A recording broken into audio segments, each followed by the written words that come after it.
The hovering giant. U.S. responses to in Latin America 1910 to 1985. Cole Blasier.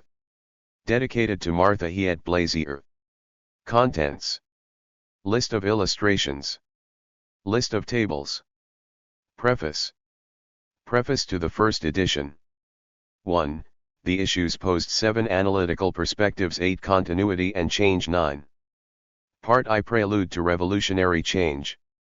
2 Rebel movements, Flexibility rebels 15 The United States as a revolutionary base for Mexico and Cuba 17 Confrontations 24 Mexico, Diaz's resignation Cuba, Batista's flight Guatemala, the fall of Ubico Bolivia, the fall of PEFTARNDA Origins of Flexibility 30. 3 Reformist governments, Hostility Madero in Mexico 34 The growing rift Madero's overthrow Conclusions Villarroel in Bolivia 46 Before Villarroel Non-recognition of Villarroel The overthrow of Villarroel Conclusions Arevalo in Guatemala 54 United Fruit Company Labor disputes Ambassador Patterson International difficulties Conclusions Origins of U.S. hostility 64. Part 2. Revolutionary change. 4 Seizures of U.S. properties, compensation required revolutionary change 71 The seizures 74 Land oil and tin public utilities U.S. responses 81 Mexico Bolivia Guatemala Cuba The price of compensation 93 Retrospect and prospects 95.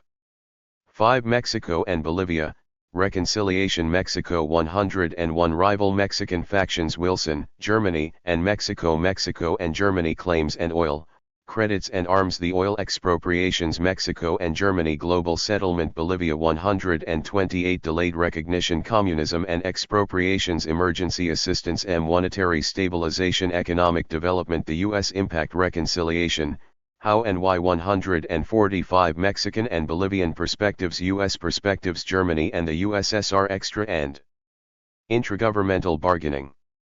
6 Guatemala and Cuba, paramilitary expeditions Jacobo Arbenz 151 Revolutionary change and U.S. interests The communist issue Central American conflict The counter-revolutionary movement Public versus private interests The conflict without, Dulles. Role The conflict within, Purifoy's role Denuma Fidel Castro 177 Castro's early strategies The United States, obstacle to Castro's revolutionary goals? Castro's independent course The U.S. response to Castro's actions The elimination of U.S. influence The Bay of Pigs paramilitary expeditions, how and why 202. 7 Explaining U.S. responses. Responses explained 211. 3 stages Economic explanations Bureaucratic explanations Responses evaluated 226 The validity of U.S. perceptions The efficacy of U.S. policies Origins of error U.S. impact 233 Propositions summarized 236. Part ill. Epilogue. 8 U.S. responses, from Kennedy to Nixon Kennedy/Johnson, Stick and Carrot 241 Armed suppression Social reform Nixon, contrasting patterns 258 Soviet ties Peru-Chile responses Explained lessons of history 270. 9 U.S. responses, from Ford to Reagan Cuba, punitive sanctions 278 Grenada, military invasion 280 U.S. relations Communists, domestic and foreign The U.S. invasion Grenada balance sheet Nicaragua, paramilitary operations 287 The rebel movement The Sandinista government El Salvador, foreign aid 294 U.S. relations lessons of history 297. Preface. This revised edition brings the account of U.S. responses to revolutionary change in Latin America up to 1985, covering recent events in Grenada, Nicaragua, and El Salvador.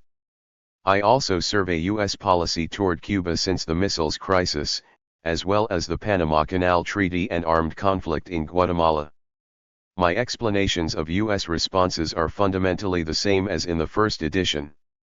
While continue I to explain the official behavior of the United States in terms of perceived rival great power threats, I now give greater stress to its efforts to maintain control and influence over countries within its sphere. United States leaders have consistently been reluctant to give up control in the face of revolutionary challenges. My new emphasis is due partly to a longer perspective on earlier responses as well as to recent experience in Grenada and Central America. Now I see these two explanations as different sides of the same coin. Proponents of the status quo need great power rivalries to justify their strategies. The threat of a great power rival requires the maintenance of control and influence. These and other ideas are developed in Lessons in History at the end of Chapter 9. Domestic political considerations seem more important than ever in explaining and understanding U.S. official behavior. Often knowing and caring little about Latin America, most presidents are primarily concerned about the impact of developments there on their own domestic political fortunes. As described at the end of Chapter 9, Kennedy's response to Castro, Johnson's to Bosch, and Reagan's to Grenada and Central America appear to have been decisively shaped by domestic political considerations. While not discounting economic explanations of U.S. behavior, especially those related to multinational corporations, I subordinated them in my earlier treatment to great power rivalries. Recent developments have made them seem even less important in this respect. As Chapter 9 indicates, that is due to a shift in the patterns of direct foreign investment and changing strategies on the part of governments and corporations. As far as I am able to judge, my major findings expressed in the first edition have stood the test of time. Chapters 1 through 8 have, therefore, been republished with 15. Scarcely any changes. Many books treating these subjects from varying perspectives have been published in the meantime, providing new factual material. I can mention only a few on bilateral relations which seem suitable to draw readers more deeply into these subjects should this be their wish. My work on U.S. German rivalry during World War I relied heavily on the work of Friedrich Katz published in East Germany in German. Now available in English, His Secret War in Mexico, Europe, the United States, and the Mexican Revolution is an authoritative work on that subject for 1910 to 1920. Katz made clear how Germany sought to involve the United States in a war with Mexico during World War I and how the United States avoided such a conflict. He developed an interesting thesis that U.S. official support for the Constitutionalists in 1913, and later, made it possible for them to maintain their armies without having to resort to guerrilla warfare. They were thus able to avoid the more radical policies, such as extensive agrarian reform, that would have been required by peasant paramilitary participation. For the Bolivian Revolution, readers may wish to consult Victor Andrade, My Mission / or Revolutionary Bolivia, 1944 to 1962. The U.S. intervention in Guatemala has received exhaustive treatment in Richard H. Immerman, The CIA in Guatemala, The Foreign Policy of Intervention, and Stephen Kinzer and Stephen Schlesinger, Bitter Fruit, The Untold Story of the American Coup in Guatemala. The latter is particularly helpful in explaining how the enemies of the Guatemalan Revolution manipulated political leaders and public opinion in the United States. Recent books on Cuba deal mainly with the post-1962 period, and some of these are listed in Note 8, Chapter 9. United States relations with the Allende government in Chile have continued to receive much attention, most recently in the last 2 years of Salvador Allende, by Nathaniel Davis, then U.S. Ambassador to Chile. Other pertinent works include Robert J. Alexander, The Tragedy of Chile, and Paul Sigmund, The Overthrow of Allende and the Politics of Chile, 1964 to 1976. Curtis Brodegum, Wilberforce Hingeri, and Aldo Vax have provided research assistance on this edition. I am especially grateful to those who read parts or all of Chapter 9, Martha H. Blasier, James M. Malloy, Harold Sims, and Carmelo Mesa Lago. Most particularly I want to express thanks to the forgiving saints of the University of Pittsburgh Press. I wish it were also practical to acknowledge my debt to the organizations and individual scholars who have helped me in my recent work on U.S. and Soviet relations with Latin America. University of Pittsburgh, June 1985. Anyone who devotes oneself to a theme as broad and elusive as U.S. responses to revolutionary change should be able to explain why. Except for the avoidance of nuclear war, Few problems that confront mankind seem more significant to me than how rich and powerful nations respond to the efforts of poorer and weaker nations to build a better life. Those efforts which take the form of revolutionary change pose a hard test for great powers, who often perceive them as threats to their own vital and not so vital interests. The drama unfolds in Africa, Asia, Eastern Europe, and Latin America. In the last region, the U.S. government bears heavier responsibility than in most other areas of the world because of its relatively greater power there and its longer and more intense involvement. That responsibility includes taking into account how its acts affect neighbors, not just identifying and protecting U.S. interests. In conflicts between these parties, settlements arrived at through negotiations have proved more viable than those imposed by force. Successful compromises usually require the parties to know a good deal more about one another and about themselves than have most U.S. leaders and Latin American revolutionaries. When I first looked into the subject in the late 1960s, I was unable to find any comprehensive account of U.S. responses to any individual Latin American revolution, much less any authoritative comparative studies. Nobody seemed to be well informed about how the United States responded, or why. Since that time, a few well-documented studies have improved our knowledge of specific aspects of U.S. responses in individual countries. Most generalizations about U.S. responses to revolution have been in the polemical literature, which is spotty, bitterly controversial, contradictory, and vast. Some of these writings make sense, but it is difficult to sort out the probable from the improbable.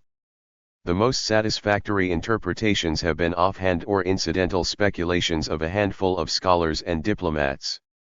In the face of this ignorance and confusion, I concluded that the most useful function I could perform would be to bring together in one volume a comparative description and explanation of U.S. responses to individual Latin American social revolutions. I reasoned that a better understanding of the past would help U.S. leaders and Latin American revolutionaries conduct themselves more effectively in their mutual relations. That assumption is not based on a perception of the policy-making process as rational, orderly, or consistently manageable. I do not believe it is. Knowledge of the past will not necessarily solve these or any other of mankind's problems, but it can help. Men of power often are ignorant of, conceal, or defy facts. My commitment to this study is based on my continuing faith that they cannot be or do so forever. My original purpose was not simply to make parallel case studies, but also to use those case studies to identify and explain recurring patterns of U.S. official behavior. That is one of the reasons why the study is organized, not by individual countries, but according to stages in the revolutionary process and characteristics of U.S. responses. My approach to this subject was not facilitated or burdened by explicit doctrinaire predispositions. Conservative, liberal, and radical writers all have made arguments of one sort or another which I consider persuasive, but I do not identify totally with any single school, no doubt partly because these terms are vague labels which serve as useful shorthand. Initially, I found little theoretical work in international relations helpful. A number of recent works, however, are relevant and insightful and are cited in the notes to Chapter 7. My conclusions tend to confirm some of their hypotheses and call others into question. The relationship of my approach to transnational and bureaucratic perspectives is discussed in Chapter 1. Conclusions about the utility of these perspectives can be drawn from Chapter 7 and elsewhere. I have also been attentive to the work of Marxists and dependency theorists, and issues concerning them are discussed frequently, particularly in the conclusions. My findings have clustered around two major themes. The first deals with revolutionary seizures of U.S. direct investments in the countries concerned and the U.S. responses thereto. My graduate student assistants and I have spent many weeks assembling what one would have thought was elementary information already available, namely, what property was seized, its approximate value as reflected in claims or evaluations, and what, if any, compensation had been paid.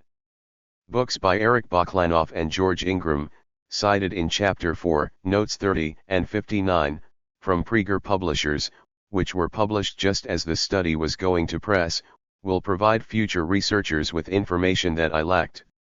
The other major theme deals with the impact of U.S. global strategies toward Germany or the Soviet Union on U.S. responses in Latin America.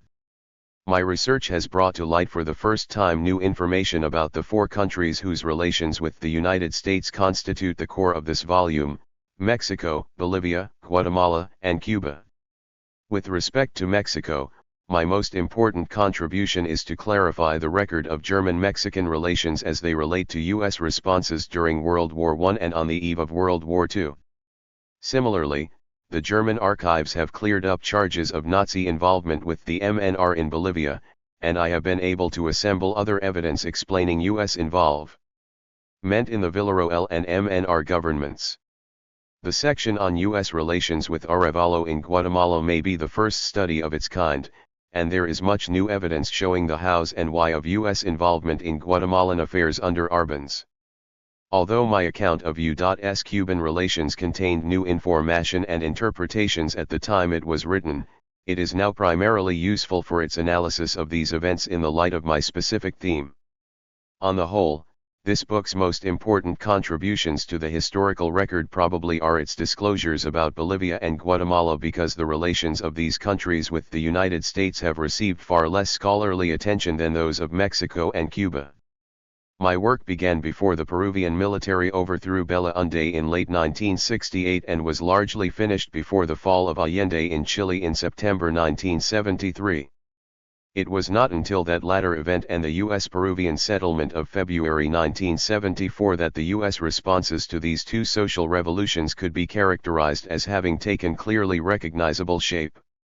Much information about both countries remains to be made public before definitive evaluations may be made of U.S. responses to either revolution.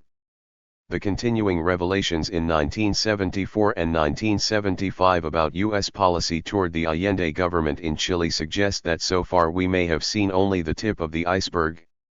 Knowledge about U.S. relations with these two countries during these crucial years is likely to become available only gradually, and definitive studies will probably not be possible until the diplomatic archives are open to the public, if then. At the present rate, that means a lag of more than a quarter of a century. Reaching conclusions now about the Peruvian and Chilean cases involves substantial risks of error, but they are the same risks that are involved, to a much lesser degree, in analyzing events at greater historical distance. For example, for this study I have been able to consult the U.S. diplomatic archives only for the Mexican Revolution and the very early years of the Bolivian and Guatemalan revolutions. If research is to have much current utility, we cannot afford to wait until the U.S. government decides to make its records available to the public. Moreover, readers will probably have an intense interest in the extent to which work on earlier revolutions helps us to interpret recent events in Peru and Chile. As a result, I decided to focus my central attention on the four earlier revolutions about which we know a good deal, that is, up to the Bay of Pigs, and draw conclusions about patterns of U.S. official responses in these four cases. Those conclusions are based on extensive research in primary and secondary sources over a span of a half-dozen years. In an epilogue, Chapter 8, I have tested these conclusions against the necessarily more superficial study, based primarily on secondary sources, of U.S. responses to the recent revolutions in Peru and Chile. This analysis emphasizes the distinction in research method and reliability between the first 7 chapters and the last one. The book is organized according to stages in the revolutionary process and the nature of U.S. responses. The table of contents includes the subheadings in each of the chapters so that readers who are interested in tracing chronologically the U.S. responses to a particular country can do so with ease. Although a policy-oriented study, this book devotes little attention to specific policy recommendations. There are a number of reasons for this. First, I thought it was more important to establish what U.S. policies had been before suggesting what they should be. That has proved a large task in itself. Second, I did not want controversy about specific recommendations to interfere with or to undermine whatever authority my conclusions may have. With a record before them, readers themselves will be better able to form conclusions about what U.S. policy should be. A distillation of my own views about the lessons of history are contained at the end of Chapter 8. Readers who want specific recommendations for the mid-L970s should consult the Americas in a Changing World, the report of the Commission on United States-Latin American Relations, which is being published by Quadrangle Books in 1975. Prepared by a panel of businessmen, educators, and journalists, the report's 33 recommendations represent an enlightened approach for reconciling the conflicting interests of the United States, on the one hand, and Latin American nations, on the other. As my work has progressed, I have published byproducts of my research as articles and contributions to studies of specific countries. The articles deal with controversial episodes whose analysis has required more argument and evidence than I felt appropriate for this book. They are the United States, Germany, and the Bolivian Revolutionaries, Hispanic American Historical Review, 52, number 1, and the United States and Madero, Journal of Latin American Studies, 4, pt 2. The contributions to books were published in multi-author works edited by my colleagues at the University of Pittsburgh as part of an informal effort involving comparative studies of social revolution. These chapters are The United States and the Revolution, in James M. Malloy and Richard S. Thorne, eds. Beyond the Revolution, Bolivia since 1952 and the Elimination of United States Influence, in Carmelo Mesa Lago, ed., Revolutionary Change in Cuba. I draw heavily on all four of these studies here. Each contains material which did not seem appropriate for use in this book, and I have added fresh material here on each country so that this volume provides the most authoritative and comprehensive treatment for these countries with respect to its central theme. I have found German archival sources to be very rewarding in dealing with the revolutionary movement's ties with Germany. Soviet sources have been of limited usefulness because Soviet scholars appear to lack access to their own diplomatic archives and to Communist Party documents and use roughly the same sources as scholars in the West. The translations from these and other languages used here are my own, except as otherwise indicated. There is one glaring omission among my source materials: the total absence of any reference to Latin American diplomatic archives. I made routine efforts to gain access to archives in Bolivia and Guatemala mainly as a matter of principle, since the political situation in both countries at the times of my visits largely ruled out such a possibility. As a simple illustration, most of the published works dealing with the Arevalo and Arbenz period were removed from the National Library in Guatemala. The Mexican government has announced its intent to make some archives available. My informal inquiries through well-connected intermediaries indicated, however, that I was unlikely to be able to use them before my press deadline. Readers may find my treatment of U.S. policies of the past sharply critical of U.S. officials and Latin American revolutionaries. That is as it should be, since my main purpose is to encourage constructive criticism and discussions toward the larger purposes of mutual understanding and reconciliation. If a tone of self-righteousness has crept into my work, I regret it. With the benefit of hindsight, it is far easier to criticize the past conduct of others than to act constructively in the present. Many specialists have read and commented on individual sections of this manuscript: E. David Crinan and Friedrich Katz, William D. Broderick, the late Carter W. Goodrich, James M. Malloy, and Richard S. Thorne, Kalman Silvert, Rolando Bonaccia, Philip W. Bonsall, Ecobedo Betancourt, and Carmelo Mesa Lago, and Abraham Lowenthal and Jose Moreno. I have also received many helpful suggestions of a general character from others who read all of the manuscript or its conclusions: Philip W. Bonsall, Heinrich Brunner, Richard W. Cottam, Peter Karsten, Reed R. Reading, and Robert S. Walters. The publisher's editors, Louise Kraft and Sally Menon, also made useful criticisms. Thanks are also due to many Latin American and North American leaders who gave generously of their time in interviews, many of which are acknowledged in the notes. I much appreciate the assistance given to me by librarians at the Library of Congress and at the Hillman Library at the University of Pittsburgh. Eduardo Lozano, the Latin American bibliographer of the latter library, has been immensely helpful to me from the beginning to the end of my task. I also want to express my thanks to my former graduate student assistants, Herbert Braun, Gerald Lemega, and especially to Judith Ludwig, who has worked with me for the last 3 years. Most of the research and writing for the study was completed while I was simultaneously teaching in the Department of Political Science and serving as director of the Center for Latin American Studies at the University of Pittsburgh. Appreciate the unfailing cooperation of the chairman of the department, William J. Keefe, and the moral and material support of the director of the University Center for International Studies, Carl Beck. My greatest debt, however, is to Ms. Shirley Krieger, the administrative specialist in the center, without whose executive skills and editorial assistance this book would not have been feasible. University of Pittsburgh. February 28, 1975. Cole Blasier. The Hovering Giant. Introduction. Revolutions have been among the most dramatic political events in the 20th century, possibly exceeded in their global repercussions only by the 2 world wars. Much of the attention of U.S. leaders and the U.S. public has been devoted to coping with revolutionary upheavals in Russia and China and in developing countries, such as Mexico, Cuba, and Vietnam. Revolutions in Latin America have been of special concern in the United States, partly because U.S. vested interests there tend to be greater than in other developing areas, and because the United States has long regarded Latin America as vital to its strategic interests.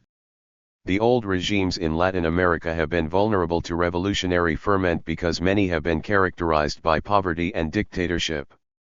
Seeking to make government more responsive to popular needs, revolutionary leaders have overthrown old regimes and initiated revolutionary change in Mexico, Bolivia, Guatemala, Cuba, and later in Peru, Grenada, and Nicaragua.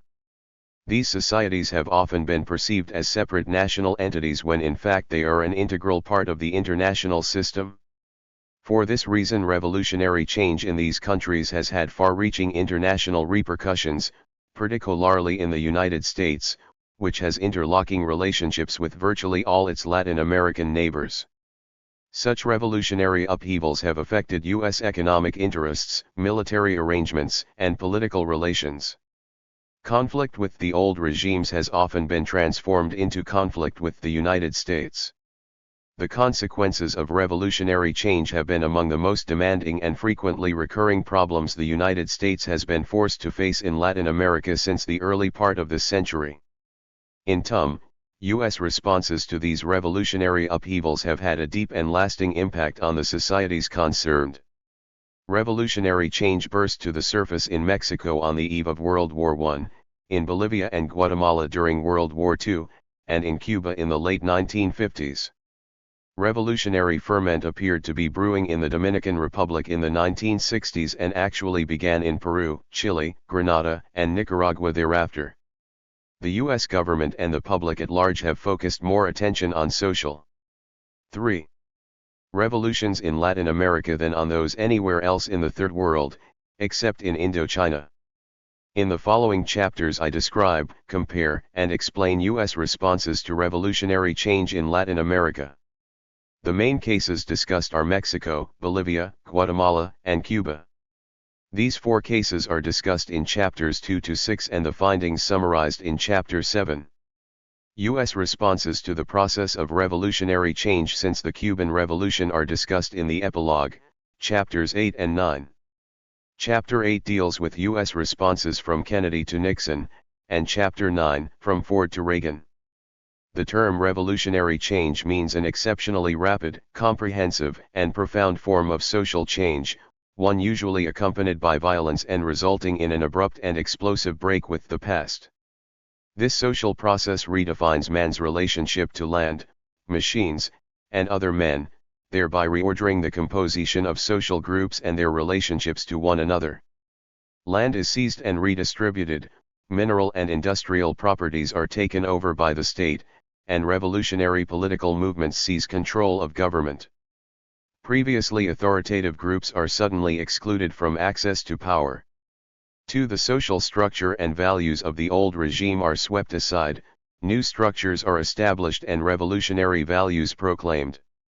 The best-known examples of revolutionary change are the French, Bolshevik, and Chinese Communist revolutions. The Latin American nations most transformed by revolutionary change are Mexico, Cuba, and Nicaragua. The revolutionary process in these countries can be divided into three stages.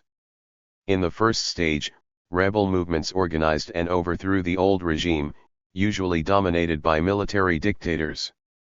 In the second stage, the rebels gained control of the governmental apparatus and, instead of revolutionizing society, established reformist governments. Some of these governments were overthrown by force. After an interval, the revolutionaries returned to power and established revolutionary governments. At this point, the third stage and revolutionary change itself began.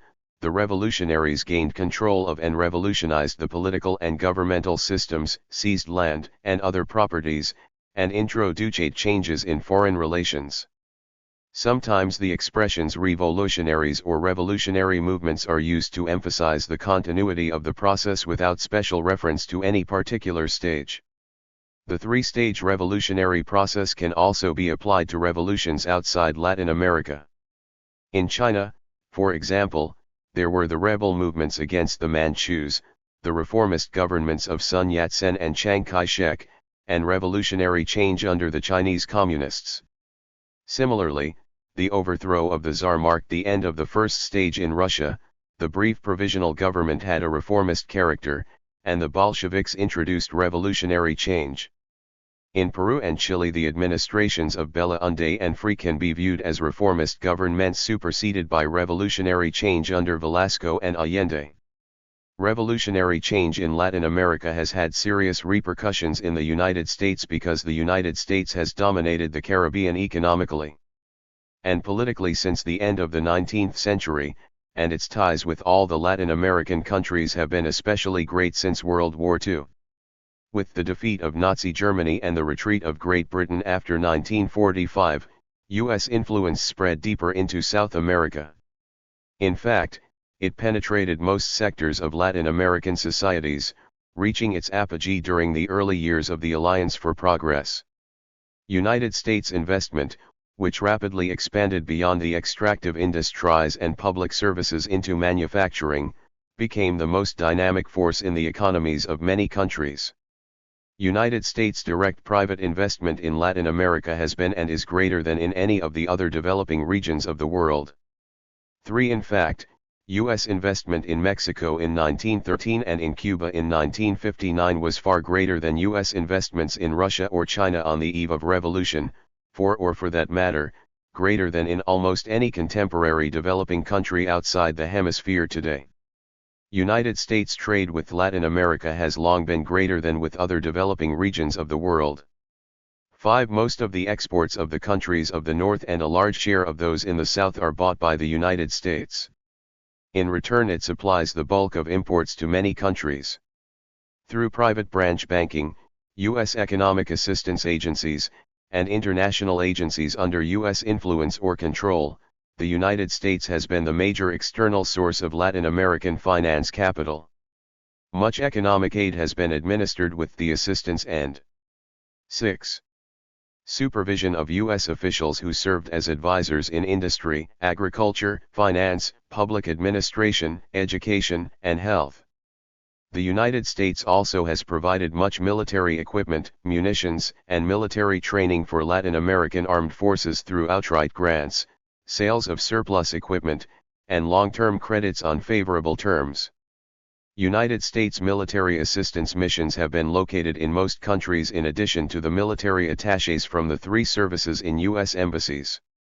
The United States has maintained Army, Navy, or Air Force bases in Cuba, Puerto Rico, Trinidad, and the Canal Zone, in addition to satellite tracking stations in South America. There also appears to have been in the area a vast network of clandestine intelligence operations, most of which are not a matter of public knowledge to this day. Some of these are known to have included covert support for the anti-communist labor federations that ultimately expelled communist leaders from many if not all trade unions in the area. Even the Latin American churches did not escape influence from the United States. The U.S. Catholic hierarchy and Protestant missions exerted great influence, partly through their control of funds for evangelical and charitable activities. Although independent of official U.S. controls, the large U.S. foundations have provided much risk capital for scientific and humanistic research. Many countries have relied heavily on U.S. media for news and television programming. In these complex relationships, the United States has been the most powerful nation in the hemisphere on which individual Latin American countries have been dependent. 6. In great measure, dependency has been the inevitable result of disparities in economic and political power. With its technology, productive capacity, markets, financial resources, and military power, the United States has easily maintained its bargaining advantage.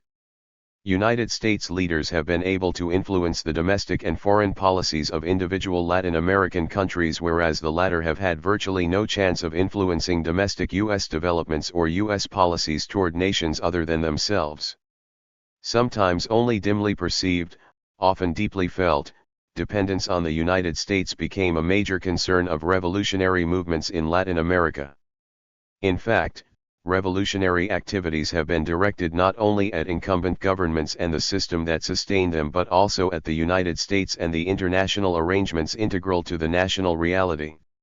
My analysis of the conflict between revolutionary movements and the United States unfolds in terms of Latin American actions and corresponding U.S. reactions.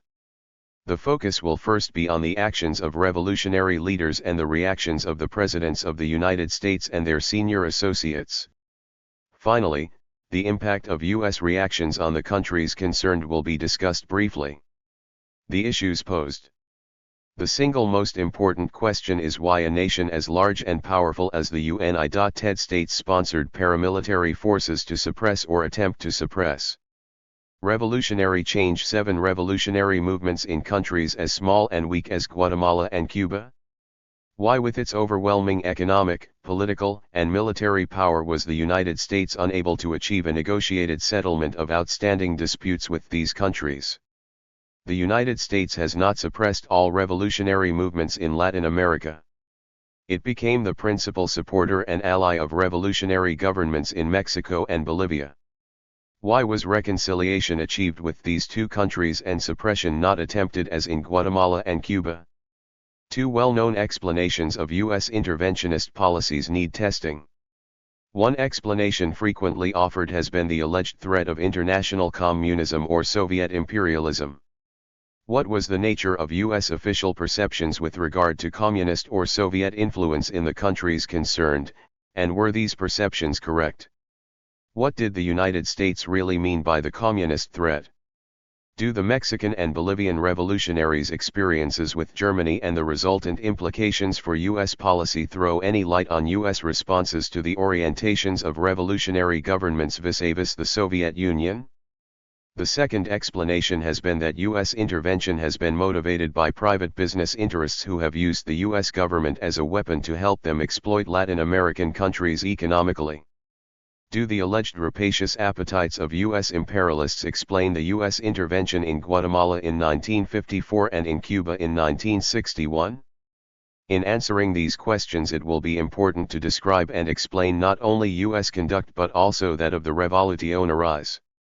What was the relative influence of the parties on the outcome?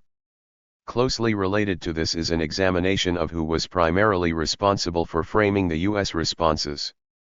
Was the nature of the response affected by the level of government at which it was decided? Another question relates to whether there were recurring patterns of U.S. behavior in each of the 3 stages of revolutionary change. How did U.S. officials respond to Madero and Castro in the first stage, that is, before they seized power, and how did the conduct of these 2 men affect U.S. policies? Put another way, were there consistent patterns of behavior toward rebel movements? If not, why not? What were the patterns of U.S. behavior in the reformist stage? United States officials were implicated in efforts to overthrow reformist presidents in all 4 countries. Why such hostility? What was the responsibility in this respect of U.S. ambassadors and military representatives? What was the impact of revolutionary change on U.S. private interests? How much did U.S. investors lose through expropriation, and to what extent were they compensated? In a more general vein, what instruments did the United States use to achieve its ends? How did U.S. blandishments and sanctions work? What was the impact of U.S. policies on the Latin American countries concerned and on U.S. interests there and elsewhere? What were some of the long-term consequences of U.S. policies? What are the implications of some of the findings with respect to recent U.S. policies toward revolutionary governments? 8. Answers to these and other questions are advanced beginning in Chapter 2. My major findings are summarized in Chapter 7, and these are re-examined in the light of recent events in Chapters 8 and 9. Analytical Perspectives. The following chapters describing and explaining U.S. responses to the revolutionary process in Latin America are designed to increase mutually beneficial relations in the future. Although the main purpose is not a study of the decision-making process in the White House and the Department of State per se, the evidence presented and the kinds of interactions singled out for study correspond to analytical categories much discussed in recent political science literature on the decision-making process. The bureaucratic politics perspective in the Halperin Cantor Reader on Foreign Policy, for example, describes foreign policy decisions and actions as a non-frivolous game, the result of regulated interaction of several individuals and domestic organizations, planning strategies, bargaining with one another, each struggling to achieve a particular objective. This perspective emphasizes the centrality of those individuals who are members of the national security bureaucracy. 7 readers will find such intragovernmental bargaining important in my explanation of U.S. responses to Madero in 1913, to the Mexican oil expropriations in 1938, to the Arbenz government in 1954, and to Castro in 1960. Closely related to this perspective, and sometimes included in it, is consideration of the impact of domestic politics on foreign policy. Domestic political factors, for example, are especially important in my explanations of the U.S. official decision to use force in the Guatemalan and Cuban episodes. I present relatively little material on bureaucratic politics inside individual Latin American governments, but this work deals extensively with the domestic politics of individual countries as it relates to revolutionary change and U.S. official policies. Material in the following chapters which is illustrative of the bureaucratic politics perspective will not be labeled as such, but discussions of this category of interactions appear in the concluding sections of chapters 2, 3, 5, and 6. Comment on the utility of this perspective in analyzing U.S. responses is made in Chapter 7. Another perspective, among whose leading advocates are Robert Keohane and Joseph Nye, favors the analysis of world politics according to a transnational relations paradigm. This perspective asserts that study of classic interactions involving governments and international governmental organizations is not enough. The paradigm also includes the study of the interactions among non-governmental groups in society as well as the interactions of those groups with governmental entities and their subunits. Thus, transnational relations are defined as interactions in which at least one of the parties is a non-governmental actor. 8. Transnational as well as intergovernmental relations are treated in the following chapters. The main theme of 2 of the 5 core chapters involves transnational. Revolutionary Change 9 Relations. Chapter 2, for example, deals with the relations between the U.S. government and rebel movements. Chapter 4 deals primarily with Latin American government seizures of the property of U.S.-owned multinational corporations. Discussion of the activities of labor, paramilitary organizations, and political parties constantly recurs. Continuity and change. The revolutionary process in Latin America has spanned well over half a century, from Madero's rebellion of 1910 to 1911 to the Sandinistas in 1979 in Nicaragua. In analyzing that process, I will compare rebel, reformist, and revolutionary governments widely separated in time and space.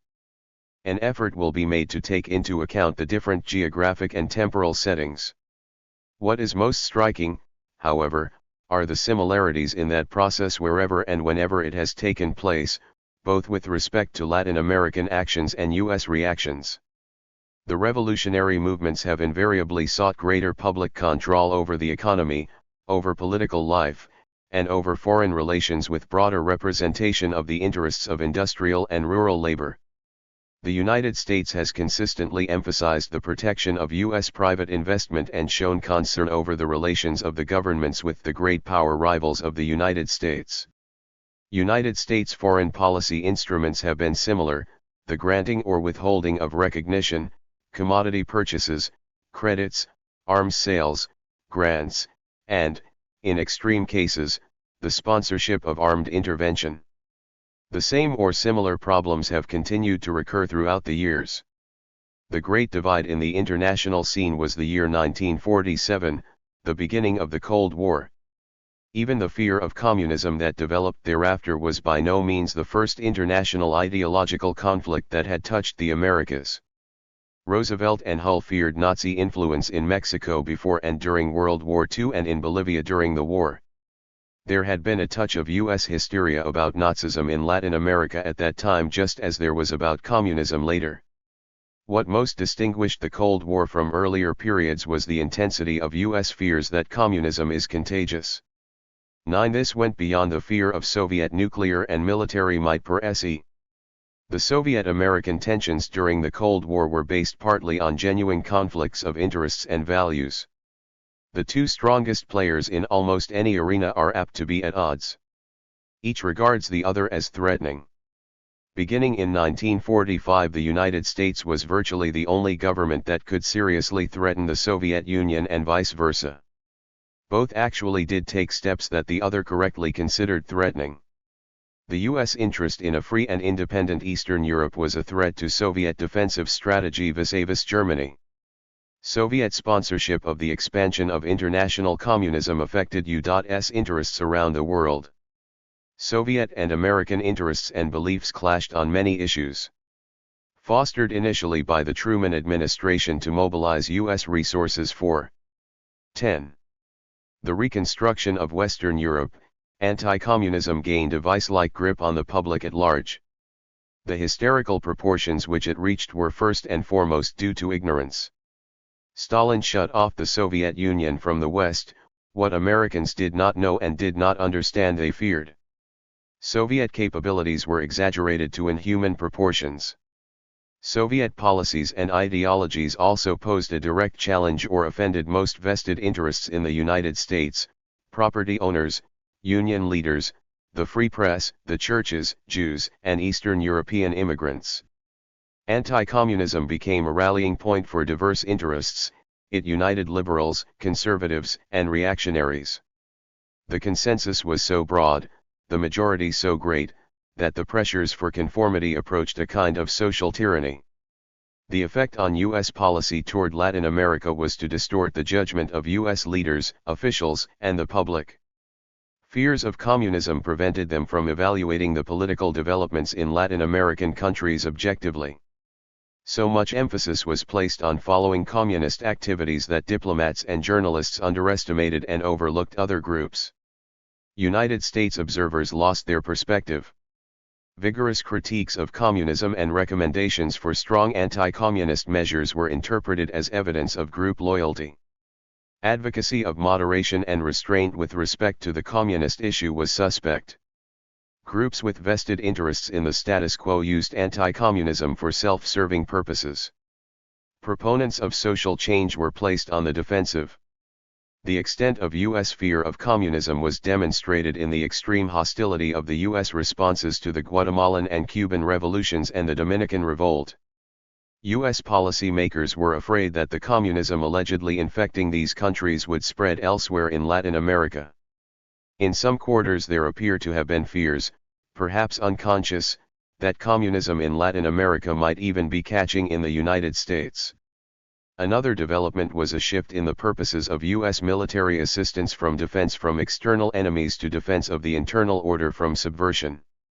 Military assistance was complemented by U.S. sponsored programs in police assistance as well. Another important Cold War development was the introduction of clandestine operations as a major instrument of U.S. policy in Latin America. The most dramatic cases were the U.S. sponsored armed movements of exiles from Guatemala and Cuba. The United States appears to have provided clandestine support for anti-communist organizations such as labor unions.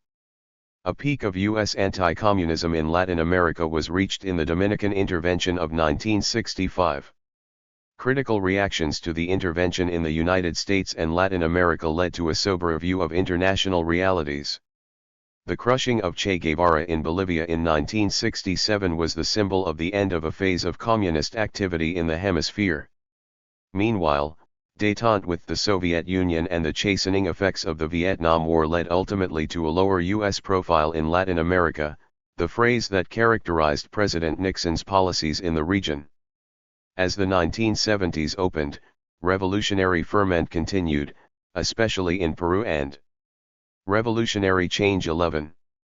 Chile, but Washington appeared convinced, as it had not been in the case of Castro, that these countries' foreign policies, whatever their other features, did not seek Soviet interference in the hemisphere.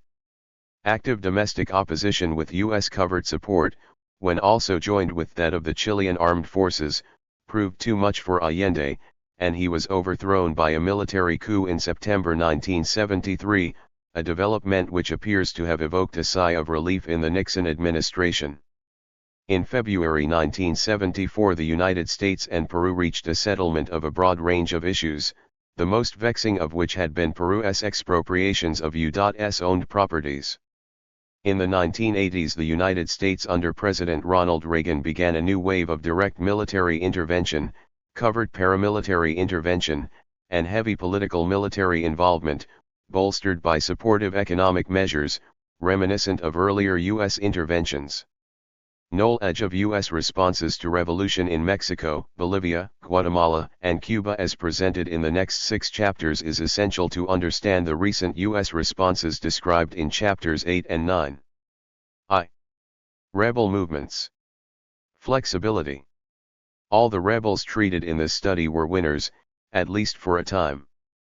Each movement gained full control of the machinery of government in its respective country and was recognized by the United States, with whom normal diplomatic and trade relations were carried on, in some cases for many years.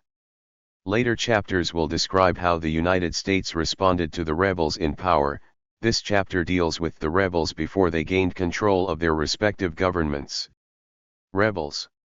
The men who seized the initiative and separately led the rebel movements against dictatorial governments in the 4 countries selected here have backgrounds surprisingly alike. All came from well-established, small-town families of affluent, or at least moderate, means. Most were of middle class or in the case of Francisco I. Madero of Mexico of upper-class background. All were writers, at least of a sort. Juan José Arevalo wrote poetic essays and books on education and philosophy. Madero was the author of the famous presidential succession in 1910. Victor Paz Estenssoro of Bolivia and Fidel Castro of Cuba, although more interested in social action than in writing, were eloquent speakers whose public statements were widely published and circulated. Most of these rebel leaders had characters of a sentimental or passionate nature. They could easily qualify as romantics and, in varying senses, idealists. The only exception was Paz Estenssoro, who was a coolly intelligent economist and lawyer. And only Paz had held high administrative responsibility heading the ministries of economy and finance before becoming president. All the rebels, except the Bolivian, sought to overthrow dictators long established in power. Most of the dictators had come to power in violation of legal or constitutional norms, and all retained control extra-legally or by self-serving constitutional manipulations. They ruled, often brutally, through political oppression.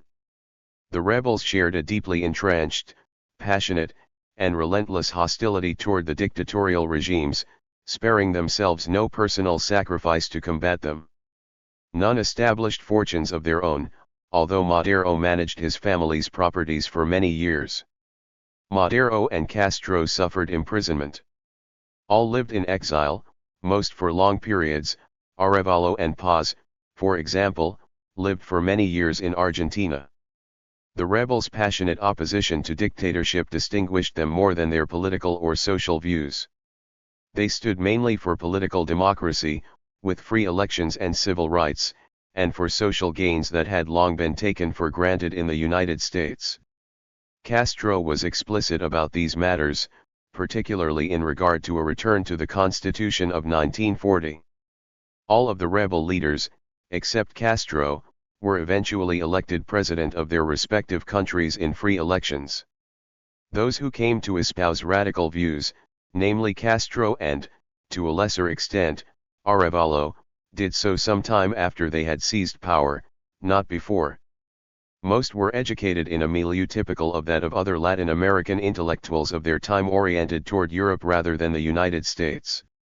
The greatest foreign cultural influences on Madero were French, and his residence in Paris as a student influenced him the rest of his life.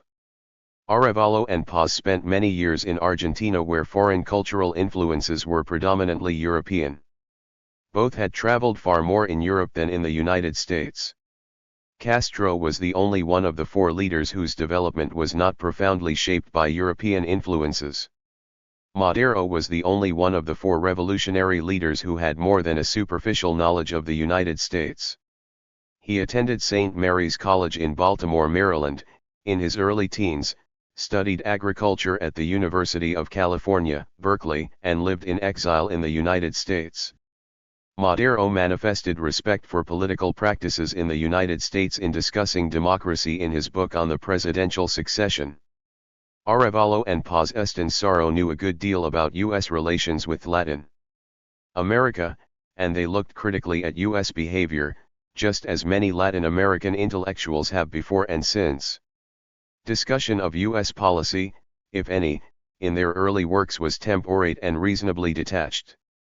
Paz Estenssoro was outspokenly critical of U.S. imperialism, but he was also explicit about Bolivia's unavoidable economic dependence on the West and especially on the United States. Arevalo was not particularly interested in U.S. policy. In spite of his fundraising trips in the United States, Castro probably knew less about the United States than the other leaders. This was partly because he simply had not had time, arriving at the leadership of his country at a far younger age. Castro's early speeches have surprisingly little to say about the United States and U.S. interests despite their immense role in Cuban history. In his "History Will Absolve Me" speech, Castro does express concern that over half the best lands under cultivation are in the hands of foreigners, and the lands of the United Fruit Company and the West Indian Company run from coast to coast in province. In this statement, Castro also called for the nationalization of the power and telephone companies, though not identifying them as U.S. owned. Overt attacks on U.S. imperialism were notably absent from Castro's statements. Some believe that Castro held back attacks on the United States for tactical reasons. He himself explained later, "Radical revolutionaries do not announce programs that might unite all our enemies on a single front too." But Castro's near silence on such important issues should not be explained away that easily. There are all sorts of ways he could have safely discussed U.S.-Cuban relations if he had had the knowledge to do so. Castro also confirmed his ignorance of this subject when he admitted idealistic and utopian views on foreign policy. Castro and the other rebel leaders, however, were associated with men who had more radical and doctrinaire views about the United States. For example, Che Guevara in the early years was a readier critic of the United States than was Castro. Juan Lechin was more critical than Paz Estenssoro. Arevalo eventually took a bitterly critical position toward U.S. policy in polemical works, but his resentment was formed after, not before, he assumed presidential office. The United States as a revolutionary base for Mexico and Cuba. Madero and Castro both used the United States as a base for revolutionary activities, Madero primarily to organize armed units and Castro as a means of publicizing his cause. Official U.S. agencies had extensive dealings with both Madero and Castro during their rebellions. Refugees have long sought to organize rebel movements in the United States against incumbent Mexican governments. Francisco I. Madero put U.S. soil to more effective use for this purpose than any other Mexican activist, but he was by no means the first. One of his rivals within the broader Mexican revolutionary movement, Ricardo Flores Mag 6N, was convicted for violating the neutrality laws in 1908 and detained in prison in the United States. 18. Madero's decision to flee to the United States and launch a revolutionary movement there did not come until after his campaign for the presidency in the 1910 elections gained momentum and Diaz had imprisoned him. With the electoral route to power closed, Madero opted for revolution organized and supplied partly from the United States. After escaping from prison, he fled to San Antonio, Texas, from which he issued his first major revolutionary manifesto, the Plan of San Luis Potosí. In attempting to organize and lead his revolution from the United States, Madero risked arrest and imprisonment by the U.S. authorities for violations of the neutrality laws. As a result, the manner in which the U.S. government implemented the neutral ITY laws and its policies toward the Diaz government had an important bearing on the prospects of Madero's rebel movement. U.S. relations with Diaz were subject to numerous cross-currents. On the one hand, U.S. private interests were not always treated by Diaz as they might have wished, particularly insofar as competition with British and other European interests was concerned. Also, the United States and Mexico had backed opposing factions in Nicaragua, a further source of tension. Nevertheless, relations between the two governments were relatively good. Diaz had brought an era of stability and prosperity to Mexico which contrasted sharply with the economic and political chaos that characterized post-independence Mexico and many other 19th-century governments in Latin America. President Taft made an unprecedented visit across the Mexican border in 1909 and sent a prestigious delegation to the Mexican Centennial celebration in September 1910. Taft and Ambassador Wilson admired Diaz's achievements and welcomed the protection he afforded U.S. investors in Mexico. The luminous celebration of the centennial and the sentiments of U.S. officials did not blind them to Diaz's personal weaknesses or to the weaknesses of his regime. Ambassador Wilson called attention to Diaz's senile vanity and tendency toward maudlin sentimentality, and pointed out that his autocratic authority rested on army and police controls. He called attention to the excessive concentration of land, the impoverishment of the poor, and the incompetence and corruption around Diaz, particularly in the judiciary. Ambassador Wilson also predicted the turbulence unleashed by the revolution and the inevitable passing of Diaz. Taft was concerned about the succession as well and expressed hope that the deluge expected with Diaz's passing could be deferred until after his own term had expired. This hope proved futile. President Taft and his ambassador were not hostile toward Diaz as a person or necessarily to his administration as such, but they were fully aware of its increasing precariousness and the explosive forces churning beneath the surface of Mexican society. In this sense both were observers standing at one side, helpless to stem the avalanche. Their major interest was not to buttress Diaz's crumbling edifice, but to protect American interests in the rapidly approaching collapse. A massive effort to save Diaz apparently was never seriously considered. The foregoing helps explain why Madero was able to launch his revolution from 19. U.S. soil. Almost alone and with few resources in a foreign land, he could not have hoped to survive had the U.S. authorities proceeded resolutely against him. At the least, he needed to count on their not applying U.S. neutrality laws harshly against him. Fortunate in this respect, Madero carried out his revolutionary plans against Diaz without being seized by the U.S. authorities.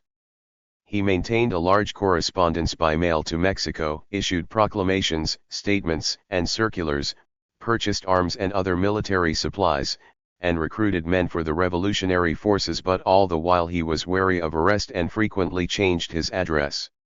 The Diaz government filed its protests against Madero's activity in both Mexico City and Washington from the beginning, in November of 1910, well into the early months of 1911.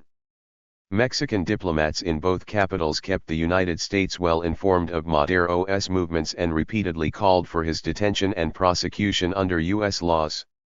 One result of these seemingly endless démarques was a mass of diplomatic correspondence on the subject, as well as numerous exchanges of messages between Washington and the U.S. authorities along the border. But Madero remained at large, actively fomenting the revolution. The Department of State, with the advice of the Department of Justice, was inclined to interpret U.S. laws in a narrow fashion, that is, in a way favorable to the revolutionaries. Secretary Knox explicitly excluded Madero's propaganda against the Diaz regime as a violation of the U.S. neutrality laws because of the U.S. Constitution's guarantees of freedom of speech and of the press. 8. Secretary Knox explained to the Mexican ambassador that the neutrality laws did not prohibit the export of arms or the transport of men for revolutionary purposes abroad, only the launching of a military expedition across the U.S. border. 9. Such an interpretation of the neutrality laws made it difficult to prefer charges against Madero. The U.S. Attorney of Western Texas wired Washington on December 2, 1910, in answer to a request for the arrest of Madero, that he had insufficient evidence to show a violation of the neutrality laws. 10. In addition, public opinion in the Southwest was frequently hostile to Diaz and sympathetic to Madero, as Mexican consuls reported to their foreign minister. 11. As a result, officials in Washington hesitated to press cases with doubtful evidence in an unsympathetic venue. The most authoritative analyses maintain that the U.S. government usually interpreted the neutrality laws in a manner sympathetic to the followers of Madero. 12. Diaz's successor as provisional president, Francisco Leon de la Vera, contended that the American government, although it ostensibly gave its support to General Diaz, was impotent to prevent neutrality violations since, while having placed a cordon of troops along the entire border, shipments of arms and munitions passed through every day and multitudes of sympathizers of the rebellion entered Mexico anyway. Public opinion, in addition, was already notoriously opposed to the lax in that decision of character, uniformity of policy, and close insight which is so essential. 1. 38.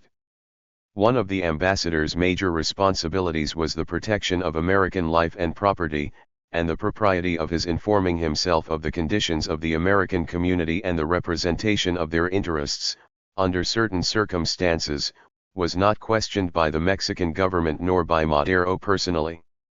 Yet the trials to which Americans were put by the revolutionary situation were not, on the whole, greater than those of the Mexicans themselves or other foreigners. Wilson's insistence on Americans' rights became a kind of obsession, a means of simultaneously carrying out what he conceived as his high responsibilities, as well as serving as a means of venting his frustrations in aggressive behavior toward the Mexicans, many of whom he appeared to hold in contempt. Wilson seemed to take an almost satanic relish in castigating Madero and his associates for failing to maintain order and in using what he interpreted as their discomfiture for imposing his will. For the most part, Madero and his ministers resisted Wilson's importunities both firmly and fairly, parrying his thrusts with tact, dignity, and finesse that infuriated the ambassador. The more Wilson fumed, the less his results, until his conduct toward the government as well as toward Washington exceeded the limits of normal diplomatic behavior. 2. Wilson did not fully appreciate that Mexicans held the protection of American interests in their own country as a matter secondary to their own affairs. This is not to say that responsible Mexican leaders, especially those from the old school, did not respect international practices as interpreted by the great powers or that they were not embarrassed by the internal tumult. It simply meant that for Madero, maintaining control over the Mexican government and political scene and carrying out his own domestic program was far more important than what he considered the incidental injuries suffered by foreigners. Yet Ambassador Wilson put his own country's and foreign interests first and insisted that the Mexicans do so too. He even thought that protection of American lives and property was a sufficient pretext to make demands about the military dispositions of the government. 3. And, as will be shown below, to affect the issue of the presidency itself. Wilson's belief in the incapacity of Madero to protect what he considered the legitimate U.S. interests was coupled with ever greater insistence that Madero comply. It seemed not to occur to Wilson that Americans did not have to come to Mexico, and that those who did assumed risks from which no government, Mexican or U.S., could protect them. Wilson went to extremes, but his general orientation was not all that unusual in those days. Then and since, the leaders and envoys of great powers have sought to manipulate the affairs of small countries, sometimes by bringing the full weight of economic or military weapons to bear. The Taft administration often considered ways of bringing Mexico into line and was not above brandishing weapons to do so. But as those ultimately responsible, Taft and Knox were far less ready than Wilson to take the risks and pay the price that direct action would have involved. In early 1912, the rebellion of Pascual Orozco in the north and particularly the battle for Ciudad Juarez endangered Americans and their property just across the border. President Taft and Ambassador Wilson both made public statements Prism 39, ably designed to have a calming effect but which had just the opposite. In the ensuing panic, Washington appears to have been seriously considering intervention as one of several options. For Wilson helped organize military units staffed by, and for protection of, the foreign colony. Wilson also attempted to generate support from the British and German ministers for the great powers to send Marines to Mexico City. British Minister Strong reported that General Diaz has given place to disorder and dissipation. The government ambassador Wilson's animosity toward President Madero was well known to General Huerta before Madero's murder, and when Huerta asked Wilson whether Madero should be sent into exile or thrown into a lunatic asylum, the ambassador replied, "Do that which is best for the peace of the country." 37 later, partly to protect himself, Ambassador Wilson and the German minister did get Huerta's pledge that Madero would be spared, a pledge which Huerta either did not wish or was unable to fulfill. Wilson was implicated in Madero's death by the fact that his previous actions largely disqualified him from any influential role to protect Madero, plus the fact that he might have done more to save the deposed president. Primary responsibility for the crime, however, rests with the military squad which killed him and those superiors who gave the order. During the 10-day revolt, Ambassador Wilson, as he himself admitted, proceeded frequently without instructions. Alarmed by his telegrams, the Department of State consistently tried to restrain him and refused almost all his requests for undefined military or diplomatic powers. 3 times the department asked that he lead Americans out of the zone of danger. 38 The department refused his request for drastic instructions on the grounds that they might precipitate intervention and might subject American interests to increased dangers. 39. The department also refused Wilson's request for powers to direct troops. 40 Also, Washington showed its concern in advance about Madero's life and urged Wilson to use his influence to save him. 41 And, as indicated above, President Taft's denial of intentions to intervene nipped in the bud Ambassador Wilson's efforts to force Madero's resignation. Conclusions. All the evidence suggests that Henry Lane Wilson sought to overthrow Madero almost from the start of the Diaz Barracks revolts on February 9. He was in touch with Diaz that very day and with General Huerta, the other leading member of the conspiracy, no later than February 14. Wilson's campaign through the foreign minister and a group of senators as well as through leading members of the diplomatic corps to force Madero's resignation on threat of U.S. military intervention failed. It failed primarily because Wilson lacked authority to direct the ships and troops sent to Mexican waters and had no instructions to threaten intervention. In addition, President Taft reassured Madero that intervention was not planned. Most remarkable is the fact that Ambassador Wilson was able to bend influential members of the diplomatic corps and the Mexican foreign minister to his will, as well as provide a pretext for Mexican senators to seek Madero's resignation. 45. Wilson's actions were, of course, a flagrant intervention in Mexican affairs, not only exceeding but actually in conflict with his instructions from Washington. The men who overthrew President Madero were General Huerta and his associates, who arrested him and bore responsibility either for murdering him or not protecting him from assassination. Wilson's maneuvers and animosity toward Madero, coupled with his assurances that great power recognition would be forthcoming, surely strengthened the general's resolve to revolt. Once Felix Diaz's revolt in Mexico City was underway, the Department of State in Washington did almost everything it could to restrain and control Ambassador Wilson. Secretary Knox demanded explanations of him time after time, refused his request for further authority, cautioned him to reduce the risks to American interests, made clear that military threats were not in order, and denied both to Wilson and to Madero the U.S. intention to intervene. The fears about Wilson's course of action expressed in many of the department's telegrams were prophetic. Once the revolt was underway, the department hardly had time to take decisive action. And, in view of current information in its possession and Ambassador Wilson's misleading reports, it would have been almost too much to have expected the department to remove him on the spot. The Department of State appears to have made two major errors in its conduct with regard to Ambassador Wilson.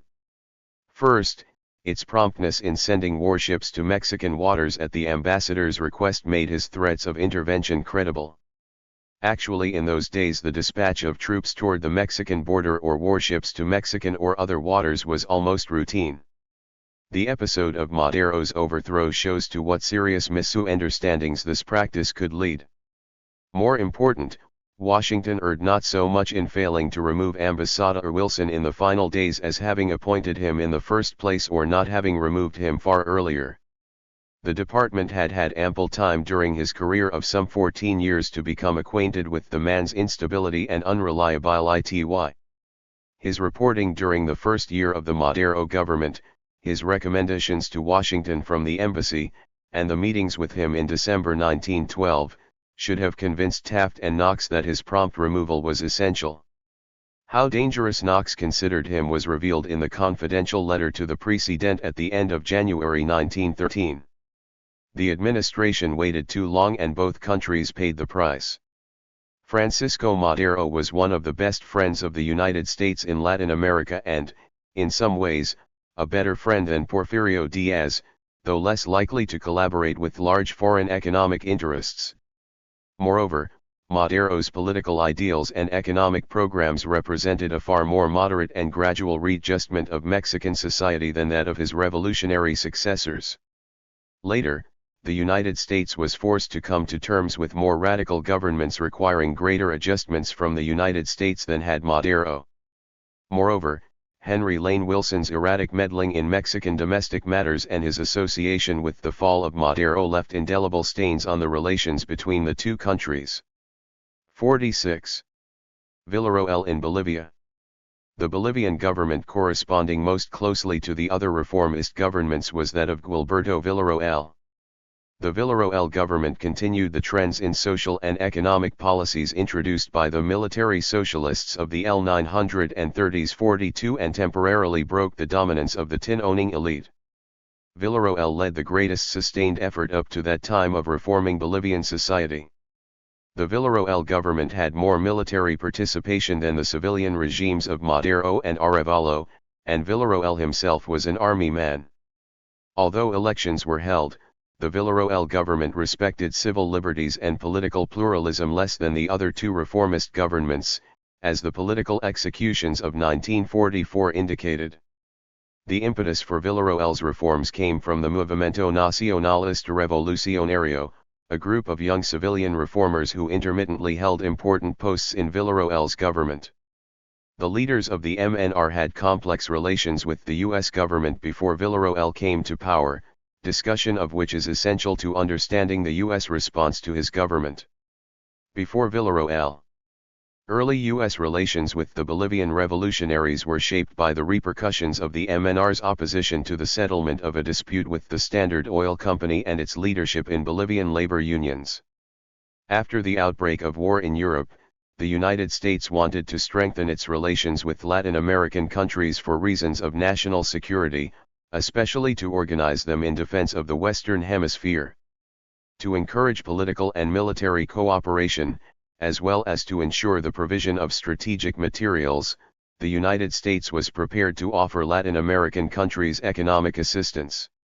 Completing these arrangements with Bolivia, however, was greatly complicated by the fact that the Bolivian government had seized the properties of the Standard Oil Company in 1937 and never paid compensation. The United States was unwilling to provide economic assistance to a government which had seized U.S. private investments without compensation. The United States was also concerned about access to oil in the Western Hemisphere, and the Bolivian seizure set a disturbing precedent for negotiations in Venezuela and elsewhere. The case was blocking an agreement with the United States for continental defense. Tempted with the prospects of economic assistance and less committed to the move against Standard Oil than predecessor governments, the THIRD administration which took office in 1940 sought a compromise with the United States.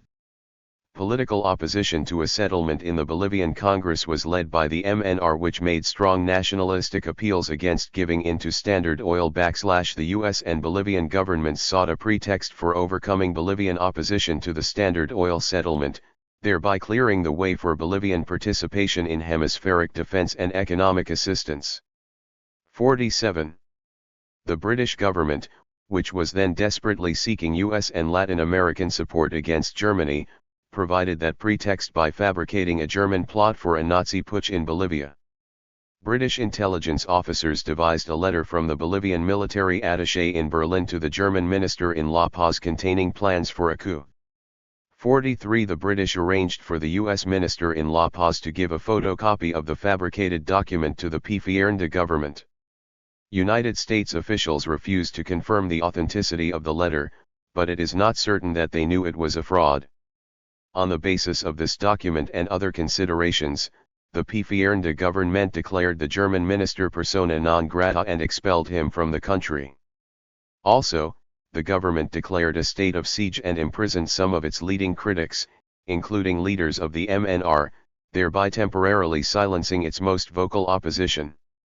The MNR was not singled out for mention in the fabricated letter, but the government's action associated the MNR thereafter with Nazi fascism. On August 1, 10 days after the alleged putsch and the government's efforts to suppress it had been made public, the Bolivian minister in Washington received a note from the Department of State proposing a long-term plan of collaboration to foster continued mutually beneficial economic relations between the United States and Bolivia. The Japanese attack on Pearl Harbor in December and the sympathy this aroused in Bolivia for the United States, further facilitated compromise. On January 27, 1942, the two governments reached an agreement providing for the settlement of the Standard Oil claim, and on the next day, January 28, signed a $25 million economic development program for Bolivia. 44. Simultaneously, the Bolivian government announced the severance of diplomatic relations with the Axis. There is no evidence that the United States attempted to suppress the MNR leaders in 1941 or label them Nazis, but because of the party's earlier and continuing opposition to the Standard Oil settlement and the government's action, the United States thereafter associated them with Nazi fascism. The effect of the Nazi putsch episode, in which the United States was involved, made the MNR a victim of the THIRD administration's maneuvers in domestic and international politics as well as of U.S. anti-German policy in Latin America. Another aspect of U.S. policy affecting the MNR was the former's position on the side of the traditional parties and in opposition to the MNR in labor disputes in 1942 and 1943. Escobedo Galarza, an official of the Pan American Union, charged the American ambassador, Pierre Boal, with having used his influence with President THIRD to discourage passage of a labor code. Boal apparently sought to avoid price increases for tin, which innovations in the code would require and for which the United States would have to pay. The Department of State backed up Boal by urging that no steps be taken that might result in the creation of situations which would inhibit the full performance of contracts made in good faith. 45. In defending its opposition to the code, the THIRD government charged that the labor disturbances had been fomented by Nazis. The charge of Nazism was a clear reflection on the MNR in view of the latter's influence in the miners' union. 48. The KTV massacre of December 1942 and the furor created in the United States over Boal's position on the labor code, however, led to remedial action by the Department of State. The U.S. government sent a commission headed by Judge Calvert Magruder to study labor conditions in Bolivia, and a report was issued recommending reforms in the mines. So that labor's interests would be better represented, a labor attaché was sent to the embassy in La Paz, the first of the labor attaches that have since been sent to missions around the world. Non-recognition of Villarroel. On December 20, 1943, a group of young military officers overthrew the THIRD government and made a political unknown, Major Guilberto Villarroel, president. he appointed 3 members of the MNR to his cabinet. Victor Paz Estancaro, the leader of the MNR group and the new Minister of Finance, was perhaps the most powerful civilian in the new government. Paz had called on the American ambassador before the coup to make clear his willingness to collaborate with the United States in the war effort, and high officials of the new Villarroel government sought to reassure Washington about its position on the war within hours of its assumption of control. The Department of State was reserved and suspicious from the start, and Secretary Cordell Hull commented in connection with the Villarroel coup that the hemisphere is at present under sinister and subversive attack by the Axis, assisted by some elements within the hemisphere itself. 46. On January 10, Secretary Hull circulated to the other American republics, except Argentina, a confidential memorandum describing the pro-Axis orientation and activities of the MNR. 47. Among the many charges against the MNR were antisemitism, hostility to the Allies, and collaboration with the Axis. The memorandum charged specific contacts with Axis agents, the receipt of financial support from the Axis, and implied that the Axis was controlling MNR activities. The purpose of the memorandum was to persuade other American republics to withhold recognition from the new regime. The U.S. action was especially damaging to the Villa One-Toal government because it meant the suspension of U.S. assistance, including Lend-Lease, and the political isolation of Bolivia. In the weeks that followed, U.S. officials made it clear that Villarroel would need to remove the 3 MNR members from his cabinet as the price of U.S. recognition and U.S. support for recognition by the other American republics. Lawrence Duggan told the Villarroel representative in Washington that the revolutionary junta as it now stood contained elements which were wholly unacceptable and whose Axis taint was such that their continued presence precluded recognition by this government, and that so long as these elements remained there would be no recognition. 48. When the pressure continued, the 3 MNR ministers, including Victor Paz Estancaro, left the cabinet, and following a visit from U.S. diplomat Avra Warren and consultation with other governments, the United States and the 49 Latin American republics recognized the Villarroel government at the end of June 1944. 49. To what extent were the U.S. charges against the MNR valid? The charge of antisemitism was made to link the MNR with the Nazis, and, in fact, the MNR program and its policies did have anti-Semitic elements. A number of Bolivians, including some MNR members, were agitated by competition from an influx of Jewish refugees displaced by the Nazis in Europe. But the MNR leaders, like most Bolivians, were of mestizo or Indian blood, and their anti-Semitism had nothing to do at all with Nazi views of racial superiority. Paz said that the MNR opposed the Jewish avalanche because it constituted unproductive immigration. The Jews have created serious problems relating to subsistence and housing in almost all Bolivian communities. 50. The manner also had an anti-imperialist coloration which related especially to the United States and Great Britain. Resentment of U.S. and British wealth and power made them more susceptible to Nazi criticism of the Western Allies. The MNR maintained that the Bolivian government should insist on higher prices in the sale of its raw materials to the United States and other countries. Also, the MNR favored greater government intervention in the economy than had ordinarily been welcome in the United States. Nor had the MNR been a supporter of Bolivian adherence to the United Nations Declaration. Nevertheless, the MNR leadership recognized the realities of the Bolivian situation and had reaffirmed time and again its willingness to cooperate with the United States in the war, both before the Villarroel coup and many times thereafter. Moreover, by early 1944 Germany's chances of winning the war appeared increasing. Dim. Members of the MNR had had social contact with Germans as they had with nationals of other countries. Their newspaper had received subsidies to run Nazi releases on the war just as other Bolivian papers had received subsidies from one side or the other, and some members may have sympathized with the Genin cause. Various U.S. charges in the case have implied but have not actually specified that the MNR was controlled by Nazi Germany.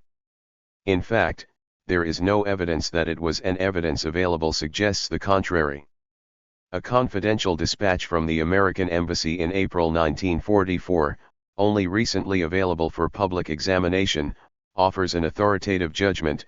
No definite proof was ever available, even at the time of the Nazi putsch, to establish direct connection between the MNR and the Nazi Party.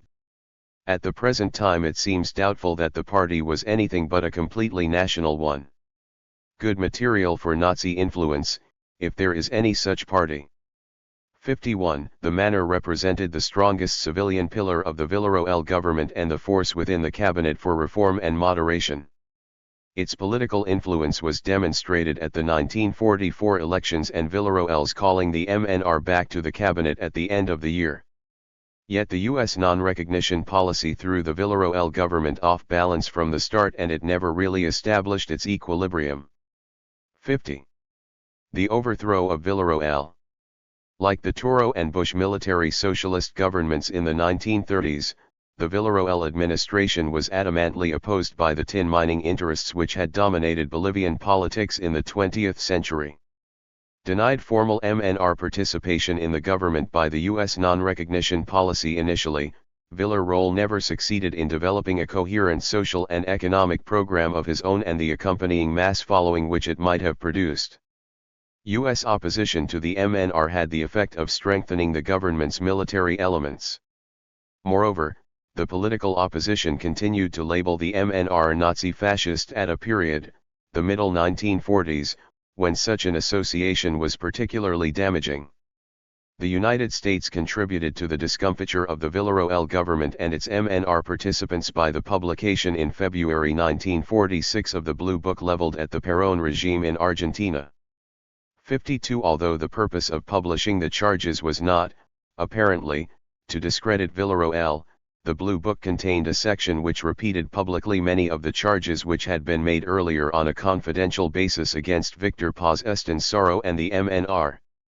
The Bolivian section was included to show how Germany and Argentina had posed a Nazi-fascist threat to the continent.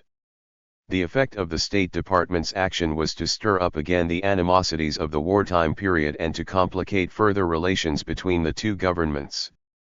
One author interpreted the publication of the Blue Book as giving the green light to proceed with the conspiracy against Villarroel. 53. The United States complicated the political life of the Villarroel government in other ways as well. Negotiations of a new tin contract taking effect when the existing contract expired in June 1946 were perhaps the single most important pending issue. As usual, the two parties disagreed on what constituted a fair price. The more interesting aspect of the discussion was that the United States was negotiating not only on how much to pay Bolivia for tin but also how the Bolivians would distribute the proceeds. The latter touched on long-time tensions between the owners of the tin mines and the MNR-sponsored government. The specific points at issue included taxes, foreign exchange proceeds, and Bolivian government expenditures.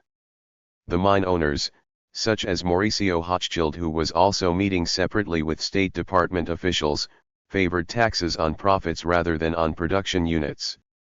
The Villarroel government wanted to tax output per SE since collections could be more easily verified this way. The U.S. discussion of tax questions may have been interpreted by the Bolivian government as pressure to ease up in their efforts to collect back taxes from the mine owners. Another major issue was the government's insistence on control of the percentage of foreign exchange from tin sales the mine owners would be permitted to keep. This was a major plank of the MNR platform, and Bolivian ambassador to the U.S. Victor Andrade insisted that 40% was quite enough despite the owners' desire for more. 54. Finally, the mine owners hoped that their own tax burdens could be lowered if the federal budget could be trimmed. 51. In all the above issues, the U.S. negotiators took positions which coincided with those of the mine owners and against the Bolivian government. Mr. James Wright of the Department of State pressed, as a purely personal opinion, for the taxation of tin on the basis of company profits rather than production units. 55. Assistant Secretary of State Spruy Braden and his associate decided to discuss with the Bolivians the whole problem, including taxes, exchange, and budget. 56. That is, Bolivian internal affairs. Another interesting aspect of the tin negotiations was that, while the Villarroel government was refusing to make troops available to the mine management for use against miners, the American embassy was making representations to the government about the safety of U.S. citizens in the mines. 57. A defense of the Villarroel government and an indictment of U.S. policy during this period is contained in an elaborately documented report by Escobedo Galarza published in May 1949. 58. It is interesting that many of the charges he made then about U.S. policy were confirmed in State Department documents for Bolivia for 1946 made public in 1970, as cited above. United States negotiators could not have been expected to be totally unconcerned about domestic Bolivian problems, particularly since the United States was prepared to approve prices for tin above the world market price. At the same time, the record makes clear that the official U.S. government position had the effect of associating the United States with the position of the mine owners against the Villarroel government. As late as July 17, 1946, Ambassador Victor Andrade pleaded with Mr. Braden either to reach an agreement for the purchase of Bolivian tin or to free Bolivia of restrictions on selling to other buyers. Andrade reportedly threatened to take the matter up with the United Nations as a discriminatory practice to free trade if Braden would not reach a decision. 59. Braden yielded, but too late, for the movement that culminated in Villarroel's murder 4 days later was already underway.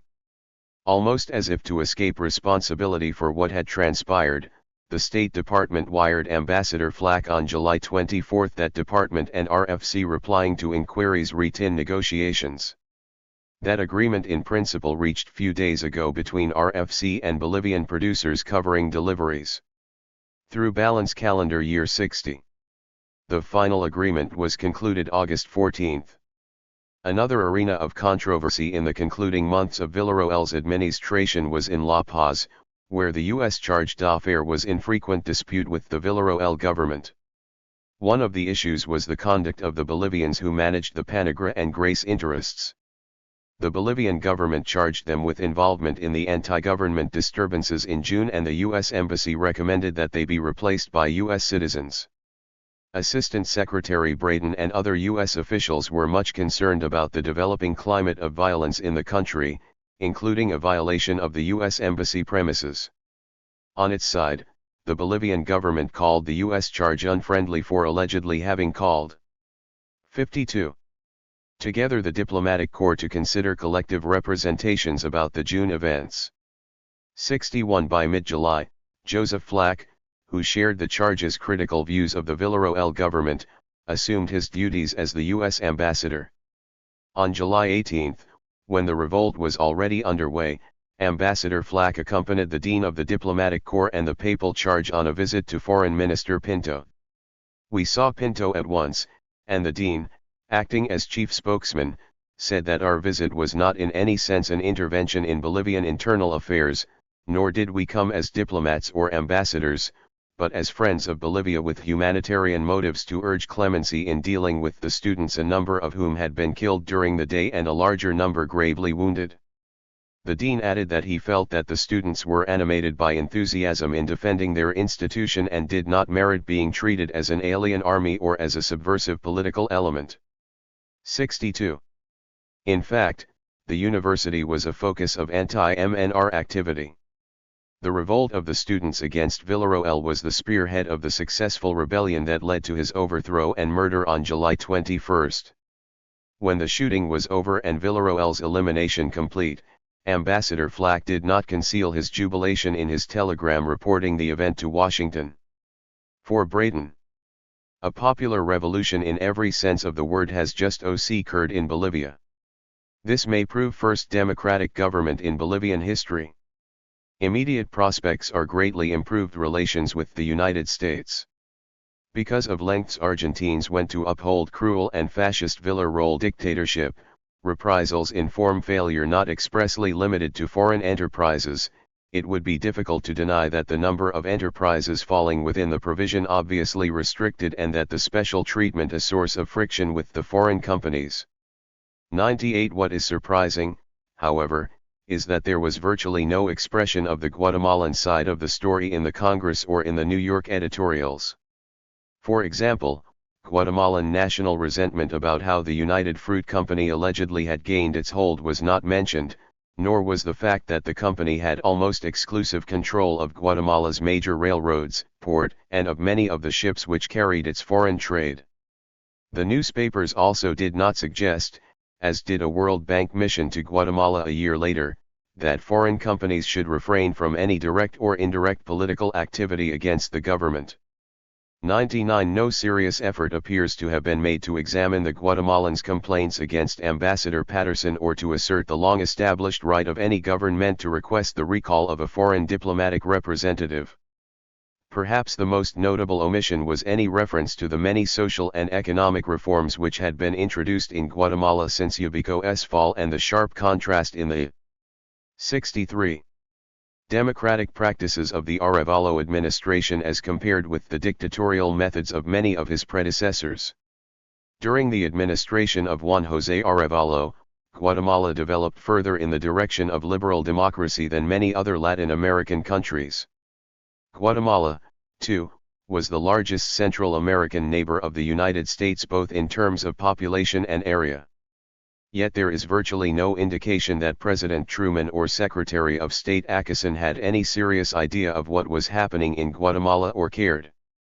Both, for example, scarcely mention Guatemala in their memoirs. In the early months of 1951, the last of the Arevalo administration, the political rift between the two countries was almost complete. The U.S. embargo on sales of arms to Guatemala continued, Ambassador Patterson was not replaced, and Guatemala's prospects for U.S. economic assistance were even dimmer than for most Latin American countries. President Arevalo's deep and bitter disillusionment with the United States was one of the major, thinly veiled themes of his presidential address as he left the presidency in 1951.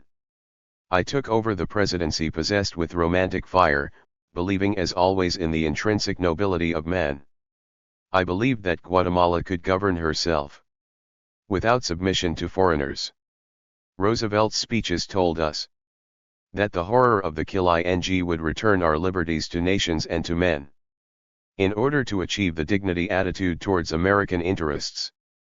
While declining to discuss the bitter charges in the nationalization controversy, Cabot explained, if we brought any pressure, it was on the Bolivian government, which we strongly urged to compensate American stockholders for their expropriated property. 28. The record shows that obtaining firm commitments to compensate for expropriated property was a condition precedent to U.S. recognition of the MNR government. Arrangement for the fulfillment of that commitment with respect to the nationalized mines was a condition for continued large U.S. tin purchases and economic assistance. 29. In the fall of 1953, the U.S. Emergency Assistance Program to Bolivia was formalized, providing for $5 million of agricultural surpluses and $4 million of essential commodities, plus a doubling of technical assistance. 30. Guatemala. Labor disputes caused frictions in relations with the management of U.S. owned properties in Guatemala under Arevalo, but seizures didn't begin until after his successor, Arbenz, took office. The Department of State appears 89. To have made virtually no public comment on the Arbenz government's temporary seizure of the Guatemalan Electric Company and the International Railways of Central America in 1953, but the published record does contain the text, or substantial summaries thereof, of the notes exchanged between the two governments about the expropriation of lands belonging to the United Fruit Company. Less than 1 month after the first expropriation of United Fruit lands, the Department of State lodged a protest dated March 25, 1953, to which the Guatemalan government replied on June 26. The department answered the latter note on August 28. The opposing lines of argument are familiar to those who followed the Mexican expropriations. The Guatemalans argued that the land reform law, having a general character applicable to Guatemalans and foreigners alike, was within the sovereign rights of the Republic. They denied that it was discriminatory, asserted that payment was being made in bonds and that the basis of evaluation, namely that fixed by the company for tax purposes, was just. An important part of the government's argument was that the expropriated lands of the company were those that had been left fallow, and their state of permanent unproductiveness was causing great injury to the people.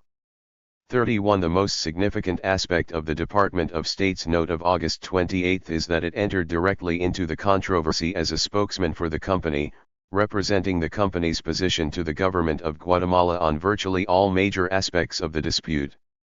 The U.S. government, for example, discussed at length why the company needed so much fallow land, namely to have sufficient land available until its contract expired in 1981 to replace banana lands stricken with the Panama disease. The Guatemalan government maintained that the company did not really need all that land, while the U.S. government asserted that the expropriations would make continued operations impossible. The August note also pointed out that the expropriated 234,000 acres of United Fruit lands at Tequizit constituted almost two-thirds of the 377,000 acres seized in all Guatemala thus far, raising a serious question of discrimination. Moreover, the United States insisted that the application of the law should conform to the minimum standards required by international law. After citing several cases establishing precedents, the note said that Guatemala was obligated under international law to make just payment, that is, prompt, adequate, and effective compensation. Payment in bonds, the note continued, was scarcely to be regarded as either prompt or effective payment. The U.S. government went on to make a detailed case showing how the company had tried unsuccessfully to have its properties reassessed for tax purposes. Also, since tax evaluations were commonly accepted as below real or fair value, the department maintained that fraud could not rightly be imputed when an owner sought full value for expropriated property. The Department of State urged the Guatemalan government to settle the company claim either directly with the company, with the U.S. government, or through an international tribunal.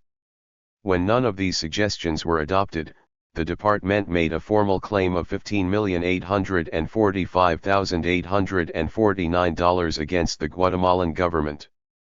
32. 90. There was no indication that the U.S. government had made an independent appraisal of the expropriated property. The face amount of the bonds which the Guatemalan government offered the company was $627,572.82, based on tax evaluations. 33. In response to the formal claim presented by the United States, the Guatemalan government called the amount submitted absurd, charged the company with failure to comply with Guatemalan laws, thereby losing its right to operate in the republic, and called the U.S. claim a frank intervention. 34. The Arbenz government was overthrown in June 1954 before the United States was able to submit a claim for the second large expropriation of United Fruit lands, namely 172,532 acres near Bananera on February 24, 1954. Shortly before its fall, the Arbenz government announced that the United Fruit Company's properties constituted less than 29% of all lands expropriated, the balance having belonged to Guatemalans or persons of other nationalities, thereby countering the United Fruit charge of discrimination. 35. The question of the extent to which the expropriations of the United Fruit Company were linked to the anti-Arbenz movement will be discussed in Chapter 6. By 1954, U.S. fears of communism in Guatemala far overshadowed protests about land seizures. After Arbenz fell, the new Castillo Armas administration rescinded the land reform law, new smallholders were required to leave their properties, and the United Fruit properties were returned. Meanwhile, the United Fruit Company donated 100,000 acres of land on the Pacific coast, 10,000 acres of which consisted of good banana land, for the government's resettlement program. 36. Cuba. United States responses to the seizures of U.S. property in Cuba were politically most significant during Castro's first year in office, that is, before the sharp deterioration set in with the events beginning early in 1960. In the first few months particularly, the U.S. responses to Castro's policies affecting U.S. property were potentially significant indicators of the prospects for later collaboration between the two governments. The Cuban intervention of the management of the American-owned Cuban Telephone Company in March 1959 was an early test of U.S. policy. Philip Bonsall did not believe that he, as American ambassador, should take any official notice of the intervention, and he received no instruction from Washington to do so. 37 Nevertheless, he felt it would be helpful to offer to put the Minister of Communications in touch with telephone regulatory officials in the United States, and an official Cuban group actually did visit the United States for this purpose. The Cuban Agrarian Reform Law of May 17, 1959, was potentially capable of substantial effects on U.S. property interests in Cuba. Nevertheless, Ambassador Bonsall reports that he wanted to tell Castro directly of U.S. sympathy for carefully considered and executed land reform, and that he recognized that some Cubans thought U.S. interests had unduly relied on U.S. official support in the past. In conversations with the Cuban officials, Bonsall explained that U.S. property interests 91 would need to exhaust their local administrative and judicial remedies before expecting assistance from their own government. He sought an early meeting with Castro on the subject. 38 Unable to secure an interview with Castro, Bonsall arranged to send the Cuban government a formal note dated June 11, 1959, on the Agrarian Reform Law. 39 The note outlined U.S. support for soundly conceived and executed programs of land reform and expressed the hope that such reform in Cuba would not impair productive ITY. Attention was also called to the extensive U.S. investments in Cuba and the obligation to make prompt, adequate, and effective compensation. After referring to a provision in the Cuban Constitution requiring prior payment in cash, the note urged fair treatment for U.S. investors and an exchange of views. The next day Castro called in Ambassador Bonsall, and the two discussed the Agrarian Reform Law, Castro describing the ambassador's attitude as cordial and respectful. 40 The ambassador said that American property owners adopted a posture of compliance and that embassy officials entered into discussions concerning compensation in long-term bonds, marketable and payable in dollars. Seizures began in June, 3 U.S. owned cattle ranches being among the first properties affected. During the balance of 1959, the land reform went forward in earnest, accompanied by the seizures of the property of U.S. citizens. Ambassador Bonsall was less concerned about the impact of the application of the Agrarian Reform Law on U.S. interests than damages inflicted on those interests in the absence of legal authority. There was concern about the numerous acts of arbitrary despoilment that victimized Americans in Cuba at the hands of the National Institute of Agrarian Reform. The productive capacity of the properties affected had been damaged well beyond the specific losses of land, cattle, and equipment misappropriated by the eager incompetence under Castro's personal supervision. The actions complained of did not represent the application of the land reform law or any other Cuban law, they were purely arbitrary excesses of personal power. 41. A protest note on seizures under the land reform had been submitted on October 12, 1959, and the general position was briefly summarized in the ambassador's official statement to President Dordic VI on October 27. 42 The thrust of these statements was that the United States sympathized with Cuba's programs of social and economic reform while expressing the hope that negotiations would resolve differences arising between the two countries over any effect these programs had on the rights of U.S. citizens under Cuban and international law. These differences continued to mount, however, and after a visit to the United States early in the new year, Ambassador Bonsall returned to Cuba with a restatement of the U.S. position, this time more explicitly critical of Cuban government actions. The note protested that 92. The numerous actions taken by officials of the Cuban government which are considered by the United States government to be in denial of the basic rights of ownership of United States citizens in Cuba involve principally the seizure and occupation of land and buildings of United States citizens without court orders and frequently without any written authorization whatever, the confiscation and removal of equipment, the seizure of cattle, the cutting and removal of timber, the plowing under of pastures, all without the consent of the American owners.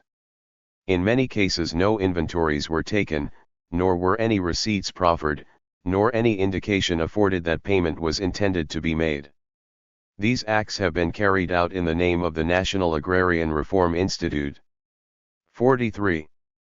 This note may have struck home, and the many other pressures focused on Castro were sufficient to provoke an outburst against counter-revolutionaries and their foreign allies on January 21. His charges were so serious that the Secretary of State recalled Ambassador Bonsall to the United States for a general review of U.S. policies toward Cuba. The significant thing about that review, as embodied in public statements by President Eisenhower and Ambassador Bonsall at the end of January, was the continuation of the policy of restraint, particularly with regard to the seizures of U.S. properties. 44 The United States simply restated its intention of using diplomatic channels to bring violations of the rights of U.S. citizens to the attention of the Cuban government, and its hope for settlement through negotiation or, failing that, international procedures. Without retreating from its original stand, the U.S. position on seizures and other aspects of Cuban relations was designed to calm troubled waters. Meanwhile, other U.S. private interests were suffering adversity as well. Like the telephone company, the U.S.-owned electric power company was ordered to sharply reduce its rates. In October, the government seized the records of all the foreign companies which had been prospecting for oil in Cuba. 45 As the year 1960 unfolded, Castro's early interference with U.S.-controlled public utilities and the seizures of agricultural properties were far overshadowed by even more dramatic and politically far-reaching U.S. initiatives described in greater detail in Chapter 6. They included President Eisenhower's decision to arm a counter-revolutionary force and to cut the Cuban sugar quota, and the U.S. recommendations to the oil companies to refuse to refine Soviet crude oil. Their refusal gave Castro grounds to seize the 3 refineries, which he did beginning on June 29. Meanwhile, Eisenhower's plans to suspend the Cuban sugar quota came to fruition with the announcement of the suspension on July 6. Castro had issued a decree authorizing the seizure of all U.S. properties on July 5 but waited a month after the sugar quota suspension to implement the decree.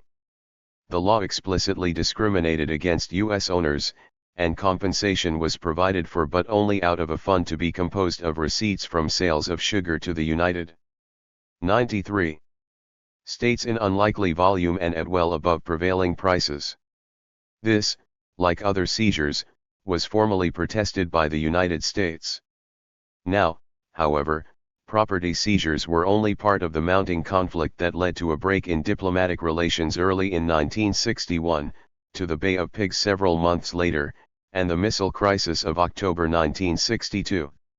Castro himself has estimated that U.S. properties seized in Cuba were worth some $800 million, while authoritative U.S. estimates ranged from $1 billion and up. 46 Cuban-American relations thereafter deteriorated so rapidly, and in a sense so relentlessly, that the U.S. reaction to the seizures of U.S. property was largely for the record.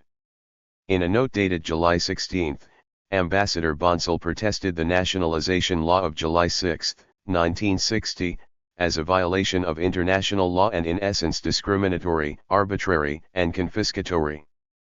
47 He called it discriminatory because it was limited to the seizures of property owned by U.S. citizens, arbitrary because it was admittedly in retaliation for the sugar quota suspension, and confiscatory because of the nature of its provisions for compensation.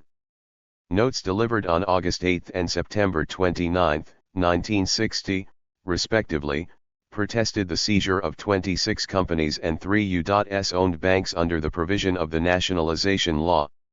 The U.S. government suspended the operations of its nickel facility on September 29 because of confiscatory taxes and intermittent embargoes on exports. 48 The Foreign Claims Settlement Commission has provided a procedure for making U.S. claims a matter of judicial record, and 5,887 awards in the amount of $1.76 billion had been made by the end of 1971.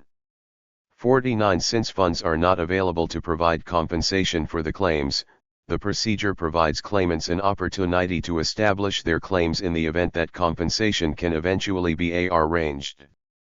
Also, the procedure provided company executives with a means of reassuring stockholders that they were doing everything possible to protect their interests.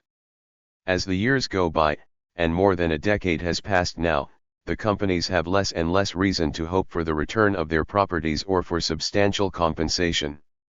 Many of the properties have deteriorated or been rebuilt, and the Cuban economy has experienced over 10 years of socialism, making a return to the old economic system difficult, if not impossible.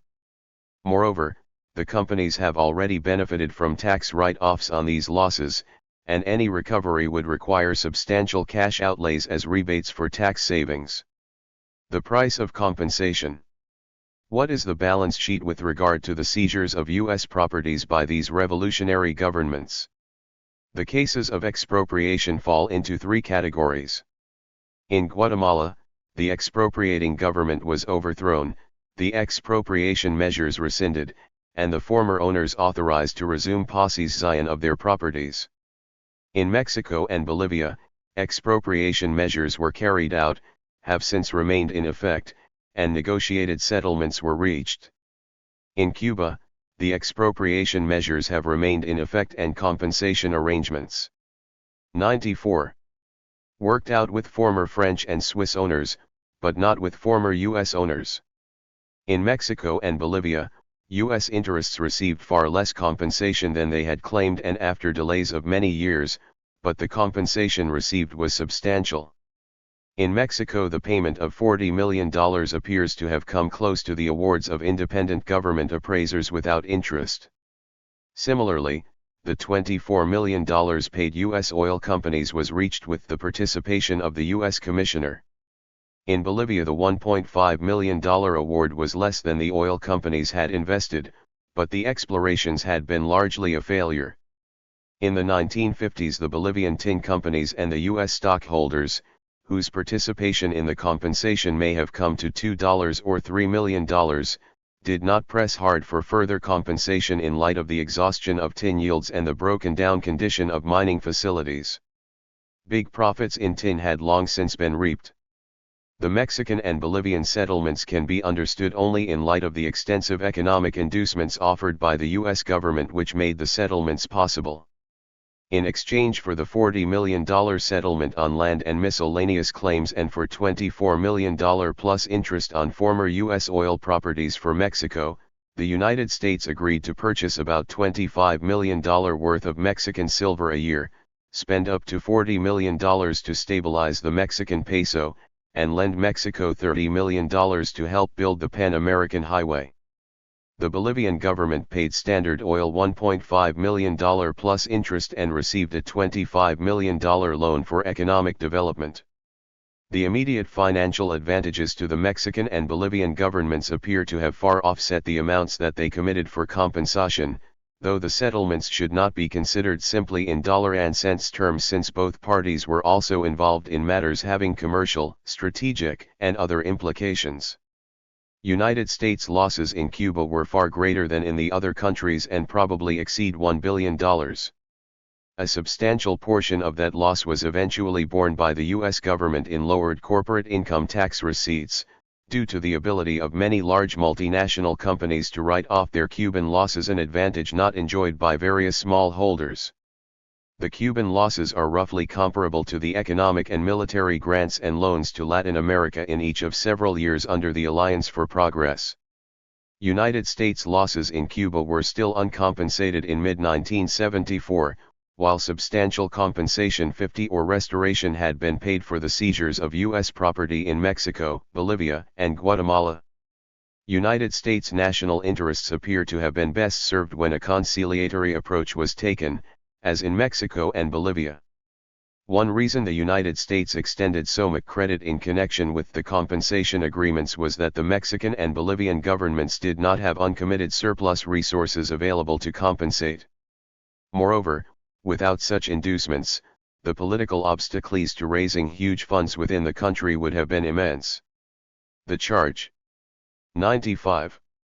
That the U.S. taxpayer was forced to finance the payment of compensation to private U.S. holders would not be entirely fair, because payment of compensation was not the sole purpose of U.S. assistance.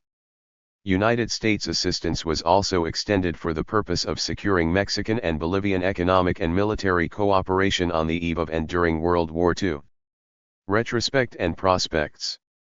The United States has long insisted that international law requires that compensation be paid for the expropriation of the property of foreign owners. This policy continues to stand as an obstacle to those political movements which hold that social progress can be achieved only through structural changes in the economy, such as far-reaching changes in the tenure of land and mines. Leaders of these movements hold that land reform is essential for economic and social development. In fact, control of private property by certain status quo groups is sometimes seen as a major bar to social progress. Expropriation is viewed as the only effective way to deprive these groups of dominant political power, even though cash to compensate is not available. People seeking radical social change may attribute little significance to demands for compensation based on legal rights or considerations of equity on the grounds that the owners of land and other properties often acquired them by theft, fraud, or bribery. United States policies on compensation for private property conflict not only with the goals of Latin American proponents of social change but with other basic U.S. policies as well. Such programs as the Alliance for Progress have sought to promote land reform, while the countries which need it most can seldom afford to make prompt, adequate, and effective compensation in any strict interpretation of these terms. Such requirements are apt to make land reform impossible. Yet failure to insist on compensation for owners who have been expropriated is widely considered as grossly unfair since the U.S. government has encouraged private investment as a spur to development.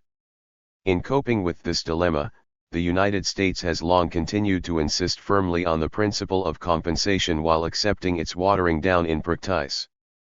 This may be partly due to a desire to promote social change. More important, compensation which does not meet the U.S. standard may be better than no compensation at all. As far back as 1923, for example, the United States agreed to accept long-term bonds for expropriated agrarian claims in Mexico. Later, the United States accepted installment payments for a global settlement of these and other claims.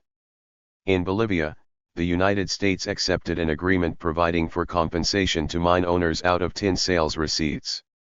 In Cuba, while formally insisting on prompt, adequate, and effective compensation, the U.S. ambassador was discussing deferred payment in bonds redeemable in dollars.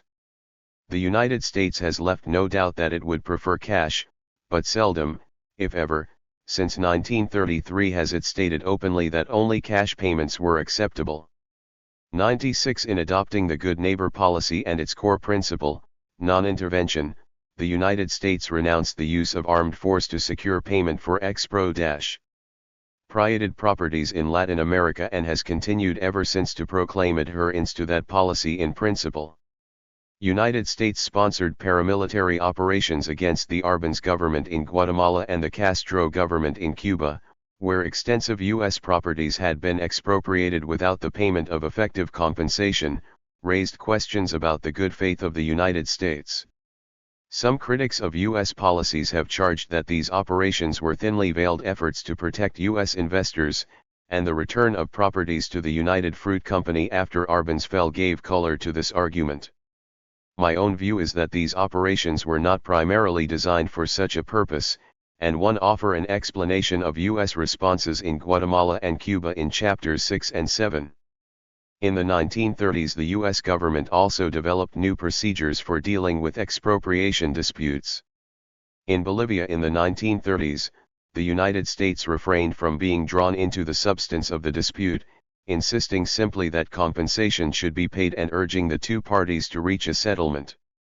In Mexico, the United States directly entered into negotiations on a settlement of the oil dispute only when the oil companies refused to accept what the Roosevelt administration thought was a reasonable offer. In neither case did the U.S. government seek to represent the oil companies directly with the two governments concerned. As Bryce Wood has pointed out, following 1939 the Department of State could no longer be regarded as an international law office automatically responding to requests for the presentation to international tribunals of cases affecting U.S. companies. 51 In this connection, the United States accepted a negotiated settlement with both Bolivia and Mexico. United States practices in this respect changed when John Foster Dulles, who had long served as the attorney for U.S. corporations operating abroad, became Secretary of State.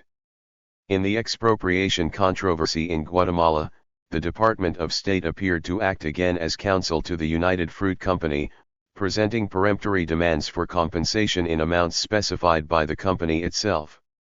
United States authorities have developed over the years a variety of ways to encourage expropriating governments to make compensation.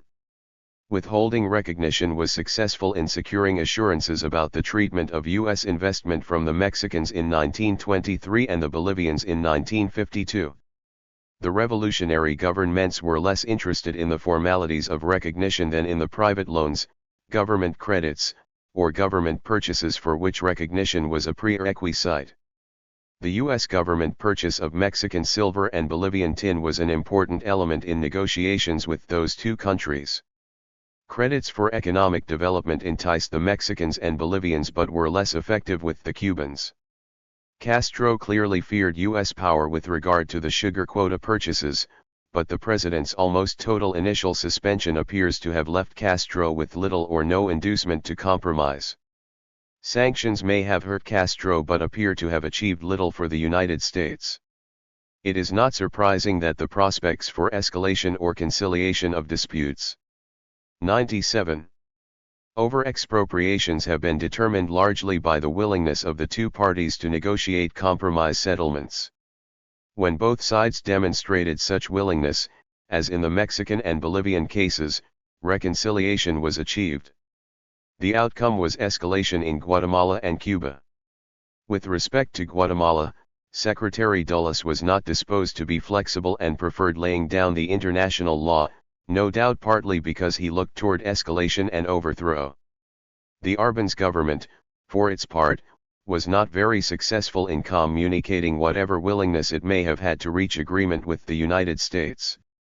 It probably should be recognized that when the United Fruit properties were seized, relations between the two governments were already so embittered that it would have been difficult to arrange a compromise even if both parties had ultimately been prepared to compromise.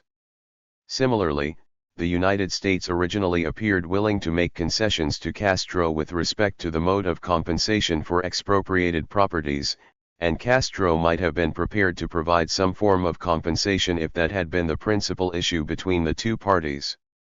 Castro, however, had concluded that a compensation agreement could only be part of an overall settlement, with which he doubted he could agree.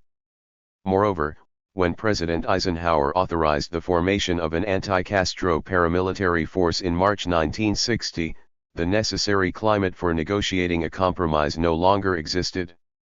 Thus, the conditions for conciliation, the absence of which are likely to lead to escalation, are not only mutual willingness to work out a compromise but political relations which make negotiations feasible. In these cases the major questions have often appeared to be legal. Must compensation be paid? If it is to be paid, is it as a legal obligation or as a matter of grace, and how should payment be made? The U.S. government does not, of course, contest the right of expropriation, and most governments, including even Castro's, are prepared to pay compensation in some cases. The main problem, once a Latin American government has decided to expropriate, usually is its inability to compensate. Like other governments, the Latin American revolutionary governments come to terms, that is, exercise their limited capacity to pay when they deem it in their interests to do so. In order to provide the necessary incentives and reach bilateral settlements, the United States ordinarily has been forced to look beyond private interests to broader public interests, economic, political, and strategic. What this has usually meant is that U.S. officials have found it necessary to offer inducements, often in the form of loans or commodity purchases, to secure reasonable compensation for expropriated U.S. properties as part of a total package beneficial to both sides. While insisting on compensation, the U.S. government has a parallel policy of encouraging direct private investment in Latin America as in other countries of the Third World. It thereby has been charged with assuming a moral obligation to help protect such investments. The rationale for official encouragement has been that 98. Private investment can and does play an important role in economic development, and that the development of the Third World is in the national interest of the United States. To that end, the U.S. government has sponsored a number of programs to share the risks of direct foreign investment with U.S. investors. 52. One of these programs is the Investment Guarantee Program, which ensures risks with respect to convertibility and war as well as to expropriation. Since 1959, the United States has signed agreements providing for investment guarantees with most Latin American governments. By June 30, 1971, $5.6 billion of guarantees had been issued in Latin America, nearly $2.6 billion of which covered expropriation risks. 53. About one-sixth of the nearly $16 billion of U.S. investment in the region was then covered by expropriation insurance. The early public discussion of the Investment Guarantee Program emphasized its potential for stimulating development, and there appears to have been relatively little attention given to the impact the program could have on relations with governments which expropriate U.S. property. Before the U.S. government joined in risk-sharing arrangements, the central conflict in expropriation cases was between the expropriating government and the U.S. company concerned. The U.S. government retained its option of playing a peripheral role. Under the Investment Guarantee Program, the U.S. government formally became a party to expropriation controversies and itself a potential claimant under the provisions of intergovernmental agreements. The Cuban expropriations under Castro were not covered and predated most such agreements in Latin America. Massive claims came into prospect, however, when the Allende government expropriated U.S. properties in Chile. Many of these properties were covered under the Investment Guarantee Program, and coverage in Chile came to $313 million. The Chilean case shows what a heavy burden such claims can put on the program's reserves for expropriation losses, which were $85 million in 1971. 54. If Allende had not fallen, congressional appropriations might have been required to keep the program viable. The Chilean expropriations also show how the guarantee program intimately links U.S. public and private interests, raising fiscal and political complications for the U.S. government, as well as for the Chilean government and the U.S. companies concerned. In recent years, doubts have been expressed about the rationale underlying U.S. official promotion of direct foreign investment as a means of stimulating economic development. The new skepticism is not occasioned so much by the long-standing radical critique of direct foreign investment as a tool of economic exploitation and political domination as by new insights on how such investment may serve to dampen rather than stimulate local dynamism and autonomous growth. The competition of large multinational corporations, for example, is sometimes seen as displacing or stunting the growth of local investors. The fact that so many entrepreneurs are foreigners or represent foreign companies is also sometimes believed to inhibit the development of national economic policies. In such cases, Albert Hirschman has maintained, the national interest of the United States, broadly con. 99. Conceived as served by the development of Latin America, may enter into conflict with the continuing expansion and even with the maintenance of the present position of private investors from the United States. 55. He cites, for example, the incompatibility in the short run of land reform and income redistribution through taxation, important goals cited in the Alliance for Progress, with the maintenance of a favorable investment climate for private capital. As a result, he has proposed a policy of selective liquidation and withdrawal of foreign private investment in the best mutual interests of Latin America and the United States. 56. To that end, he made specific proposals for mechanisms providing for compensation and the orderly transfer of properties from foreign to national ownership. Meanwhile, President Nixon continued to insist on an international standard with respect to compensation for expropriated property. In early 1972, he asserted that the United States has a right to expect that expropriations will be non-discriminatory, for a public purpose, and that prompt, adequate and effective compensation will be paid. 57. Moreover, the prevailing view in the American establishment is that seizure of property without compensation is a form of theft. United States officials have been reluctant to retreat an inch from this principle for fear of providing a pretext for threats to a vast array of U.S. property abroad. In 1973, for example, U.S. citizens had about $107 billion in direct investment in foreign countries, $18.5 billion in Latin America alone.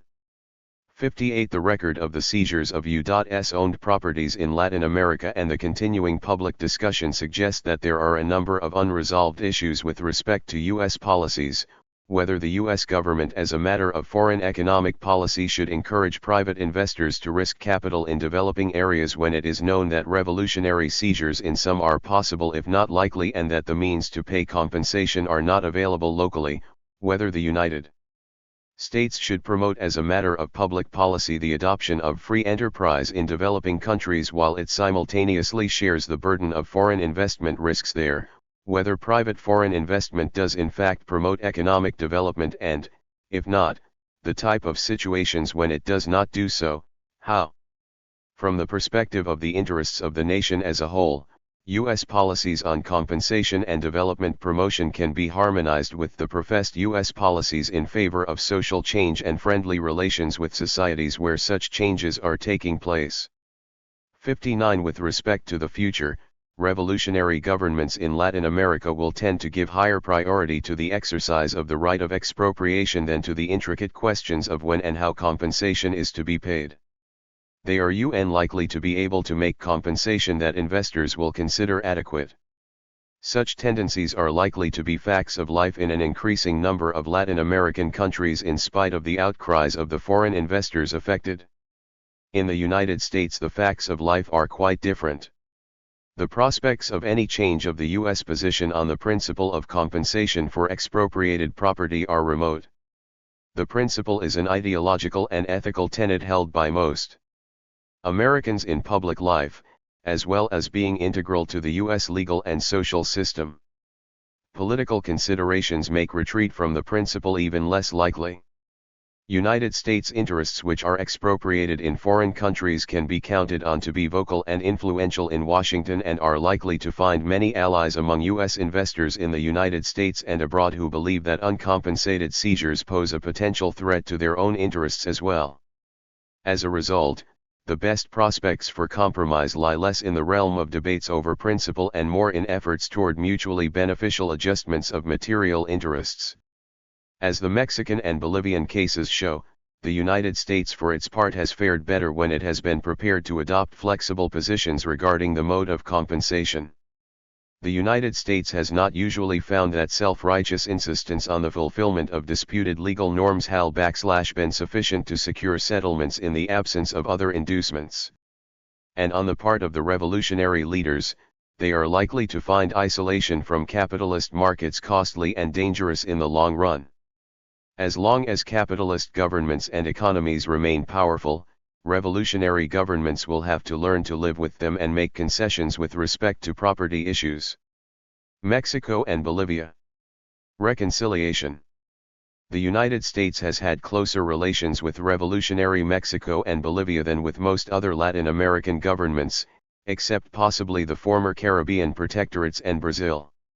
In spite of earlier friction, the Mexican and Bolivian revolutions were both climaxed by unprecedentedly friendly relations with the United States.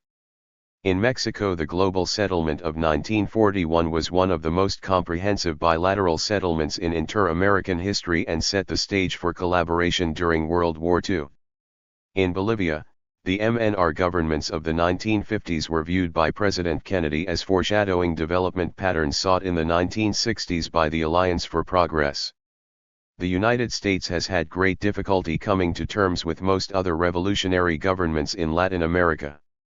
Relations with revolutionary governments in Guatemala in the early 1950s and with Castro after 1959 deteriorated into mutual hostility and bitterness. The major question may be posed: why was the United States able to come to terms with the Mexican and Bolivian revolutionaries and not with those in Guatemala and Cuba? Was the reason related to differences in revolutionary programs? Was the international situation decisive? To what extent does the behavior of U.S. leaders and Latin American revolutionaries explain the differing outcomes? In this and the following two chapters an attempt will be made to answer these questions. Let us see first how the U.S. government came to reconcile its interests with the Mexican and Bolivian revolutionaries. Fundamental to understanding the U.S. response to the Mexican Revolution is the fact that U.S. presidents were basically sympathetic to the purposes of the revolution during its most active phases, namely in 1915 to 1917 and 1934 to 1938. Presidents Woodrow Wilson and Franklin Roosevelt both were outspoken in their approval of the general direction of Mexican development and well disposed toward their Mexican counterparts, Presidents Carranza and Cardenas. 101. 2. 102. When Wilson became president in March 1913, he was extremely disturbed by the events leading to the overthrow and death of President Madero the preceding month. His apprehension and suspicions were sufficient to cause him to ignore the importunate demands of Ambassador Wilson for the recognition of General Huerta as Madero's successor. The president sent his friend, William Bayard Hale, to Mexico to determine the true situation and to advise him accordingly. Hale's report describing the treacherous behavior of Huerta, Ambassador Wilson's involvement in Madero's overthrow, and Madero's murder made a lasting impression on the President. Perhaps partly as a result of a shared sense of guilt about Madero's death, Wilson decided to force Huerta out of power. His commitment against Huerta's counter-revolutionary government facilitated his personal and political predisposition in favor of the Mexican revolutionaries. As early as April 1914, Woodrow Wilson publicly demonstrated his understanding and approval of the course of the revolution in an interview with a journalist. "I challenge you to cite me an instance in all the history of the world where liberty was handed down from above. Liberty always is attained by the forces working from below, underneath. That, leavened by the sense of wrong and oppression and injustice, by the ferment of human rights to be attained, brings freedom. It is curious that every demand for the establishment of order in Mexico takes into consideration, not order for the benefit of the people of Mexico, but order for the benefit of the old-time regime, for the aristocrats, for the vested interests, for the men who are responsible for this very condition of disorder. No one asks for order because order will help the masses of the people to get a portion of their rights and their land, but all demand it so that the great powers of property, the overlords, the hidalgos, the men who have exploited that rich country for their own selfish purposes, shall be able to continue their process undisturbed by the protests of the people from whom their wealth and power have been obtained. They want order, the old order, but I say to you that the old order is dead." 1. Despite all the tensions with the various revolutionary movements, despite threats and counter-threats, despite the prospect of war between the two countries, Woodrow Wilson never abandoned his fundamental sympathy with the Mexican revolutionary cause. Nor was Wilson's benevolent attitude toward the revolution exceptional in the United States. As José Vasconcelos, a leading Mexican revolutionary, has written, "It was easy for us to understand the two currents of opinion, one in favor of, the other against, our country. The great mass of public opinion in the United States was in favor of the Mexican Revolution because it felt that Mexico was 103. Entitled to freedom and progress just as much as any nation. Only the small group whom we may call imperialists were of the outspoken opinion that Mexico did not deserve democracy and that a brutal dictator, an iron hand, was necessary to keep down a country of half-breeds and renegades." 2. Rival Mexican factions. Wilson's sympathy for the revolution has been obscured by the way he treated the revolutionaries and his sporadic meddling in Mexican affairs. The latter, symbolized by his patronizing manner, blatant demands, and armed intervention, has often caused his important contribution to the victories of the leading Mexican revolutionaries to go unrecognized. During his presidency, Woodrow Wilson frequently used his diplomatic and other influences to suppress the rivals of the first chief of the revolutionaries, Venustiano Carranza, and to support Carranza himself. Like Carranza, Wilson was an early and loud voice against Huerta. Within a few months President Wilson's policy had crystallized into two main elements, forcing Huerta out of the Mexican presidency, and achieving free elections as the basis for a popularly elected and democratic successor government. This policy was pursued initially through the president's personal representative in Mexico, the former governor of Minnesota, John Lind, and announced in a message to the Congress on August 27, 1913.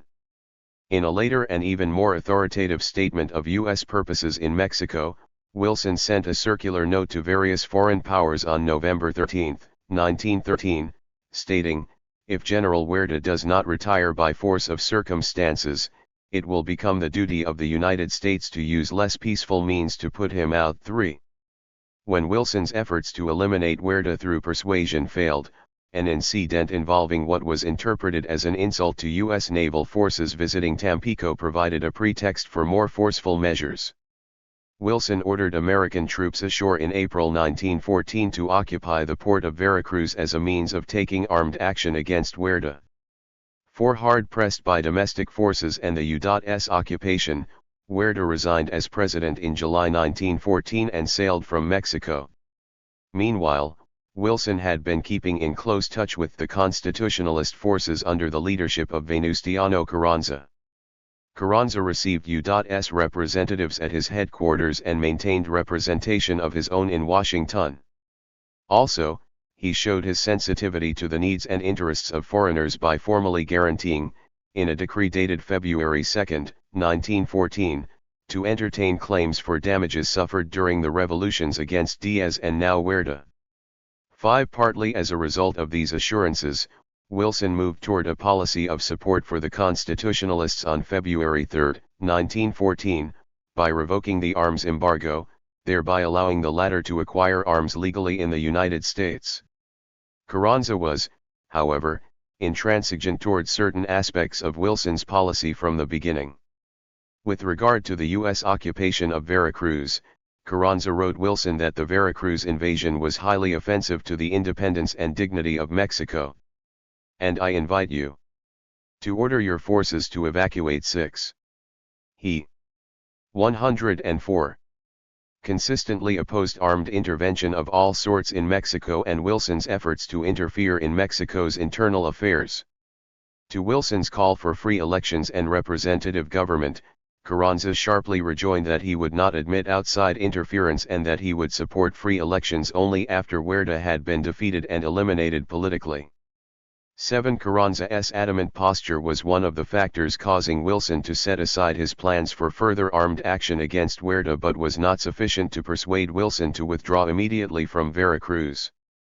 As a result, Carranza became the beneficiary of Wilson's armed action against Huerta without himself bearing the stigma of approval of U.S. intervention. Carranza remained an authentic spokesman of Mexican nationalism and an independent voice vis-a-vis the United States. Carranza reaffirmed his position by accepting the mediation of Argentina, Brazil, and Chile in the dispute between Mexico and the United States while refusing to accept their recommendations regarding an armistice and other matters related to Mexico's internal affairs. 8. After Huerta's resignation in July 1914, various Mexican factions led by Carranza, Villa, and Zapata struggled to dominate Mexico. During that year, President Wilson considered the options of supporting one or another of the leaders or insisting that they all stand aside to give the nation a free and unfettered choice. Under pressure from Mexico and desirous of terminating U.S. involvement, President Wilson ordered American troops out of Veracruz on November 23, 1914. In doing so, the U.S. commander did not arrange to turn the city over to a particular Mexican faction, but Carranza's troops, which controlled the environs of Veracruz, took over the city after the Americans left. By mid-1915, Carranza was gaining the upper hand in much of Mexico with the support of various generals, most notably Alvaro Obregón. These events were responsible in part for a change in U.S. policy. Wilson no longer gave first priority to free elections, but rather sought first the establishment of order by a dominant revolutionary faction, leaving the electoral question until later. Wilson and Secretary of State Robert Lansing concluded that peace could be restored most effectively by recognizing Carranza, who was rapidly becoming the master of Mexico anyway. Lansing persuaded the Latin American representatives at the Pan American Conference convened to deal with problems arising from civil conflict in Mexico to support the U.S. position and recognize Carranza de facto. The powers concerned did so beginning on October 19, 1915. That same day the Wilson administration forbade the export of munitions to Mexico while making an exception for the Carranza government. The recognition of Carranza and the arms embargo was a severe blow to the battered but still undefeated spirit of Francisco Pancho Villa. He retaliated by holding some 30 Americans hostage in Chihuahua for a short time in November, killing 17 Americans in cold blood at nearby Santa Isabel in January, and striking across the border in force at Columbus, New Mexico, where he killed 15 American soldiers and civilians in early March.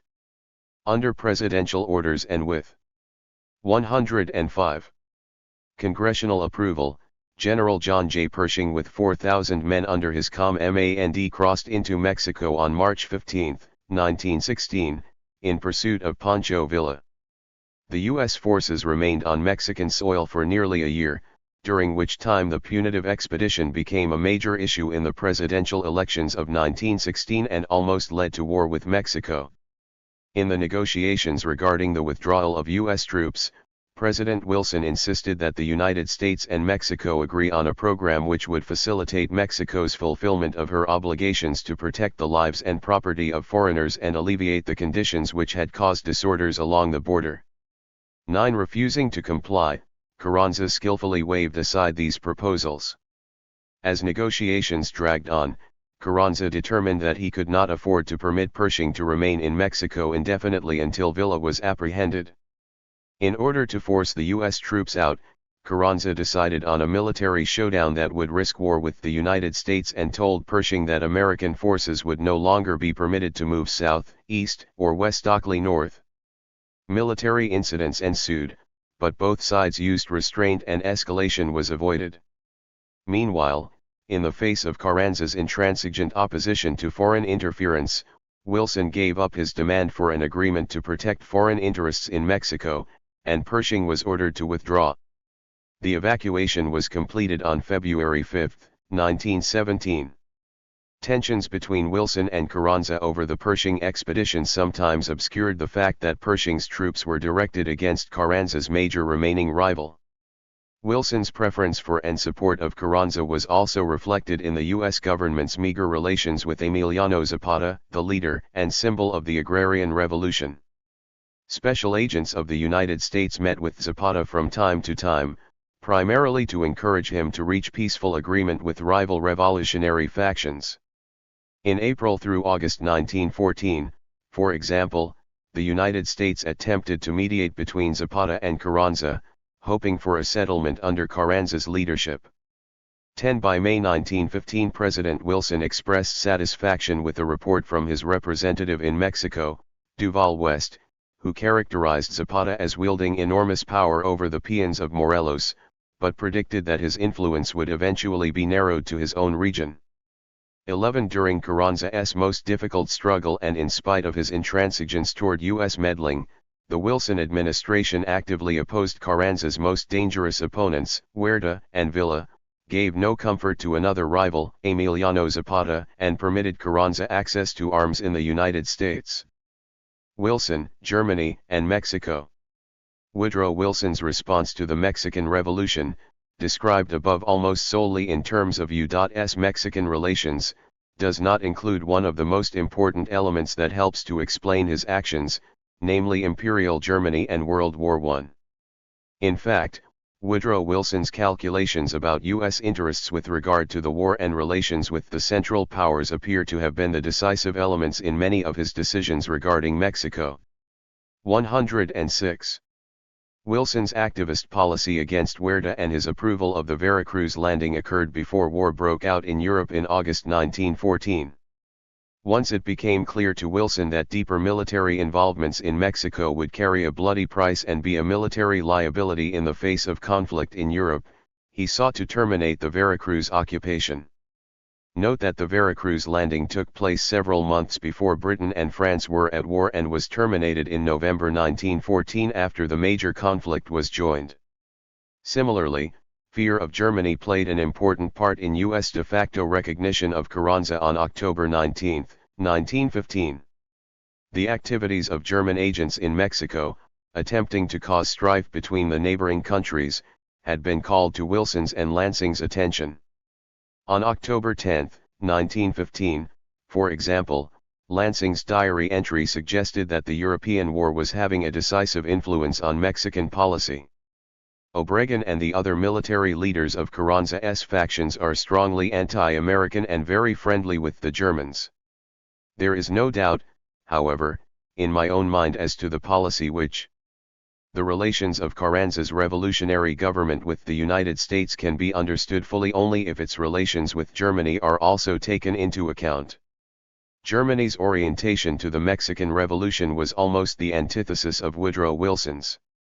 Whereas President Wilson regretted the involvement of Ambassador Henry Lane Wilson in Madero's overthrow, the German government supported the participation of the German minister, Paul von Hintze, in the conspiracy against Madero. And, in fact, it was Hintze who favored Huerta as Madero's successor, not General Felix Diaz, the American ambassador's candidate. Germany recognized Huerta in the middle of 1913 and became one of his major foreign collaborators. Germany, too, had been an early critic of Wilson's strictures about Huerta's arbitrary political tactics, considering Huerta the alternative to anarchy in Mexico. When Huerta decided to resign as president and go into exile, he selected a German warship, the Dresden, to carry him away. Meanwhile, World War I had broken out in Europe and Germany sought by all means possible to reduce or eliminate arms deliveries from the United States to Germany's enemies. To this end, a member of the German intelligence service, Franz Rintelen von Kleist, was sent to the United States in March 1915 to undertake sabotage and other clandestine activities. In analyzing the situation, Rintelen had concluded that the only country they had to fear was Mexico. If Mexico attacked her, she would need all the munitions she could manufacture, and would be unable to export any to Europe. Now that Huerta was in exile and sought to overthrow Carranza, Rintelen calculated that Huerta's designs could be put to Germany's service. Huerta arrived in New York shortly after Rintelen, and Rintelen persuaded him that they work 109 together. According to Rintelen, their agreement of April 1915 was that German U-boats were to land weapons along the Mexican coast, abundant funds were to be provided for the purchase of armaments, and Germany should agree to furnish Mexico with moral support. In that eventuality, Mexico would take up arms against the United States. With German help, Huerta proceeded to organize in the United States a large and well-armed force to re-enter Mexico and overthrow Carranza. Most authors agree that Germany assisted Huerta with arms, money, or both, though, like other clandestine operations, evidence is hard to find. Unsuccessfully seeking to deceive and evade the U.S. authorities, Huerta traveled to Newman, New Mexico, to meet Pascual Orozco, Jr., to prepare to cross the border on June 28, 1915. Large numbers of officers and men favoring Huerta were present on both sides of the border, as were caches of arms and munitions. Huerta's plans for an armed revolt against Carranza seemed clear, but proving his intent in court would not have been easy. Nonetheless, 2 federal marshals and a concealed detachment of cavalrymen arrested Orozco and Huerta the moment they met in Newman. Huerta and Orozco were charged with conspiracy to violate the neutrality laws. During the legal maneuvers that followed, Orozco escaped his captors. Faced with President Wilson's determination not to permit him to return to Mexico, Huerta did not secure freedom until it was too late. He died of cirrhosis of the liver some 6 months later. In January 1916, not having yet been brought to trial. Thus, prompt action by the U.S. authorities against Huerta nipped in the bud one of the 2 remaining threats to the new Carranza government. Another source of disturbance along the border was an alleged plan of Mexican Americans and Mexicans to launch a revolt in the Southwest and restore to Mexico the territories lost to the United States in 1848. Launched under the name of the Plan de San Diego, the movement appears to have been an effort to divert attention from the proposed Huerta Orozco invasion. Germans may have backed that diversion, too. The manifesto's call for Mexico's reincorporation of its lost territories appears to have been part of a chain of events leading to the inclusion of this provision in the famous Zimmermann telegram of January 1917 to Mexico. 24 As Huerta's life and his connections with the Germans were drawing to a tragic close, official German interest was shifting to others, this time to the disgruntled revolutionary general, Francisco Villa.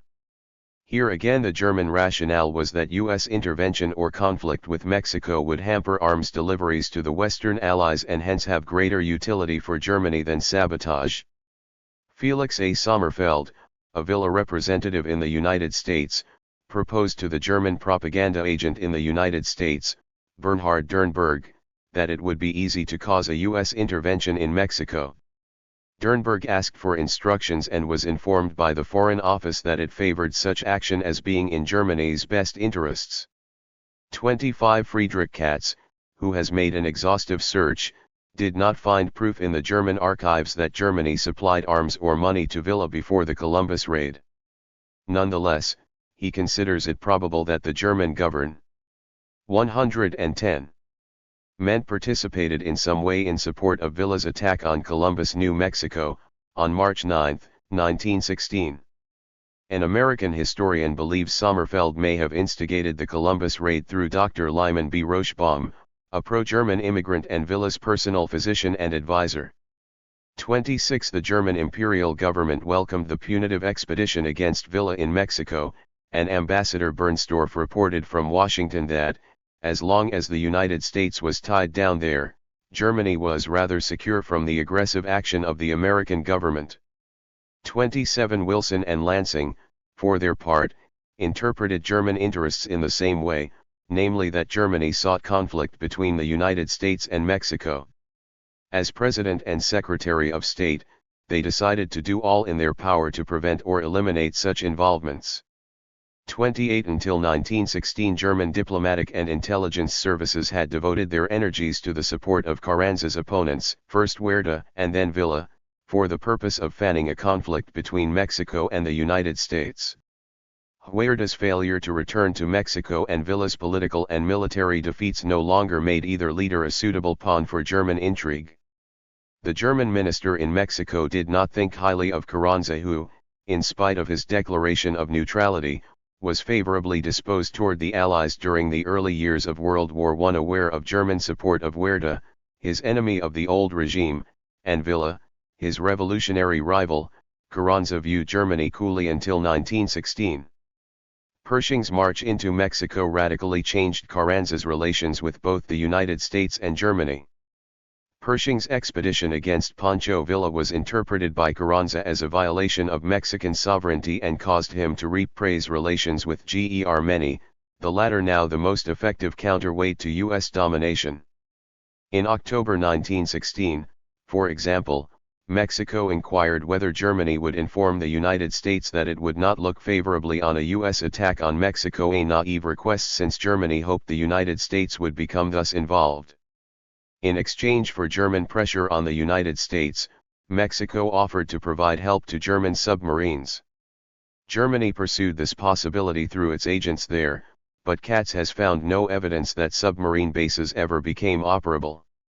29 The Mexicans climaxed their approaches with a comprehensive memorandum of November 1916 calling for economic and military collaboration.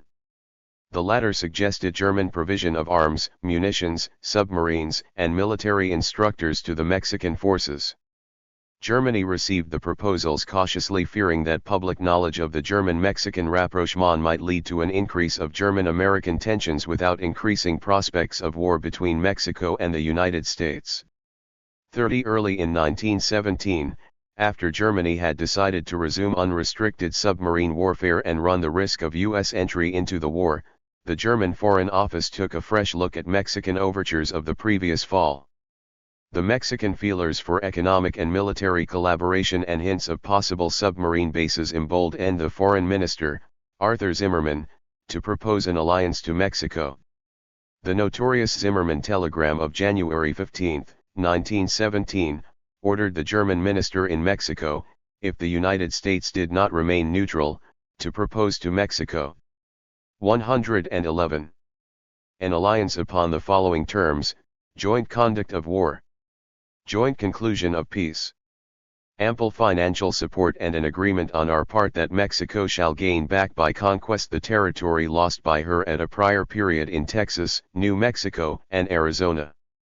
And the suggestion that Japan be requested to take part at once and that he government. 2 claims conventions were at once concluded. Diplomatic relations were resumed. Suddenly there was an attempt to overthrow the established government of Mexico by violence. The established Mexican government asked the government of the United States to sell to it a limited quantity of arms and munitions. This government had the arms and munitions close at hand, it did not need them and could sell them if it wished. If the request had been denied, we should have turned a cold shoulder to the government with which we had recently established friendly relations and have given powerful encouragement to those who were attempting to seize the reins of government by force. 64. In addition to the arms sales, the United States helped Obregon by permitting him to transport troops and equipment across adjacent U.S. territory, by sending warships to patrol the Gulf Coast of Mexico, and by protesting the rebels' closure of certain Mexican ports. 65. Hughes' policies received widespread support in political circles as well as in the public at large. In the end, Obregon's policy of seeking reconciliation with the United States paid off handsomely in putting down de la Huerta's rebellion. The movement collapsed and de la Huerta escaped into exile. Obregon's hopes for long-term loans, however, were not fulfilled after recognition in 1923. In fact, continuing fiscal difficulties, the adverse effect of the de la Huerta rebellion on the economy, and declining petroleum output led to the suspension of the Lamont de la Huerta Agreement of 1922, and thus once again to the suspension of payments on the foreign debt.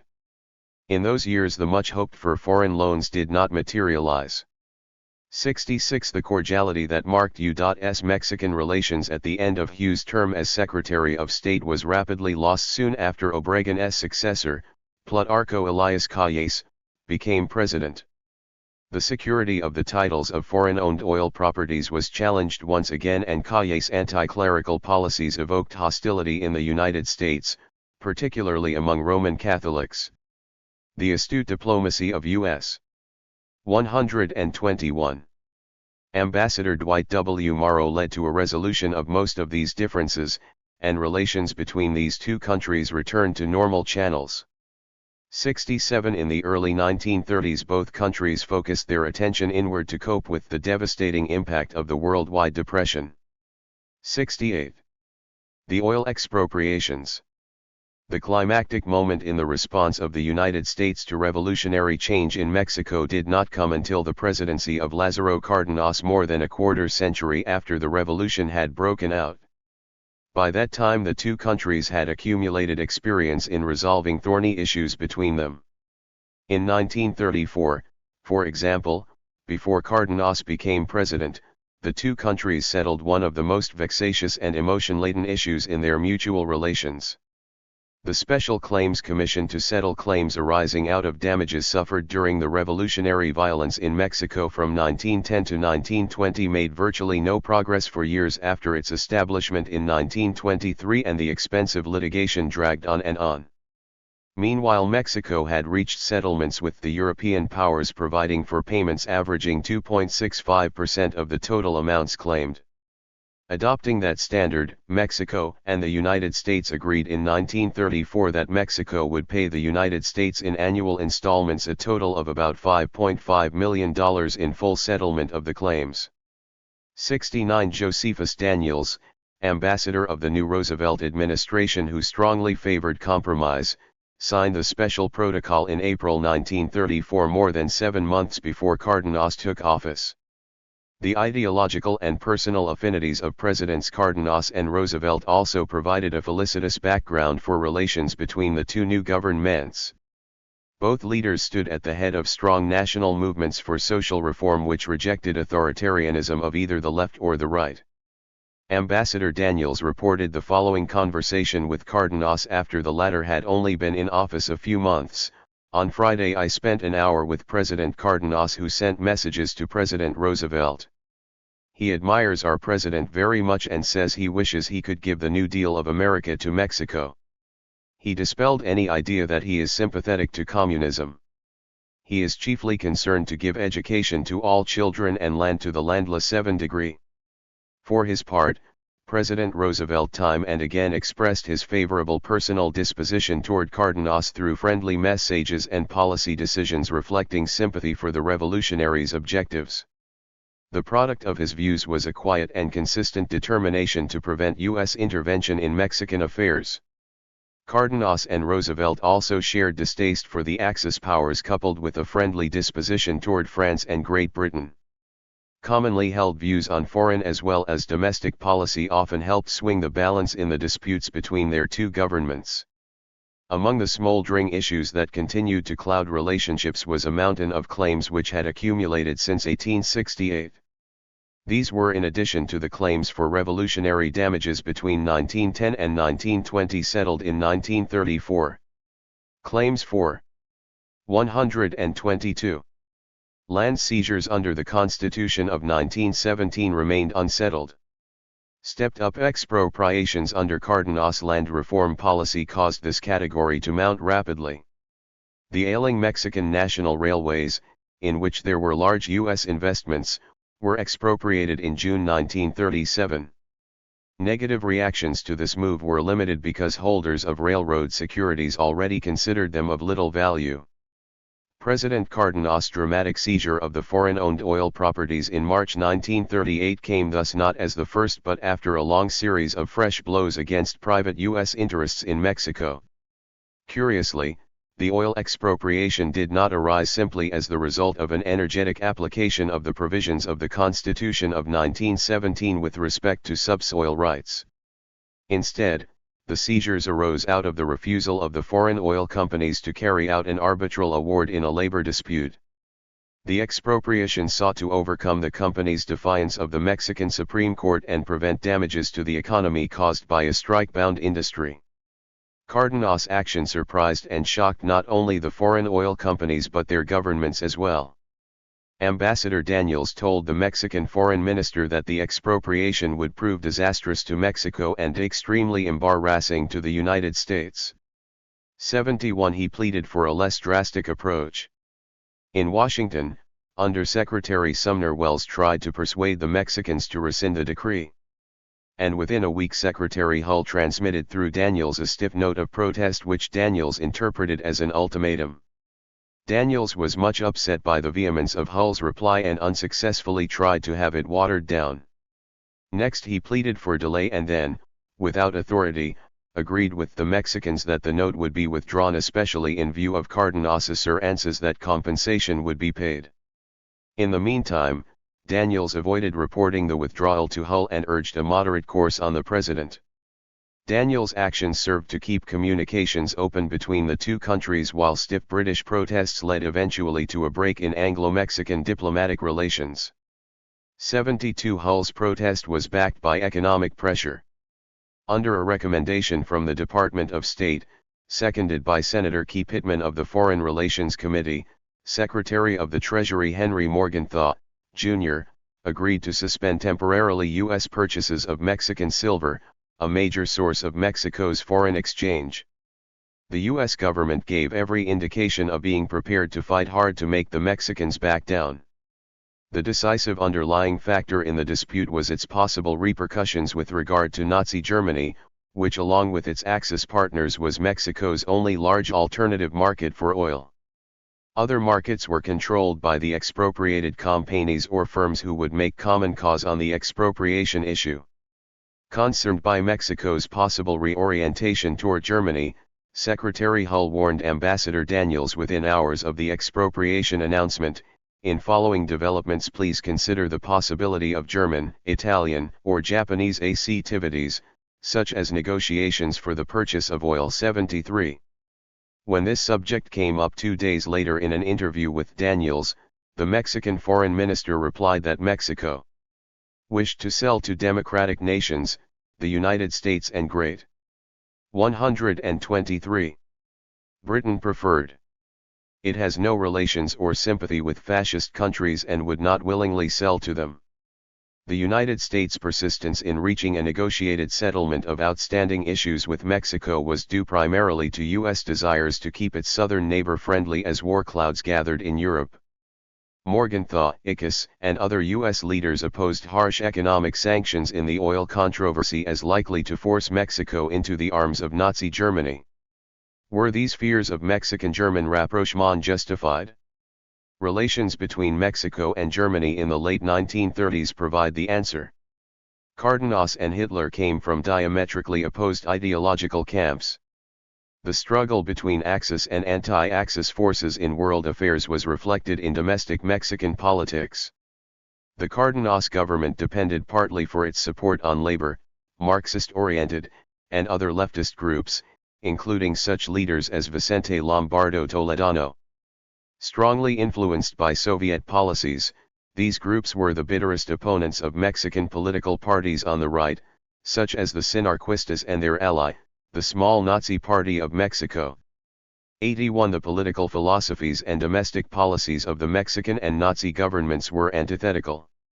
In the international arena in the mid-1930s, Mexico, together with the Soviet Union, was one of the leaders of international efforts to check the expansionist tendencies of the Berlin-Rome-Tokyo axis. Mexico was a staunch supporter of the Spanish loyalists with whose exiled government it continued to maintain diplomatic relations after Franco, with German and Italian assistance, gained control of Spain. Mexico was one of the few countries to protest publicly Germany's absorption of Austria into the Third Reich. As a result, Germany's relations with Mexico during the 1930s were cool. The German Foreign Office was disturbed by the prevalence of anti-Nazi publications in Mexico and by Mexico's public opposition to Nazi foreign policies. Partly because of the Mexican government's express hostility, the German government advised GER-MAN firms in Mexico to order from Germany only what could not be acquired elsewhere. Fearing Mexican transshipments to the Spanish loyalists, Germany refused to sell Mexico munitions. The German minister reported that such munitions would go to the Spanish Red Army. 82 The two governments' conflicting domestic and international policies dampened the prospects for any form of collaboration that was likely to be viewed with concern in Washington.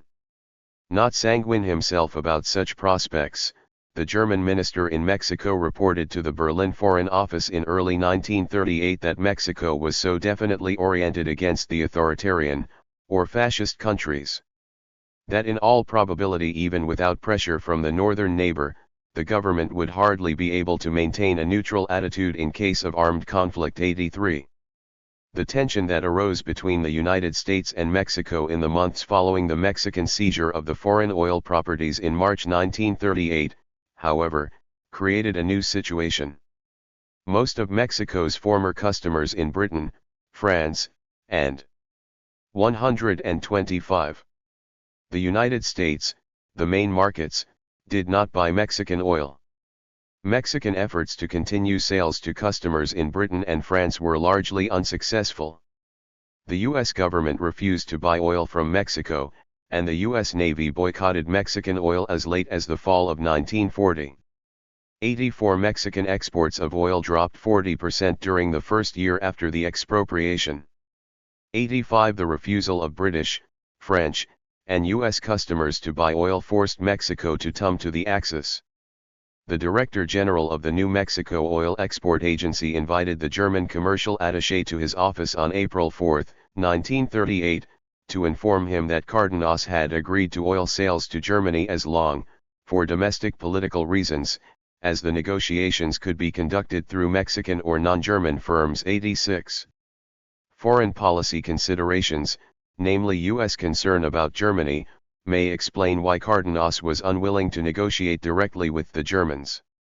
When a Cardenas representative asked Minister Riot whether Germany would be interested in Mexican oil and other agreements, Riot replied that this would depend on the restoration of German confidence in the domestic political development of Mexico, which had been disturbed by left radical agitation against Germany and above all by the government's position on the Austrian Anschluss. 87 Shortly thereafter, Riot reported to the Foreign Office that the present situation offers great opportunities for Germany from a political subordination to foreigners. Lo extranjero, the Movimiento Nacionalista Revolucionario began its partisan activities demanding for the Bolivian people the right to direct their destiny, capturing attention not by being for or against the Reds or the Whites, but above all by claiming what seemed best for Bolivia. 119 The Manner government succeeded in convincing the Eisenhower administration that it was not fascist, communist, or pro-Soviet. In his book, The Wine is Bitter, Milton Eisenhower, who visited Bolivia as a representative of the president, dealt with this question directly. In fact, he used the Bolivian example to show how politicians, the mass media, and business leaders sometimes tag governments or political parties as communist in good faith but without essential knowledge. He added, sometimes men with selfish interests knowingly make false statements which poison the American mind and enrage Latin Americans. It is harmful in our own country and devastatingly hurtful throughout Latin America for us to carelessly or maliciously label as communist any internal efforts to achieve changes for the benefit of the masses of the people. We should not confuse each move in Latin America towards socialization with Marxism, land reform with communists, or even anti-Yankeeism with pro-Sovietism. Dr. Eisenhower explained that Paz Estensaro's government may have been inexperienced, sometimes critical of us, and more inclined towards socialism than Americans generally prefer. But they were not communists. And he stoutly denied that the Bolivian land reform was communist-inspired. Feudalism is far closer to communism than the system of owner-operated farms installed by the Paz Estensaro government. Why we should call land reform under such circumstances communism is beyond me. In fact, he went on to argue that rapid peaceful social change is the only way to avert violent revolution in Bolivia. Physical strife would be the surest way of giving the communists control. 120 The second major issue, the treatment of foreign-owned property, dramatically came to public attention when the MNR government nationalized the three large tin mining companies in October 1952. Nationalization was a dangerous step since it jeopardized Bolivia's sales of tin abroad, the nation's largest single source of foreign exchange to cover food imports. Such imports constituted about 1/4 of the national diet. The crisis was further aggravated by a precipitous drop in tin prices. As Chapter 4 indicates in greater detail, the MNR leaders committed the government to paying compensation for the expropriated mines and time and again reassured Washington that the nationalization decree was not directed against private property in general nor against foreign holders in particular. Agreements were reached with all three mining companies providing for compensation, the first with the Patino Company in June 1953. As a gesture of its faith in private foreign investment, the MNR government subsequently entered into agreement with foreign companies such as that of Glenn McCarthy to develop sulfur deposits and with Gulf and other companies to exploit oil deposits. Dr. Eisenhower described how he listened for hours to explanations of the 134 Bolivian tin mine expropriation in conversations with President Paz Estensaro, his foreign minister, and his able ambassador in Washington. I recall distinctly spending most of one day at a small military school down a mountain. Dr. Eisenhower also talked with the former mine owners and other bitter critics of the expropriation so that he admitted to not having learned where the full truth lies. But he did express his firm conviction that the MNR's officials were honestly convinced that the expropriation with compensation was in the long-time interest of the nation. 121. Emergency assistance.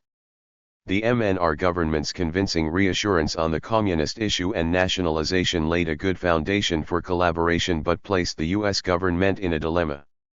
The strategic U.S. stockpile of tin had grown large and the United States sought both to economize on the price and to lower the volume of minerals purchased.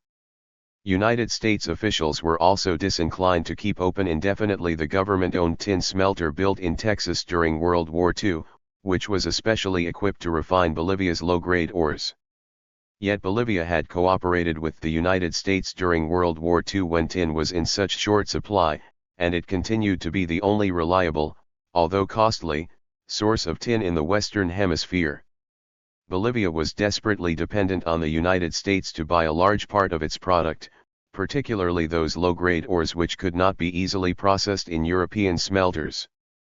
Low prices on the world market, in addition to U.S. reluctance to continue purchasing ore at earlier levels, were having a disastrous impact on the Bolivian economy. It appeared unlikely that the existing government could survive if relief were not forthcoming. In May 1953, Assistant Secretary John Moores Cabot told a congressional committee, "Bolivia is in a very serious economic state, and at the same time, we have stockpiled so much tin, we do not want any more, and I am trying to figure that one out." 122. The Bolivian government's announcement of the agreement with the Patino interests in June 1953 set the stage for U.S. action. The New York Times praised the Bolivian government for the settlement, for having resisted the blandishments of Perón, and for having kept the Reds in check. 123. The editorial urged that the United States not permit the government to collapse in spite of the size of the U.S. stockpile and favored a long-term tin contract for political reasons. The response of the Department of State was not long in coming. In a press release on July 6, the department offered the Bolivians a one-year contract to buy tin ores at the world market price at the time of delivery. 124. In addition, the department committed itself to doubling the amount of technical assistance and undertaking studies of possible joint efforts to solve the country's economic problems. A broad hint of economic assistance to come. The announcement came at a crucial time, on the eve of the arrival in La Paz of the president's brother, Milton Eisenhower, on his first official fact-finding trip to Latin America. The significance of the Milton Eisenhower visit was not that he set a new policy, but that he provided authoritative and influential confirmation of the department's earlier policy reflected in the July 6 press release and initiated action to implement that policy. 135. What Dr. Eisenhower saw and learned in Bolivia disposed him favorably toward the MNR government, and his personal assessment of the situation and his influence in the U.S. administration appear to have played a vital role in implementing a large, long-term program of U.S. economic assistance to Bolivia. Bolivia was in real trouble when I arrived. The price of tin had fallen sharply and people were starving. President Paz Estenssoro urged me to have the United States send emergency food supplies. In response, I made my first call home and spoke to Secretary Dulles, asked him to ship surplus food to Bolivia if possible. We did. 125.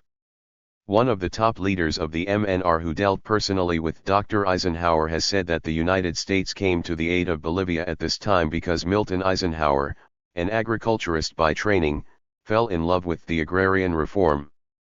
126. The U.S. emergency assistance to Bolivia was formalized in an exchange of letters between Presidents Paz Estenssoro and Eisenhower on October 1 and October 14, 1953, respectively. President Eisenhower authorized the following emergency assistance. 1. To make available $5 million of agricultural products from Commodity Credit Corporation stocks under the Famine Relief Act. 2. To provide $4 million from Mutual Security Act funds for other essential commodities. 3. To more than double the technical assistance program. President Eisenhower also referred to an earlier decision to purchase tin at a time when his country which made us appear as communists. He could hardly believe the exaggerated privileges which these firms have enjoyed, as well as the connections between the United Fruit and the Department of State. It was difficult for him to believe that these same firms did not pay taxes and that some of their contracts were valid until the next century.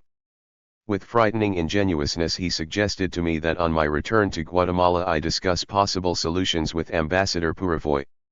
Naturally, at least this was my impression, the president knew nothing of Operation Guatemala in which his own Department of State and his ambassador in my country were participating. I was forced to express my extreme skepticism about this prospect, pointing out discreetly that Mr. Dulles was a member, no less, of the law firm of the United Fruit Company, and that Mr. Moores Cabot and his family were stockholders of the same company. The President must have found my reasoning worth considering, because he proposed that an impartial, mixed commission of Guatemalans and U.S. citizens be formed to discuss at the highest level the problem of monopolistic firms in Guatemala and all other subjects which had occasioned friction between the two countries. Unfortunately, the good intentions of the President were this and nothing more. Incapable of checking the aggression which was underway. 54. The problem of conflict of interest deserves consideration because it was a source of grave misunderstanding on both sides. First is the question of fact, whether the firm of Sullivan and Cromwell was the United Fruit Council and whether Secretary Dulles had himself worked on their case. I have read the testimony of one of Mr. Dulles' associates that he did in fact serve the International Railways of Central America, a company long controlled by United Fruit, but I am not at liberty to give the source of that testimony. Former Foreign Minister Oscada reports that Mr. Cabot told him on a visit to Guatemala that Sullivan and Cromwell were attorneys for United Fruit and that Cabot's daughter was a stockholder in the United Fruit Company. 55. Furthermore, it would not be surprising that as rich and influential a family as the Cabots would have stock in as old a Boston firm as United Fruit. My opinion is that by the nature of their upbringing, associations, and private interests, Secretaries Dulles and Cabot would tend to give a sympathetic initial. 166. Hearing to any presentation of the United Fruit Company's point of view. Perhaps the best piece of evidence of probable bias in favor of the United Fruit Company in the Department of State is its note of August 28, 1953, 56 protesting the treatment of the United Fruit Company under the Guatemalan Agrarian Reform.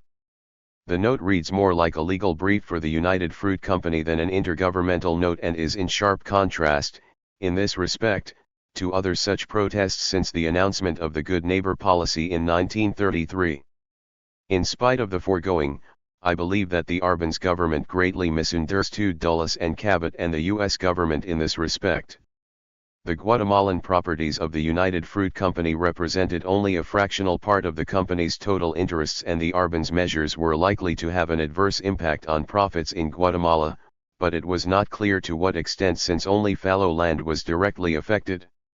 And even if the value of United Fruit stock fell sharply as a result of Arbenz's measures, which was not all that likely, it is most improbable that it would have had any substantial effect on the personal fortune of either Dulles or Cabot.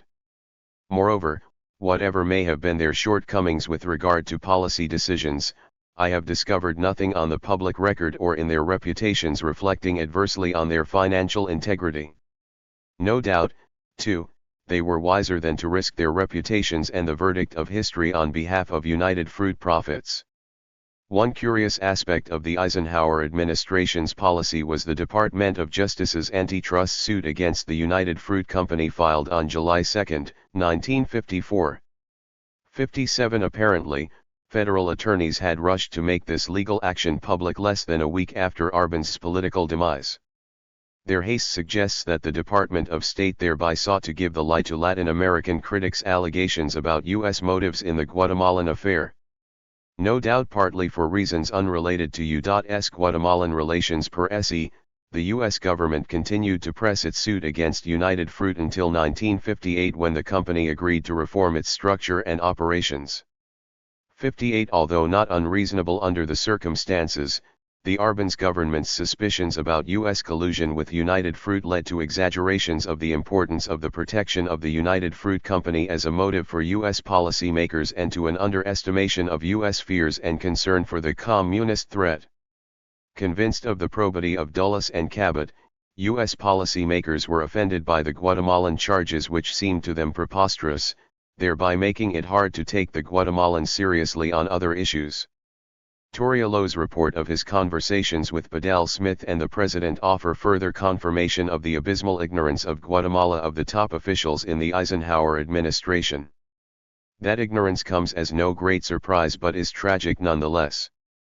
No doubt Eisenhower and Smith both had second thoughts on policy toward Guatemala, thoughts which probably never had a chance in the face of the momentum of the CIA operation and John Foster Dulles' single-minded obsession to secure a victory over communism in the Americas. The latter considerations were coupled with immense pressures created in Congress by the United Fruit and other 167 interests. An influential constituency that called for Arbenz' demise existed in the United States. There were few spokesmen for reconciliation and compromise. Nothing came of talk about a joint commission to settle differences or about a face-to-face meeting between Presidents Eisenhower and Arbenz. The conflict without Dulles' role. The closing months of the Arbenz government were marked by two parallel conflicts, one in the international and the other in the national arena. The external conflict was the struggle between the U.S. and Guatemalan governments to marshal support for their respective positions with other governments in Latin America and Europe. Secretary of State John Foster Dulles succeeded in dominating that struggle with the assistance of the U.S. ambassador at the United Nations, Henry Cabot Lodge. The internal struggle focused on attempts to overthrow the Arbenz government and establish the succession. Ambassador John E. Purifoy and Colonel Castillo Armas won that contest. The external struggle commanded international attention first at the 10th Inter-American Conference in Caracas, Venezuela, on March 1, 1954. The conference was called partly on the initiative of the U.S. Department of State, whose leaders were concerned by internal developments in Guatemala and foreign reaction to them. Secretary Dulles wished the conference to provide a stronger political and juridical basis for unilateral or collective action against the Arbenz government. Dulles needed international support for his policies, particularly to counteract the likely international repercussions if U.S. involvement in the armed revolt against Arbenz became widely known. The United States proposed a draft declaration, excerpts from which follow. That the domination or control of the political institutions of any American state by the international communist movement, extending to this hemisphere the political system of an extracontinental power, would constitute a threat to the sovereignty and political independence of the American states, endangering the peace of America, and would call for appropriate action in accordance with existing treaties. 59. The resolution clearly provided a juridical basis for action against Guatemala, although the latter was not mentioned by name. The Guatemalan foreign minister denied that his government was communist, that he had any intention of defending international communism, and asserted that Guatemalans would rise up as one man to defend the continent against any external attack. 60. But he insisted that the alleged threat of international communism should not be used as a pretext for interfering in Guatemala's internal affairs, nor as a means for the armed suppression of every effort for the political and economic liberation of the oppressed peoples of Latin America. 61. Several countries expressed concern about the resolution being a cloak for intervention. Secretary. 168. Dulles accepted amendments to the above draft calling for a meeting of consultation to consider appropriate measures, thus allaying Latin American concern about possible unilateral U.S. action. He also accepted a paragraph specifying that the resolution was designed to protect, not impair, the right of each American state freely to choose its own form of government. Despite the reluctance of many of the Latin Americans present, the resolution passed 17 votes to 1. Guatemala cast the single negative vote and Mexico and Argentina abstained. In the course of the debate, at which very time Castillo Armas was completing preparations for the attack with arms provided by the CIA, Mr. Dulles said, "I believe that there is not a single American state which would practice intervention against another American state." 62. The substance of the Caracas resolution was not new. Article 6 of the Rio Treaty of 1947 provided for consultation on measures to counter, for example, threats to the political independence of an American state. Following the riots in Bogotá in 1948 at the 9th Inter-American Conference, the member states resolved that the anti-democratic nature and interventionist tendency of international communism were incompatible with the American conception of liberty. Again, the foreign ministers meeting in Washington in 1951 condemned the aggressive activities of international communism. 63. The significance, then, of the Caracas Resolution of 1954 was not so much its content as its context, namely that it was passed with an eye to its possible application in Guatemala over the express opposition of the Guatemalan government. The reluctant acceptance of the resolution by many Latin American governments reassured the Eisenhower administration in its plans to promote Arbenz' fall and made Latin American opposition to U.S. involvement in the revolt even less effective than before. The precipitant, or better the pretext, for foreign authorization of the counter-revolutionary attack was the delivery to Guatemala of about 2,000 tons of Czech-manufactured light arms and ammunition aboard the SS Algem, which was chartered by a Swedish company from an English firm. The arms were loaded aboard the Algem at the Polish port of Szczecin in the Baltic Sea, and once it was made public, the shipment raised a stir in the world press. The United States and other groups critical of Arbenz seized on the shipment as clear proof of Soviet intervention in the Western Hemisphere and as partial grounds for implementation of the Rio Pact. Yet this event can only be fully understood in the light of its historical background. The United States refused to sell Guatemala arms beginning in 1948. While still president, Arevalo had almost completed the purchase of arms from Denmark when his order was cancelled at the last minute, according to him by North American espionage agents. 64 The United States, with Great Britain in collaboration, prevented sales by third parties to Guatemala. 65 Ex-President Arevalo has described Arbenz' unsuccessful efforts to secure arms in Mexico, Cuba, and Argentina, and finally his turning to Europe, initially to Switzerland. A shipment from that country was impounded by U.S. officials as it was being transshipped through the New York 169 harbor. Herbert Fauntleroy Julian, the Black Eagle of Harlem, has described the U.S. boycott on arms sales to Guatemala and the latter's wish to avoid purchases in Eastern Europe regardless of the price. 66 Thus, it appears that the 1954 purchase from Szczecin was a kind of last resort after a series of abortive efforts to secure arms from other Western countries. Arbenz felt a pressing need for arms to defend his government from internal revolt and from external attack, knowing as he did about Castillo Armas invasion plans. Meanwhile, tensions were rising between Guatemala and Honduras, from which Castillo Armas intended to launch his attack. The latter country was beset in May by a general strike, the leaders of which may have been sympathetic to the Guatemalan Revolution and have received financial support from the Arbenz government. 67 As external pressures and the anxiety of the Arbenz government about the impending revolt increased, security measures were tightened and plotters against the government discovered. Government arrests mounted and, according to the accounts of its critics later, the Arbenz government unleashed a reign of terror involving night arrests, interrogations, murders, and torture. 68 The Arbenz government was fighting for its life and had difficulty preventing inhuman excesses. These actions further increased apprehension abroad and were used to discredit Arbenz. At the end of May and well into June, political conditions reached the boiling point while Castillo Armas was poised for his armed attack in the northeast. Castillo Armas launched his attacks on June 18, 1954. On that day the foreign minister of Guatemala cabled the president of the Security Council for that month, Henry Cabot Lodge, requesting that he convene the council immediately to take measures to stop the aggression against Guatemala. 69 In his request, Foreign Minister Torriello reviewed how, after concluding military assistance agreements with the United States, Nicaragua broke diplomatic relations with Guatemala at the end of May. He also described violations of Guatemalan airspace on several specific dates and his pleas to the Honduran government to contain the military forces hostile to Arbenz within its borders. Ambassador Lodge convened the Security Council on June 20 to hear the Guatemalan complaint.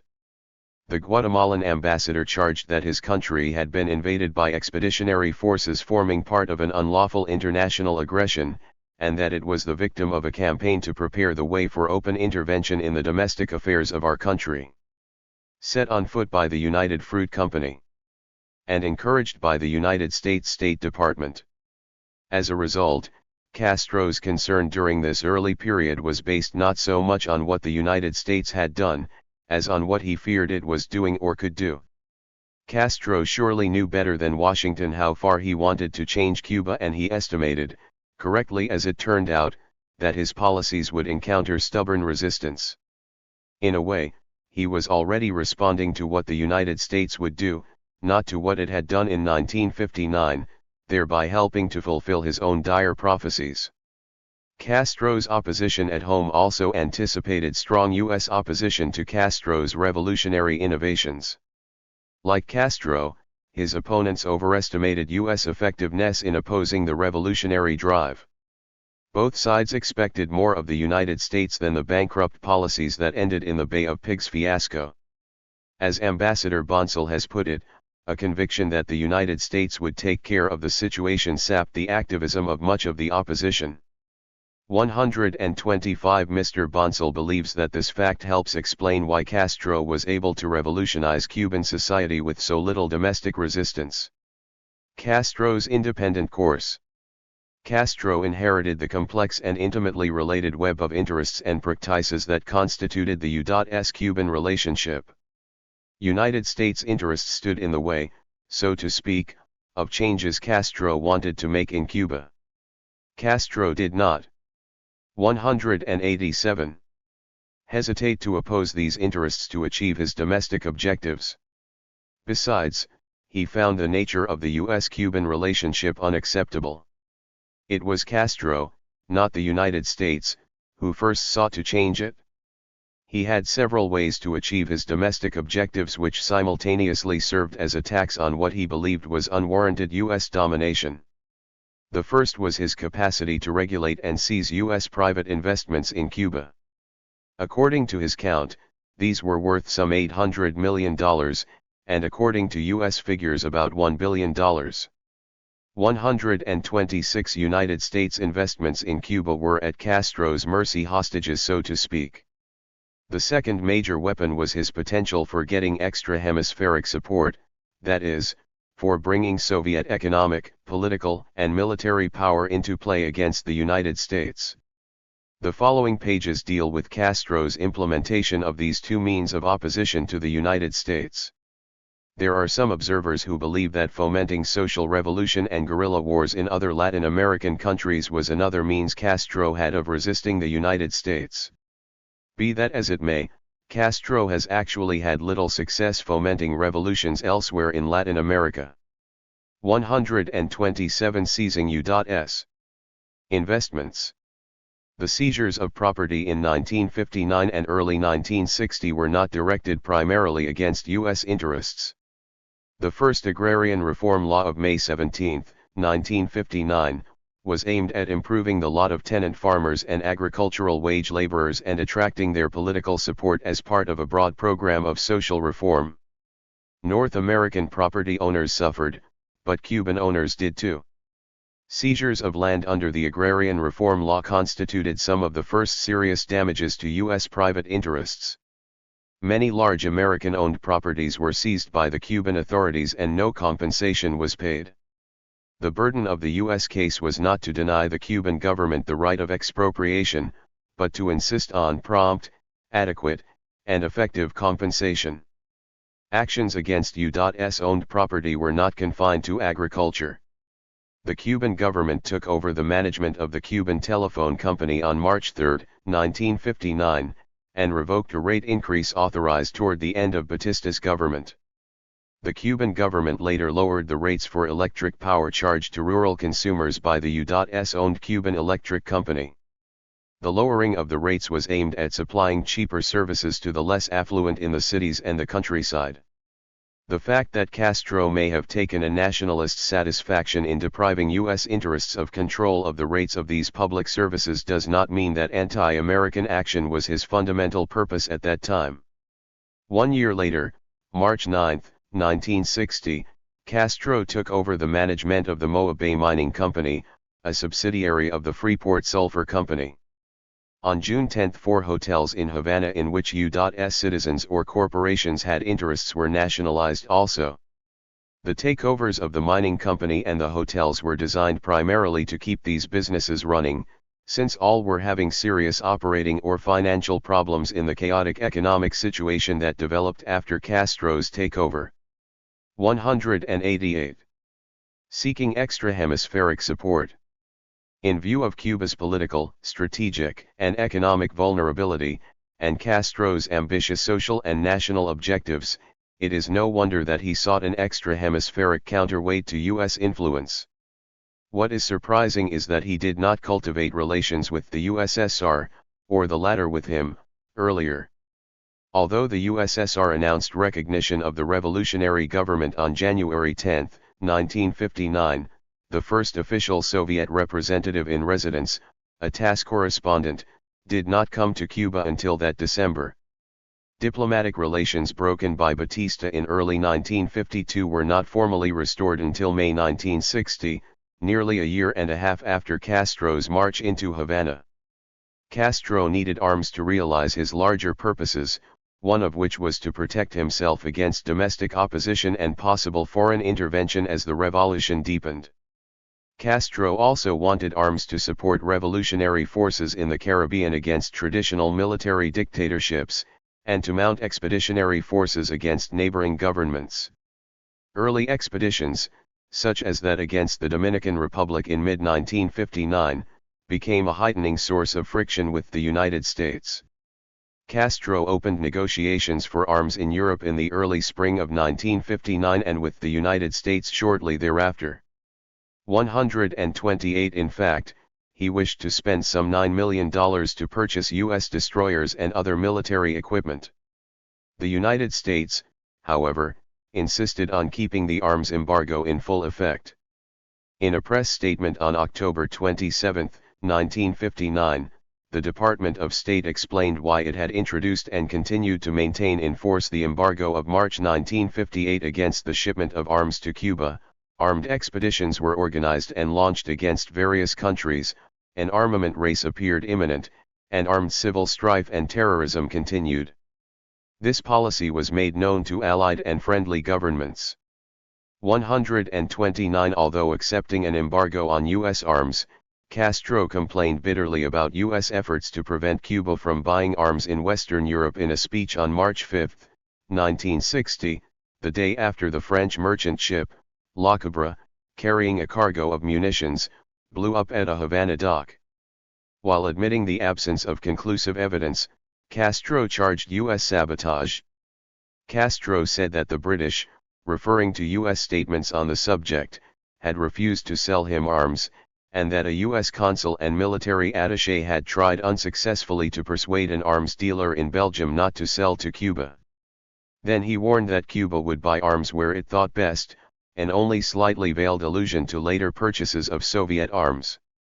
130 The Department of State sharply repudiated Castro's irresponsible charges of U.S. participation in the La Cabra explosion, and tempers flared in a meeting between Secretary of State Christian Herter and the Cuban charge d'affaires. The New York Times featured a report in Washington from reliable sources in Havana that Castro had spent more than $120 million for arms in 1959. 131 Dependence on foreign supplies of arms was not Castro's only strategic liability. Cuba imported most of its oil since island production only covered a small fraction of 189. Domestic consumption. U.S. and Anglo-Dutch refineries in Cuba were supplying Cuba's needs with crude oil from Venezuela and elsewhere. Cuba was falling behind in foreign exchange payments to cover these purchases. On April 19, 1960, a shipment of Soviet crude oil in exchange for Cuban products arrived 132, the first time Cuba had established an alternative to Western petroleum suppliers. Finally, Castro sought to lessen Cuba's extreme dependence on U.S. sugar purchases and to diversify her sugar markets. Talk in the United States about cutting the sugar quota made finding new markets more urgent.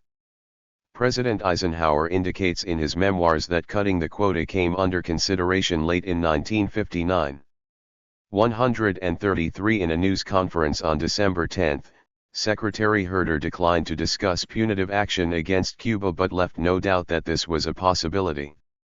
One result was that Castro complained about daily threats to cut the sugar quota in January.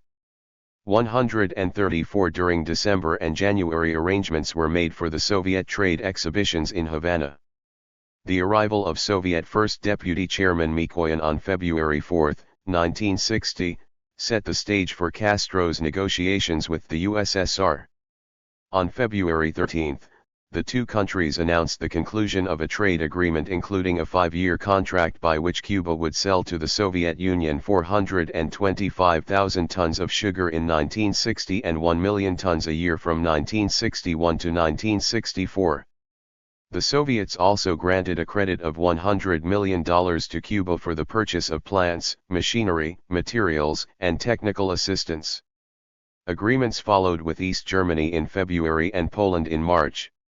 In a television interview on March 28, Castro publicly repudiated Cuba's obligation under the Rio Treaty of 1947, a hemispheric agreement designed in part to protect the Americas from external aggression. Since the Rio Treaty has been considered the cornerstone of U.S. security arrangements in the Western Hemisphere, adherence to it, from the U.S. point of view, has been the principal test of a Latin American government's commitment to the inter-American system. Castro's overt flaunting of that agreement cut the United States to the quick, as the Department of State indicated in a press release of March 30, 1960. A few weeks later, Cuba re-established diplomatic relations with the USSR, broken by Batista soon after his coup d'état in 1952.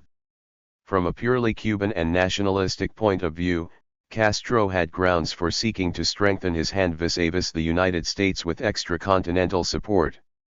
Other Latin American leaders have strengthened their ties with extracontinental powers in order to lessen their economic and political dependence on the United States. In view of the overwhelming power of the United States, the issue posed to Cubans was not so much whether this might be a useful political ploy in the abstract, but whether Castro or Cuba could or should pay the price that challenging traditional U.S. Cuban relationships might entail. The U.S. response to Castro's actions. Throughout 1959 and early 1960 the Department of State remained largely passive, responding through established channels to Castro's various moves, often 190. With diplomatic protests. 135 It was not then disposed to take harsh measures against Cuba.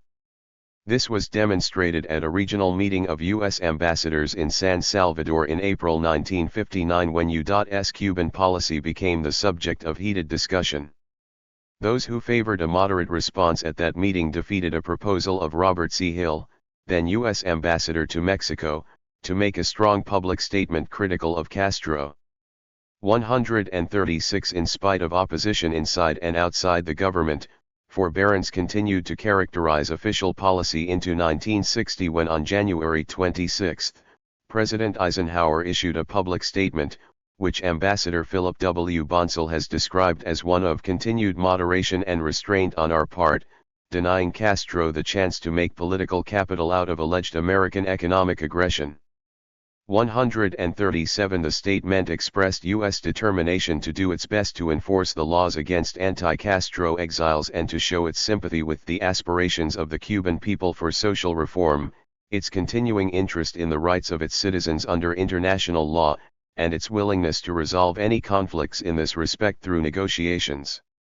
Above all, the statement led off with a short but unequivocal reaffirmation of the policy of non-intervention in Cuban domestic affairs. With regard to the Agrarian Reform Law of 1959, the Department of State's protests were lodged not primarily against the law itself but against arbitrary seizures without payment. Dispossession of land from owners was made purportedly under the authority of the law whereas, in practice, the provisions of the law regarding the procedures for seizure and compensation were flaunted. The Department of State did not insist, as Castro charged in his 1960 speech at the United Nations, on immediate cash payments in full at a U.S. evaluation, but rather sought to negotiate arrangements for compensation. The two governments never achieved sufficient mutual understanding to begin serious negotiations. As it turned out, the Castro government did not begin payments to either U.S. or Cuban owners under the provisions of the 1959 law. The policy of forbearance in late 1959 and early 1960 lasted only a few months.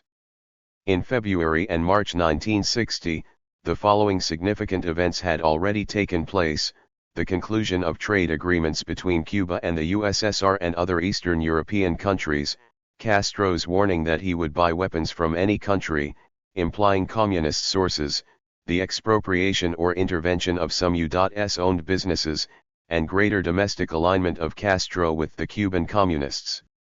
The furor was at its height in Cuba and the United States when President Eisenhower returned from his trip to South America in March. Castro's bitter denunciation of the U.S. government as responsible for blowing up a French munitions ship in Havana Harbor on March 4 may have been the last straw, convincing the president to abandon non-intervention. Nor had steps been taken to meet the protests of Americans deprived of their property under the agrarian reform. The administration's moderate policies also were becoming a political liability as electoral. 191. Politics were heating up for the 1960 presidential elections. Eisenhower thus began to ready important measures for bringing Castro into line. Taken together, these measures constituted what was, in effect, a policy designed to overthrow Castro by all means available to the United States short of the open employment of American armed forces in Cuba. 138. Training a counter-revolutionary force. The CIA began to recruit anti-Castro exiles in December 1959, if not earlier. On December 14, Americans from the U.S. Embassy in Cuba engineered the departure of Manuel Artime, who later became one of the leaders of the abortive Bay of Pigs invasion.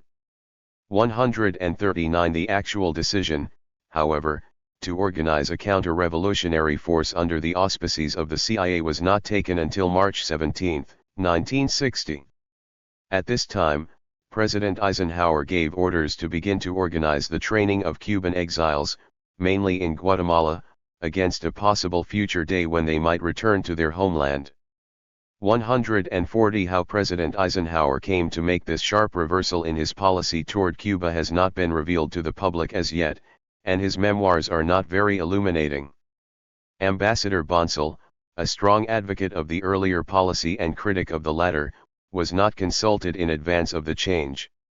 Vice President Nixon, who had warned President Eisenhower about Castro during the latter's visit to the United States, claims to have been in the minority within the administration in opposing the initial policy of forbearance. In 6 Crises Nixon explains, early in 1960, the position I had been advocating for 9 months finally prevailed, and the CIA was given instructions to provide arms, ammunition, and training for Cubans who had fled the Castro regime. 141. The information available to the public, however, probably tells only a small part of the story. Little is known about how this decision was reached, partly because it involved intelligence operations that are ordinarily held close with limitations on coordination with other government agencies. The U.S. President apparently did not consider his decision to arm exiles an irrevocable commitment, but the U.S. government may not have fully appreciated the impact the knowledge of official U.S. involvement would have on Castro and his policies, nor the high political costs of disbanding such an effort once launched. The refusal of the oil companies. Cuba was dependent on 2 U.S. companies, Esso and Texaco, and 1 Anglo-Dutch company, Shell, for petroleum, the refining capacity for which had been sharply increased during Batista's last administration. Under the provisions of the February 1960 trade agreement with the USSR, Soviet crude oil was one of the Soviet products that could be exchanged for Cuban sugar. Shipments of Soviet crude oil began arriving in Cuba in April. The Cuban government insisted in May that the companies refine future shipments. Representatives of the American companies met with Secretary of the Treasury, Robert Anderson, who urged the companies to refuse. 142. Early in June, the 3 companies communicated their refusal to refine Soviet oil to the Cuban government. That refusal posed an unprecedented challenge to the Castro government, not only with regard to its foreign exchange and commercial policies, but on strategic grounds as well. 192. Cutting the sugar quota. Pressure mounted within the United States during 1960 to cut the Cuban sugar quota.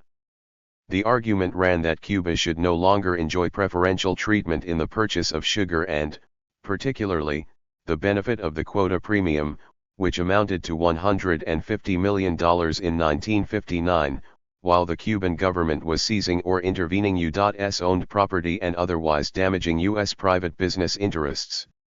Draft legislation authorizing the U.S. president to cut the sugar quota was formally presented to the Congress early in March. Late in June 1960, the Eisenhower administration pressed the Congress hard for authority to reduce the Cuban sugar quota for 1960. A hearing of the House Committee on Agriculture on June 22, 1960, together with the debates in the House and the Senate about a week later, throw much light on the purposes underlying the government's decision. In his testimony on June 22, Secretary Herter said that a primary purpose of the administration's request was to safeguard consumers in this country from possible interruptions in supply and fluctuations in price, and the administration reiterated this contention time and again to answer charges that the cut was a form of economic sanction, or as the Cubans charged, economic aggression. 143 In fact, the administration's justification was neither internally consistent nor convincing. The immediate problem was not to protect the United States from domestic shortages, and the administration, as congressional debate showed, was trying to rush through the legislation to prevent Castro from completing stepped-up deliveries under the quota arrangements. One of the major impulses behind the quota cut was the clamor of various foreign and domestic interests for part of the Cuban quota. Castro's interest was to sell as much sugar as he could for high prices, and the United States continued to be a prime market. Eventually, as Cuba developed other markets including those in communist countries, Cuba might decline to sell the United States as much sugar as the latter might want. But this eventual possibility could hardly justify eliminating all purchases in Cuba, accomplished by administrative decision in less than a year, and was the kind of abrupt and emergency adjustment this act presumably sought to avoid. The debate in both the House and Senate was carried out in an atmosphere of urgency, haste, and high emotion. In spite of its immense foreign policy implications, the bill was not considered by the Senate Foreign Relations Committee. Much of the pressure for enactment of the bill came from members of the House Committee on Agriculture and other congressmen with ties to sugar interests. The chairman of the committee, Congressman Cooley, in the following statements gives some idea of the atmosphere in which the bill was considered. I have been on this committee 26 years. More or less grown up with the sugar law. And I can truthfully say that never before in more than 25 years, has this legislation become involved in partisan politics. 144 One congressman appeared to be more concerned that his vote on the issue would be interpreted as a vote for communism than with its effect on the national interest. 193. Powerful vested interests in the United States and in some Latin American countries hope to profit from Cuba's political difficulties and get part of the Cuban quota. President Eisenhower was aware of these influences and explicitly disassociated himself from the decision to give part of the Cuban quota to the Dominican Republic. 145 There seems little doubt that other sugar interests capitalized on Cuba's difficulties and contributed to the pressures on the Congress and the President to cut the quota for reasons not related exclusively to public interests. Whatever may have been the administration's motives, the congressmen who backed the legislation gave forthright explanations of their positions. Congressman Rivers said, "Think of what is happening. Castro and communism both must be destroyed. Let us take a little of the river's backbone. God save America."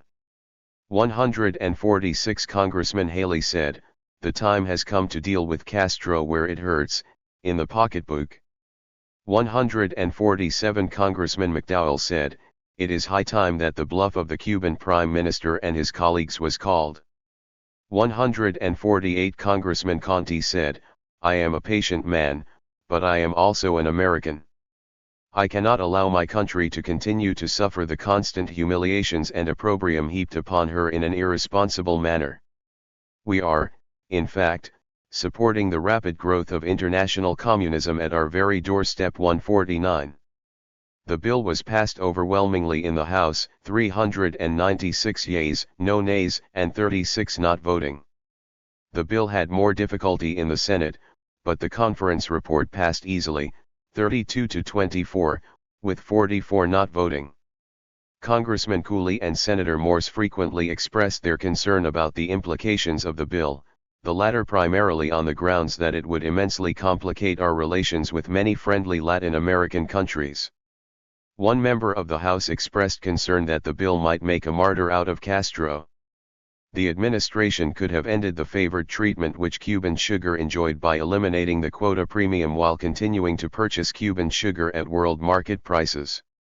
William Wieland, the Cuban desk officer, favored such a course in connection with a negotiated general settlement, reserving the savings as premiums in a special fund to compensate owners of expropriated property.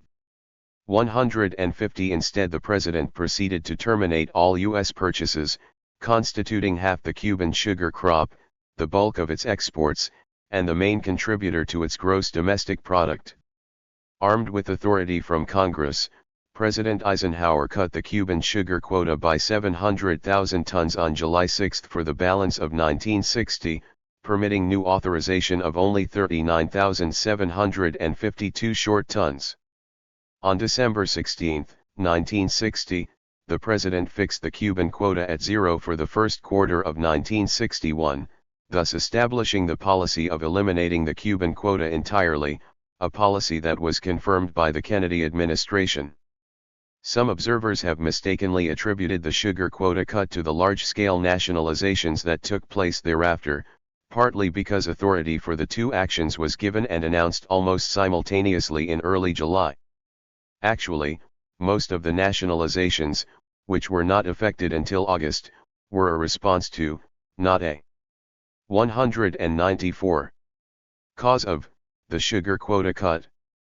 On the other hand, it would be a serious error to assert that Castro did not make major moves against U.S. private interests prior to the sugar quota cut. The Department of State estimated, for example, that prior to the cut Castro had seized about half the U.S. owned properties, mainly in agriculture, mining, public utilities, and tourist facilities. 151 seizures of most U.S. investments in manufacturing, commerce, finance, and transportation were not made until August and September.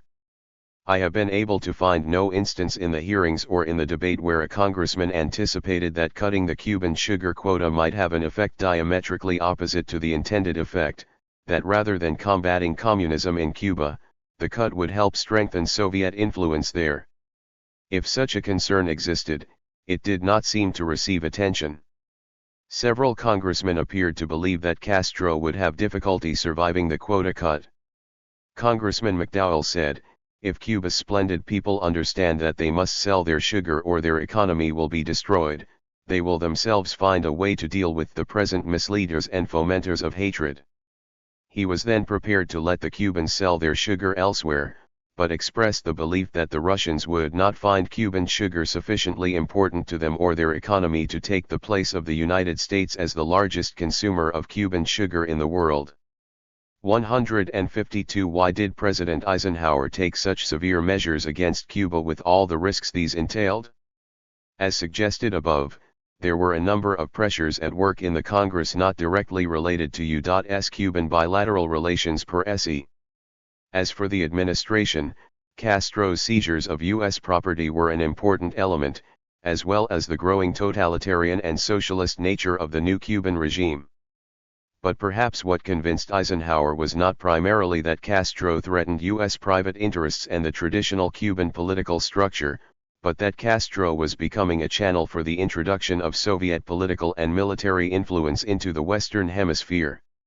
As will be shown below, Castro had already made arrangements in June or earlier to receive large shipments of arms from socialist countries. In the debate on the sugar quota issue on the floor of the House of Representatives, Congressman Brooke expressed his great apprehension of Soviet activities in Cuba. Arms are being purchased by the Castro government, airports are being built by the Soviets, and I have read of submarine activities unloading arms and munitions of war. 153 It would be interesting to know, too, whether the confidential part of Secretary Herter's testimony before the Committee on Agriculture in late June mentioned Cuban purchases of arms from Eastern Europe. In any case, the preceding evidence is sufficient in the light of all the pertinent circumstances to justify the inference that the Department of State was already deeply concerned about Castro's strategic and military ties with communist countries on the eve of the sugar quota cut. These considerations, coupled with Castro's open and belligerent defiance of U.S. political primacy in the hemisphere, caused the president to take this economic measure, which was apparently designed to eliminate Castro politically. 195. Whether the decision to arm anti-Castro exiles and stop buying Cuban sugar helped or hindered the achievement of the administration's objectives is an entirely different question indeed. This subject, together with the consideration of the broader causes for the U.S. Cuban split, will be taken up in the conclusions. First, let us examine the immediate repercussions of the president's anti-Castro measures. The elimination of U.S. influence. Any one of the Eisenhower administration's anti-Castro measures, the counter-revolutionary force, the refusal to refine Soviet crude oil, the cut in the sugar quota, might have led to the fall of the Castro government. Castro reasoned, not implausibly, that he was in mortal peril. In his reflex reaction to protect himself, he turned first to the Soviet Union and other socialist countries for the means to counter Eisenhower's punitive policies. Once Soviet help was assured, he was then able to strike back against the United States. Castro feared U.S. armed intervention long before Eisenhower reached his decision in March 1960 to arm a counter-revolutionary force, and Castro had been seeking, sometimes with bitter frustration, to buy arms to protect himself as well as for armed attacks against other Caribbean countries such as Trujillo's regime nearby. Acquisition of arms became doubly urgent when he learned about Eisenhower's decision. It is difficult to pinpoint that date, but Castro said on May 1, 1960, nearly 1 year before the Bay of Pigs invasion, "We have reports that the Foreign Office of the United States is preparing an aggression against Cuba through the government of Guatemala." 154. Apparently, the first group of Cuban exiles arrived at the Retal Huleu base in Guatemala in May 1960, and arrangements to set up that base had to have been made some time before. 155. Therefore, it seems reasonable to assume that Castro had knowledge of the CIA's operations in May and acted on the basis of that knowledge. No doubt, Castro intensified his efforts to secure arms from the communist countries and could cite the CIA's Guatemalan operations to strengthen his case. Castro stated publicly on July 8, 1960, that the arrival of an arms shipment was imminent and confirmed later that it had arrived by July 26. Thus, Suarez's suggestion that the Castro government had already arranged for the purchase of arms from Czechoslovakia and possibly the USSR no later than June, if not sooner, is plausible. 156. A report of the Department of State made public on November 18 described how Castro had built up an army 10 times the size of Batista's and listed the number of rifles, submachine guns, mortars, tanks, helicopters, etc., received from communist countries, most beginning in July. 157. Thus, by mid-1960 Castro had arranged for a source of arms and munitions independent of U.S. controls and was rapidly bolstering his capacity to resist an armed attack. To do this, however, Cuba became militarily and strategically dependent on the communist countries.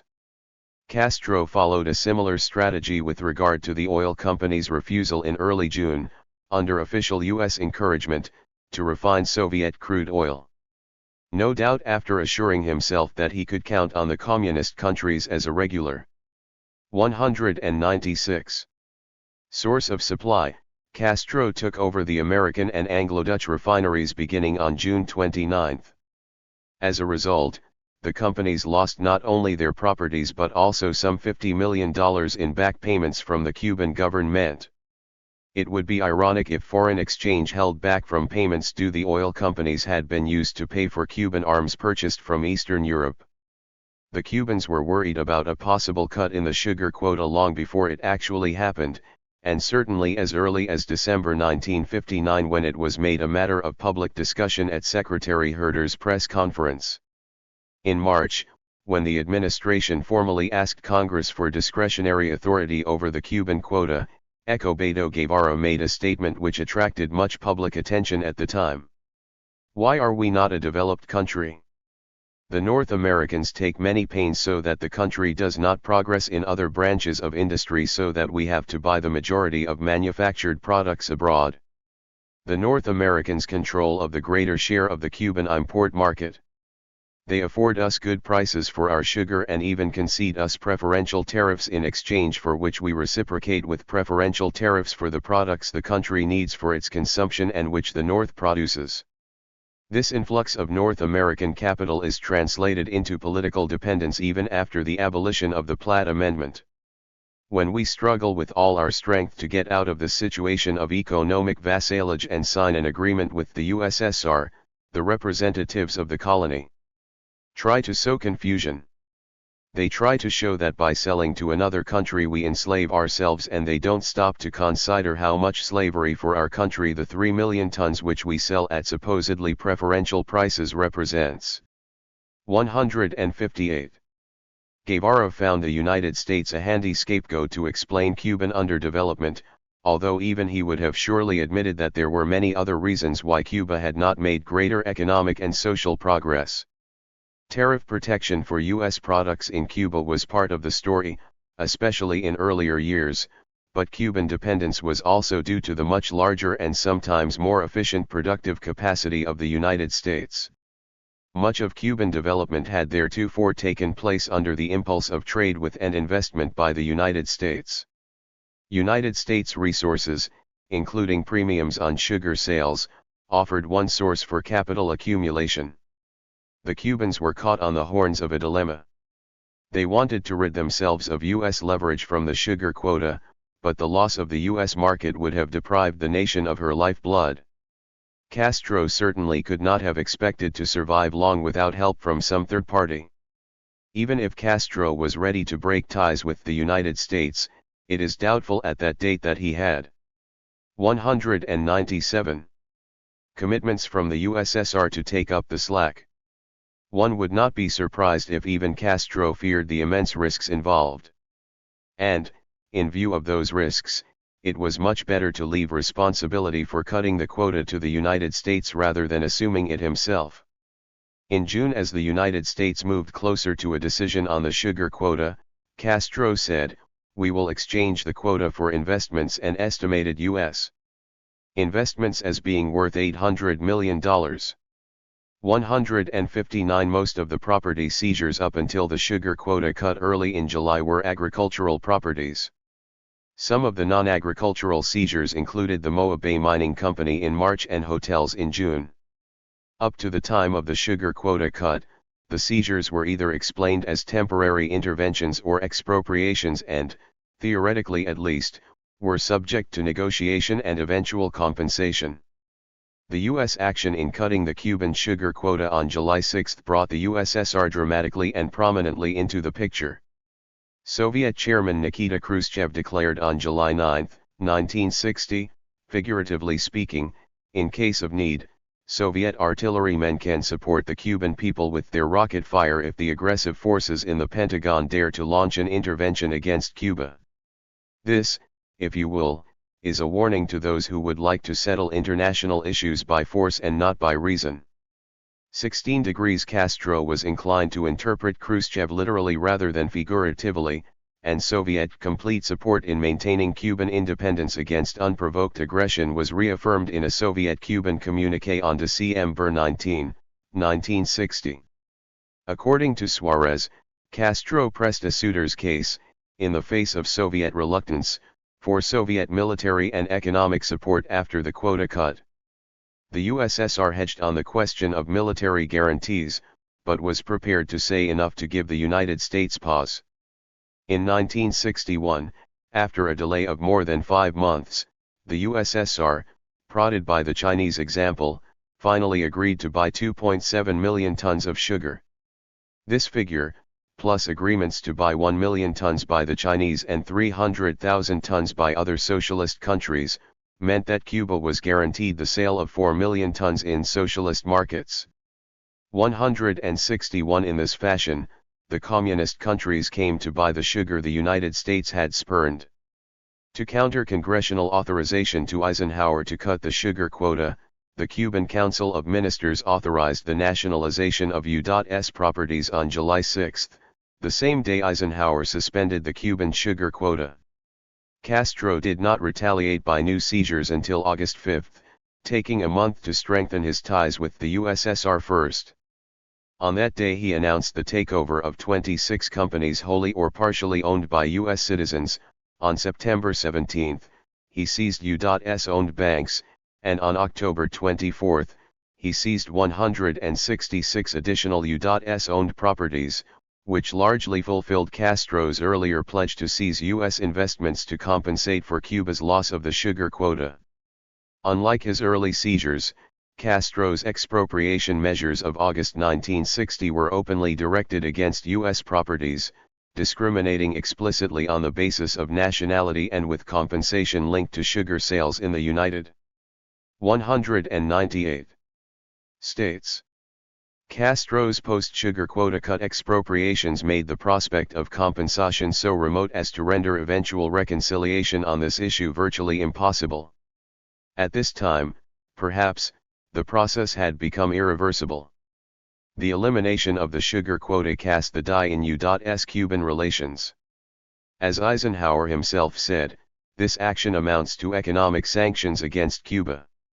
Now we must look ahead to other moves: economic, diplomatic, and strategic. 162. On October 19, the United States prohibited Exim-1s to Cuba except for non-subsidized foodstuffs, medicines, and medical supplies. Alarmed by the mounting activities of the counter-revolutionary invasion forces, Castro proclaimed his fear of a U.S.-sponsored invasion and on January 2 demanded that U.S. embassy persons assigned to Havana be cut down to 11, the same number as in the Cuban embassy in Washington. President Eisenhower responded by announcing the severance of diplomatic relations on January 3. Castro's conduct from May 1960 to January 1961, when diplomatic relations were severed, emerges in a totally different light when viewed from the perspective of Havana. Castro must have considered himself in deadly peril, literally fighting for his life during this period, and so he was. He almost surely knew about the U.S.-sponsored organization of the counter-revolutionary force beginning in May 1960, a development that most Americans could not take seriously until almost a year later when the Cuban exiles actually landed. Nor was the American public upset about the mounting preparations to cut the sugar quota, already a real menace to Havana. Thus, the U.S. President's announcement of the cut may have come as a surprise to the uninformed North American, but it simply confirmed fears Castro expressed publicly 6 or more months earlier. In this light, many of Castro's acts are more understandable: his seizure of the oil companies for refusing to refine Soviet crude oil beginning June 29, 1960, his seizure of much American property in August and later, and his restrictions on the size of the American embassy staff to conform to the size of the Cuban staff in Washington in January 1961. The Castro government, let it be remembered, was not the first to take actions leading to a diplomatic break with a country mounting a hostile invasion force. In retrospect, it is clear that the U.S. imposition of sanctions against Castro had the effect, in Ambassador Bonsai's words, of driving the Soviet Union into Castro's arms. 163. Until these sanctions were imposed, the Soviet Union apparently did not regard the Cuban Revolution as Marxist-Leninist and had not prepared either to underwrite Castro economically or to assume strategic risks vis-a-vis the United States on Castro's behalf. Although Castro already feared an armed confrontation with the United States, he may not have had much hope of receiving the comprehensive support from the Russians necessary to weather a confrontation with the United States. In this case, Eisenhower's stringent actions may have come as a severe shock.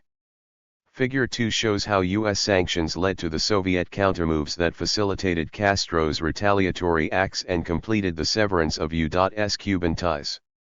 Castro was not prepared to seize the oil refineries until he was assured of the independence that the June 18 agreement with the USSR provided from Western oil sources. Nor was he prepared to defy U.S. power directly by eliminating American influence within Cuba, symbolized primarily by U.S. business interests there, without Soviet military assistance. The threats posed by the incipient counter-revolutionary movement and the sugar quota suspension were too great. In the first part of July, Raúl Castro, the Cuban Minister of Defense, visited Moscow for conversations with Soviet officials. Apparently, Raúl Castro secured the commitments which he sought because Soviet spokesman announced on July 17 that the USSR would not remain a non-participant if Cuba suffered armed intervention and that the Soviet Union would provide Cuba with essential aid. The statement clearly implied military assistance and a military commitment to defend Cuba against the United 200 states. 164 Soviet commitments to take up the slack in sugar purchases caused by the U.S. suspension and to provide military and other supplies emboldened Castro to risk a full-scale confrontation with the United States. On August 5 he began seizing all U.S. properties remaining in Cuba. Castro's relations with the Cuban Communists also support the thesis that it was Castro who was wooing the Soviet Union, not the reverse, and that U.S. sanctions made Moscow more ready to give him the support he sought. The Cuban Communists were political outsiders in Cuba before the cut in the sugar quota. By August 1960 the Communists' efforts to penetrate the Castroite leadership still had not yet borne fruit. Suarez maintains that there were no active party members in the Council of Ministers, the command posts of the rebel army, top-level administrative positions, or in the leadership of the mass organizations. 165 Nor was Suarez able to find any statement by the Cuban Communists in favor of expropriation from the time expropriations were authorized in July until Castro announced the nationalizations in August. 166 In fact, the local communists' reservations about the nationalizations were expressed both before and after the seizures were effected. Thus, it seems clear that the Soviet Union was not urging the local communists to press nationalization on Castro. Their leader, Blas Roca, surely must have been reflecting Soviet caution in this respect because he had only just returned from an extended visit to Moscow. Despite mounting Soviet assistance, Castro continued to have differences with Moscow and with the local communists. 167 For his own reasons, Castro pressed on with the radicalization of Cuban society almost in spite of rather than because of the local communists. Thus, it was not communist or Soviet pressure which caused him to characterize the Cuban Revolution as socialist on April 16, 1961, the day before the landing at the Bay of Pigs. More likely, the label was applied to enhance his prospects for attracting Soviet support against the impending invasion sponsored by the United States. The Bay of Pigs. The U.S. sponsored landing at the Bay of Pigs on April 17, 1961, did not mark any change in the objectives of American policy toward Cuba. 168 It simply marked the use of the ultimate weapon to implement a policy to overthrow Fidel Castro, decided more than a year earlier by President Eisenhower. No doubt some of Eisenhower's advisers hoped that economic measures alone would obtain Castro's political collapse. The U.S. refusal to refine Soviet oil, the cut in the Cuban sugar quota, and the trade embargo of October 1961 did not have their desired effect. The communist countries provided Cuba with necessary petroleum, bought her unsold sugar, and provided Cuba with trade items prohibited under the embargo. The threatening U.S. posture and arms embargo strengthened Castro's appeal for arms from the East. Castro could not be brought down by economic pressures alone, therefore, only armed force gave promise of removing him. Although the policy to overthrow Castro was initiated by the Eisenhower administration, Kennedy endorsed it in principle during the 1960 presidential campaign. 201. Paine. Although he did not yet know about the Guatemalan training camps, he replied on September 23, 1960, to a question about the Cuban problem, "We must let the Cuban people know that we are sympathetic with their legitimate economic aspirations, that we are aware of their love for freedom, and that we will not be content until democracy is returned to Cuba. The forces fighting for freedom in exile and in the mountains of Cuba should be sustained and assisted." 169 later, Kennedy backed away from what was interpreted in some quarters as a commitment of U.S. armed support for Cuban exiles. Nonetheless, during the campaign he and Vice President Nixon seemed to compete to see who could take the hardest anti-Castro line. After the elections, Allen Dulles, the CIA chief, informed Kennedy about the training and arming of the Cuban exiles in Guatemala, and Kennedy was faced early in the new year with the decision of whether to permit the operation to go forward or to call it off. Kennedy felt forced to make the decision before he was fully acquainted with his major advisors and firmly established in office. Reasons for urgency were the restiveness of the Cuban exiles in Guatemala and a deadline on the evacuation of the camps imposed by the President of Guatemala. Moreover, expected deliveries of Soviet arms to Castro made action seem urgent. Why did President Kennedy authorize a seaborne invasion of Cuban exiles against Castro? First and foremost, Kennedy would have found it extremely difficult and embarrassing to call off an operation that had been gaining momentum for a full year. The Cuban exiles were impatient to invade their homeland and could hardly have been set loose in Central America as a potential source of trouble in a tradition ally unstable area. If they had been returned to the United States, as most surely would have been ordered, the exiles would have informed the press of their original plans and the Kennedy administration's unwillingness to support their efforts to restore freedom to Cuba. 170 Would not Kennedy be charged with having lost his nerve if he refused to challenge communist control of Cuba? Second, the top officials in the executive branch were either advocates of the operation or gave it tacit consent. Allen Dulles and Richard Bissell of the CIA were two of its strongest protagonists, since this was an operation in which their agency had heavy vested interests.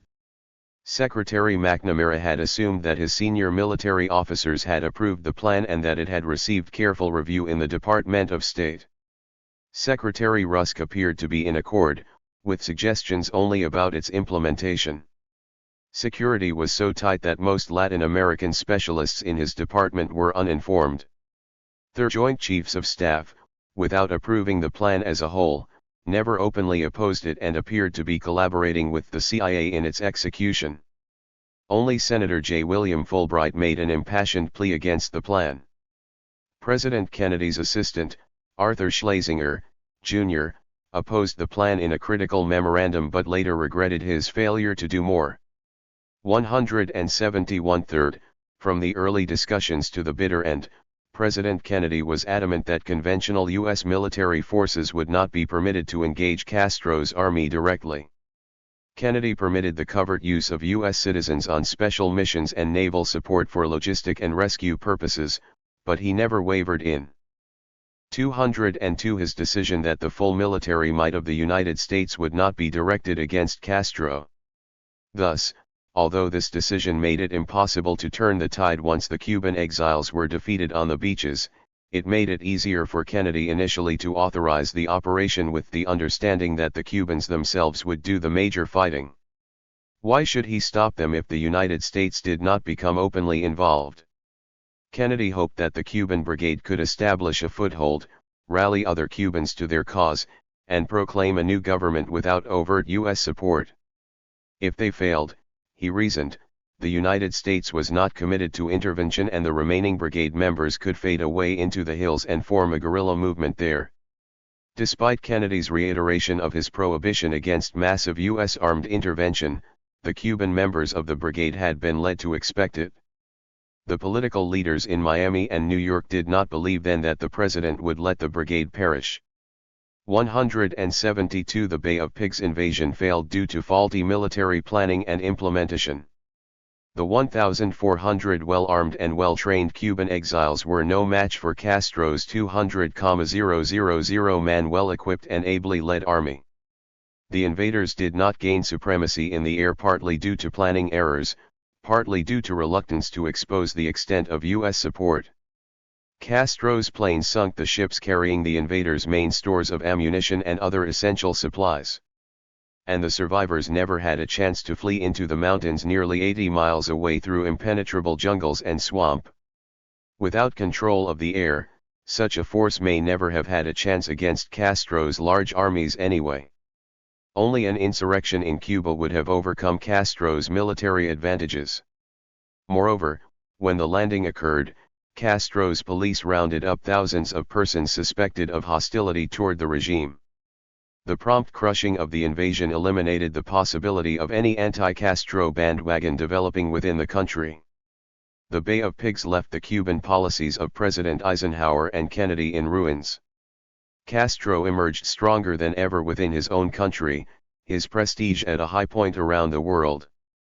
The United States had not only failed to achieve its objectives, but was revealed before the world as having resorted to means whose use by others it had long condemned.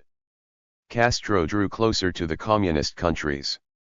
Most significant, the Bay of Pigs fiasco emboldened Castro and the Soviet Union to establish nuclear missiles in Cuba, an effort which led directly to the Cuban Missile Crisis of 1963. Time compounded the diplomatic errors of the past. U.S. policies through Guatemala in 1954 led to the Bay of Pigs in 1961, and the latter to the Missile Crisis, one of the single most dangerous armed confrontations in human history. Paramilitary expeditions, how and why? United States sponsorship of paramilitary expeditions to overthrow Presidents Arbenz and Castro were never advanced, nor defended, simply as efforts to overthrow a Guatemalan or Cuban government. Virtually no one seriously conceived of either government posing a physical threat without support from a great power, such 203 as the Soviet Union or China. As a result, the rationale behind U.S. policies was to combat Soviet imperialism in the Western Hemisphere. The menace with which the United States sought to cope was variously described as international communism, a beachhead of communism in the Americas, an alien despotism, etc. Were the charges of Soviet penetration into the hemisphere and the American fear based upon them valid? First, as argued above, there has never been convincing evidence that the Guatemalan communists, while admittedly influential, dominated the Arbenz government. Party members were relatively few in number, held few if any important positions in government, and were easily swept aside by the army. In Cuba the communists were older, more experienced, and probably a stronger party in an organizational sense than in Guatemala. They opposed Fidel Castro actively until shortly before he took power and were marginal to his success then. Thereafter, Castro kept power tightly in his own hands, staffing most major jobs with associates from the guerrilla movement. The latter have always overshadowed the pre-1959 communists. The old communists remained on the fringes of Cuban politics, especially in the first year and a half. Castro found their support useful against domestic opposition and, above all, as a means of attracting Soviet assistance. Castro and his closest associates used and absorbed the old communists more than they used or manipulated him. Similarly, there has never been much evidence of direct Soviet penetration in Guatemala in 1951 to 1954 nor in Cuba before early 1960. Arbenz imported arms from eastern countries only as a last resort after U.S. pressures denied him access to suppliers in the West. He only turned to the socialist countries for arms in the face of armed insurrection at home and heavily armed and hostile neighbors on his borders. Secretary Dulles railed against the Guatemalan plea for Soviet assistance in the Security Council, but even that plea was simply a public and formal request for support in the implementation of the unanimous decision of the Security Council itself. There has been made public so far little evidence of direct contact between the two governments and virtually nothing about any joint plans or high-level substantive talks. Castro, too, had relatively little contact with the Soviet Union before 1960. Although the USSR recognized Castro on January 11, 1959, it maintained no official representative in Cuba during most of Castro's first year, and diplomatic relations were not actually established until May 8, 1960. Mikoyan's visit earlier that year attracted much attention in the press, but the February trade agreement only about doubled the level of Soviet sugar purchases under Batista in certain years. Soviet-Cuban contacts developed rapidly in 1960, but the most important agreements relating to sugar purchases, the sale of oil and arms, and other provisions for the Cuban economy occurred after Eisenhower's decision to mount a counter-revolutionary force and seek authority to cut the sugar quota. Castro, not the Russians, played the role of the suitor. 173 The latter did not demonstrate eagerness to take on new commitments in the Western Hemisphere. U.S. efforts to overthrow Castro appear to have been the 204 most effective arguments Castro had to persuade the Soviet Union to come to his assistance. The record does not bear out the charges of direct Soviet penetration in Guatemala in 1951 to 1954 nor in Cuba in 1959 and early 1960. The United States claimed to have been mobilizing exiles to fight Soviet communism in Guatemala and Cuba. Actually, the mobilizations were against the Guatemalan and the Cuban governments. The composition and support of those governments at that time were primarily, if not totally, non-communist, and they had only minimal contact with the USSR. Like Arbenz, Castro deserved the credit, or blame, for challenging the foundation of his relationship with the United States, and he is no doubt proud to claim it. But there were important differences between the programs and objectives of the two men. Arbenz was elected president of Guatemala, conducted the government within the established political framework, and espoused social and economic policies that were primarily capitalist, not socialist. Unlike Arbenz, Castro was never elected to public office and appears never to have wanted to risk his and Cuba's future as he saw it in an electoral contest. Moreover, Castro decided early, probably at least by late 1959, to try to lead Cuba into a socialist revolution of epic proportions. By that date Castro appears to have decided that he could not protect his own uninterrupted tenure of power and the future of the Cuban Revolution in collaborative arrangements with the United States, much less in the more likely prospect of provoking its hostility. Castro was probably right in this estimate, as the discussion earlier in this chapter of his objectives, history of U.S. Cuban relations, and U.S. interests indicates. The implications of his position were that a more or less complete break with the United States became essential if he were to chart his chosen course. Yet Castro was reluctant to take on personally the responsibility for the inevitable wounds that cutting ties with the United States would cause. He must have realized that Cuba could survive such a break only with substantial outside support, the only likely source of which was the USSR. No doubt, too, Castro found the communist model, subject to local variations, compatible with his own revolutionary objectives as well as facilitating the sine qua non of a break with the United States, a Cuban-Soviet alliance. Yet the USSR had initially shown no eagerness to assume strategic risks or economic burdens on behalf of a distant, fledgling revolutionary movement peripheral to Central Soviet interests. The U.S. decisions to arm a counter-revolutionary force and cut the sugar quota, Cuba's major export and lifeblood, had the effect of terminating the established relationship between the two countries, which termination Castro was probably unable, unwilling, or afraid to initiate himself. The United States appeared responsibly for the painful consequences of this political and economic surgery.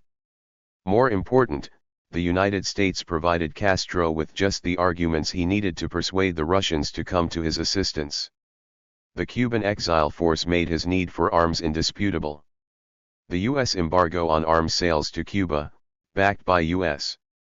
205 pressures preventing purchases from other Western sources, made it easy to persuade the USSR and other socialist countries to fill his shopping list. Obviously, too, the cut in the sugar quota put the USSR in the position of either buying Cuba's surplus sugar and providing other economic assistance or being exposed before the world as having permitted the collapse of a government apparently headed towards socialism. The effect, then, of U.S. policy was not only to facilitate Castro's personal objectives but also to hasten the actual penetration of Soviet influence into Cuba by making Castro dependent on outside assistance. The failure of the Bay of Pigs emboldened Castro and tempted Khrushchev to install nuclear missiles in Cuba.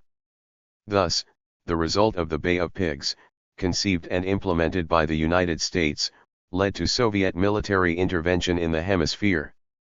The effects of U.S. policies toward Cuba were diametrically opposite to their purposes, and in this sense, appear to have been totally self-defeating. How and why did the U.S. government come to espouse such ill-conceived policies? An important part of the answer is found in the nature of the relationship with Guatemala and Cuba as it developed before Arbenz and Castro came to power. That subject was dealt with earlier and will be discussed again in Chapter 7. Let us examine here only the origins of the Guatemalan and Cuban policies in the Eisenhower administration. An interesting aspect of all this is whether U.S. policymakers really believed there was a Soviet threat in Guatemala and Cuba, or whether, as some maintain, these charges were simply cynical pretexts for manipulating weak neighbors for economic and political gain. Not surprisingly, John Foster Dulles was the pivotal figure in U.S. policy toward Guatemala. Like the Republican Party, Dulles had experienced long and frustrating years excluded from the central decision-making process in a position of relative impotence which may have been galling to a man of his position, wealth, and ambitions. The World Council of Churches scarcely provided sufficient scope for a man of his burgeoning talents. As a leader of the Party of the Outs, he was forced to develop campaign issues against the Democrats whose foreign policies had been dynamic, innovative, and widely supported. Yet the Republicans and Dulles had a point in charging that the Truman-Atchison administration had framed its politics largely in response to communist initiatives. Dulles criticized the Democrats for not taking constructive steps of their own.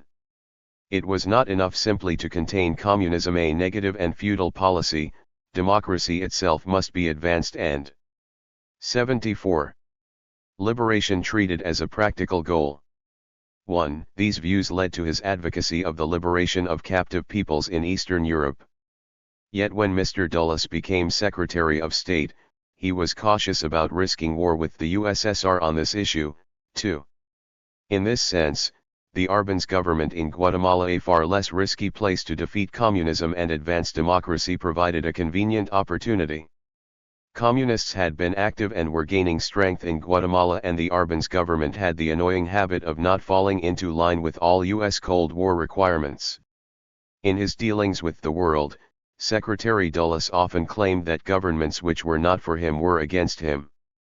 All this was a short step to the 206. Conclusion that the presence of an active and influential communist party made the Arbenz government a communist beachhead in the Americas. One must not forget, too, that this was the early 1950s in the thick of the Cold War. Secretary Dulles probably believed most of what he said about Guatemala, and it suited his interests to do so. The overthrow of the Arbenz regime provided one of the great satisfactions of his tenure as Secretary of State. Still elated several days after the event, Dulles referred to Arbenz's fall as a new and glorious chapter in the already great traditions of the American states. 175. He and President Eisenhower did not hesitate to capitalize on their victory in the 1954 and 1956 elections. The influence of the United Fruit Company was an important element in the early official hostility toward the Arevalo and Arbenz governments and the immensely complicated prospects for reconciliation. To explain U.S. policy as simply a maneuver of the United Fruit Company to protect its investments and future profits is facile and misleading. The U.S. antitrust action against the United Fruit Company shows that the former was not the pawn of the latter. The more likely interpretation is that private and strategic interests both played a role, with strategic, that is, Cold War, considerations dominant. Dulles' concept of the Arbenz government as communist and a Soviet pawn was essential to justifying his conduct in the light of his own rigid moral principles. Apparently, he did not conceive of himself simply as a political broker protecting and advancing U.S. national interests, but as a white knight leading the forces of civilization and freedom against communist barbarism and totalitarianism. Dulles conceived of his role in moralistic and theological terms, as the leader of the faith against atheistic communism. How else could Dulles justify the steps which his government was taking? Secretly, the CIA was doing all in its power by clandestine means, that is, by techniques which were by definition illegal or inconsistent with accepted standards of conduct, to overthrow Arbenz. In public, Secretary Dulles and his department solemnly denied any official involvement with the liberation movement, proclaiming his loyalty to non-intervention and other hallowed inter-American principles. No doubt Dulles told himself that the international communist conspiracy used such methods and posed such a threat that the United States could only survive and fulfill its destiny as a defender of the faith by using roughly similar methods itself. Thus, Dulles tended to compartmentalize and separate the covert and the overt, and may even have misled himself about the deception he wrought upon the American public and the world. Dulles was, no doubt, incapable of understanding the image he projected in Latin America, that of the big bully. Dulles' policy was successful in the sense that Arbenz fell. Castillo Armas' military maneuver created a political crisis in Guatemala and precipitated Arbenz' conflict with his own military.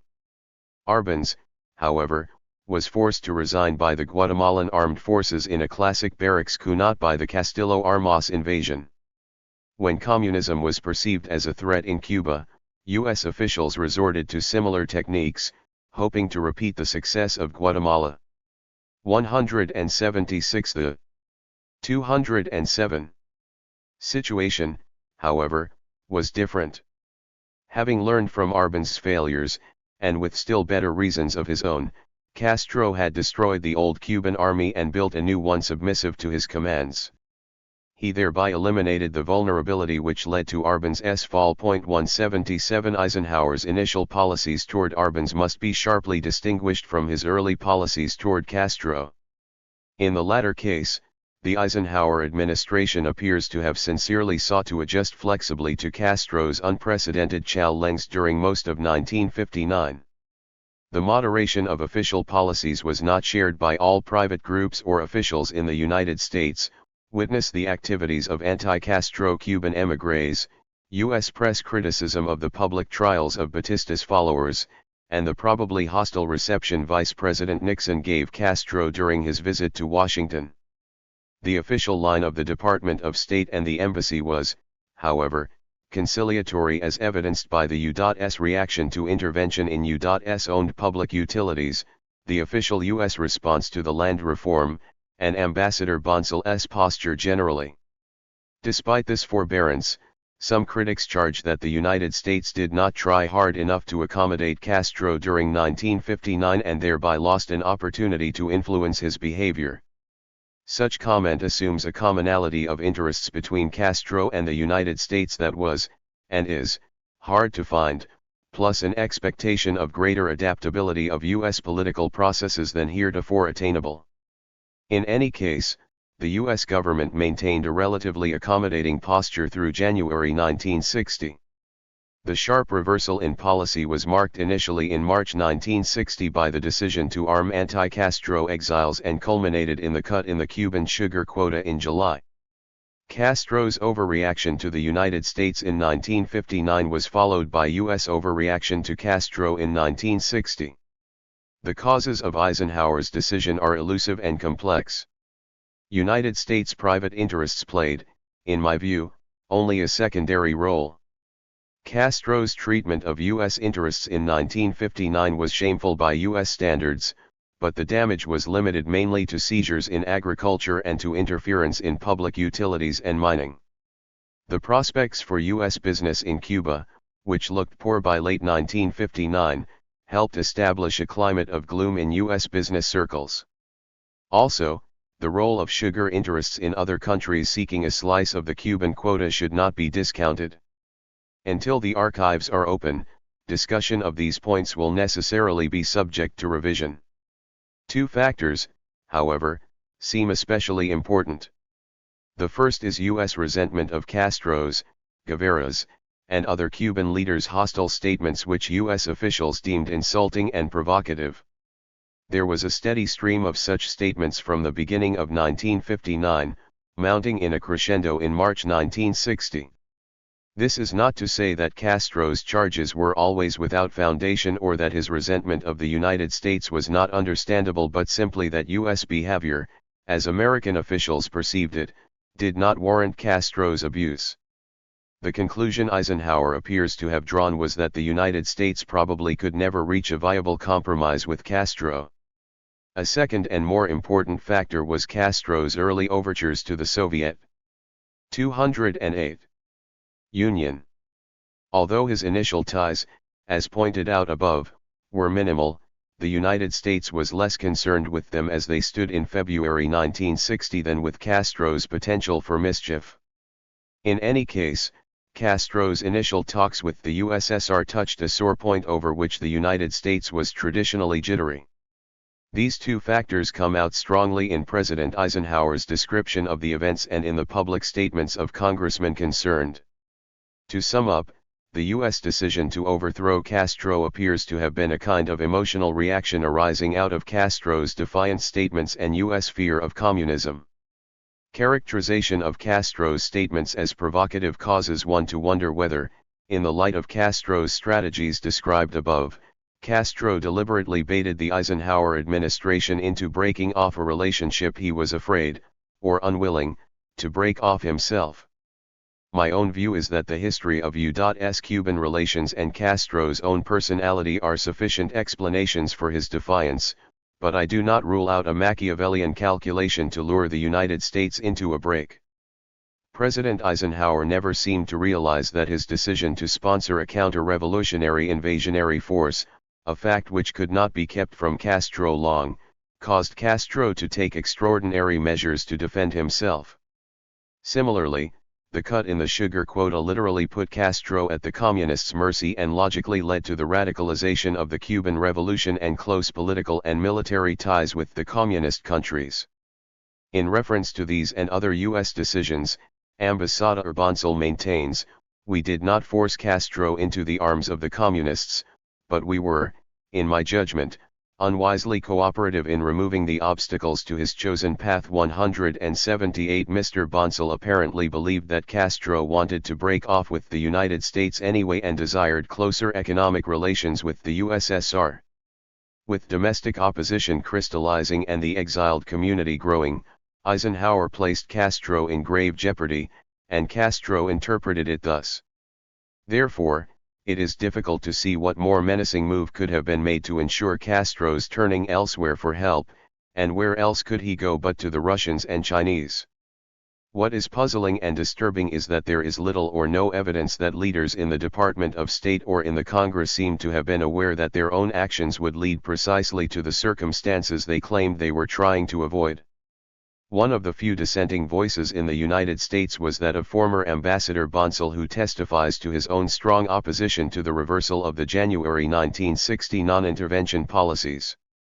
Concern about Cuba was shared equally by the Republican and Democratic parties. Except for a small circle of senior officials, leaders of both parties were ignorant of Eisenhower's decision to arm Cuban exiles and of the implications of his Cuban policies generally, and they seemed to be competing to see who could advocate the firmest anti-Castro line. Thus, when Kennedy assumed office in early 1961, he continued the main line of Eisenhower's policies. Almost from the beginning, Castro and the United States expected the worst from each other, and neither was disappointed. In retrospect, Castro emerged from the 209 dispute remarkably well. The Cuban middle class was destroyed, and that, perhaps, was a natural result of the kind of revolution Castro sought. The shock to the Cuban economy of total reorientation at the time of the break with the United States and the radicalization of the revolution was truly shattering. It was a shock from which the Cuban economy has not yet recovered. Broader social changes involving an improvement in the living standards of the rural and urban poor were achieved at immense costs to other economic and social sectors. Castro completed a literally epoch-making revolution while surviving as the dominant political power in Cuba. Castro's seeming ability to chart his own course, at least in part, did not confirm the overly facile U.S. dismissal of Castro as a leader who had exchanged American for Soviet domination. The fruits of U.S. policy toward Guatemala and Cuba are bitter indeed. After Arbenz fell, Guatemala experienced intermittent political repression and coups. The achievement of social progress and political democracy in a reformed capitalist framework remained an unrealized goal. Guatemala was hurt by more bloody civil and guerrilla warfare than most other Latin American countries. Prospects that moderate forces would overcome extremists from the right or left grew more remote. In Cuba, U.S. companies and citizens lost their investments valued at $1 billion or more, losses larger than those suffered earlier in Russia and China. Cuba developed a Marxist-Leninist system with close ties to the communist countries and became the principal focus of hostility to the United States in Latin America. To sum up in the light of the analytical categories discussed in Chapter 1, the impetus of revolutionary movements to seek a change in the structure of U.S. relations with their respective countries arose in large measure out of the fact of their political and economic dependence on the United States and their desire to overcome it.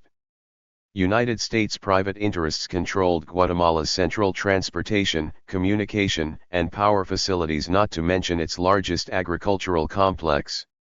United States interests also owned large shares of the Cuban economy, and the latter was closely tied to the U.S. economy through the sugar quota and tariff agreements. Both countries were also dependent on the United States for arms. Economic dependence was accompanied by political dependence.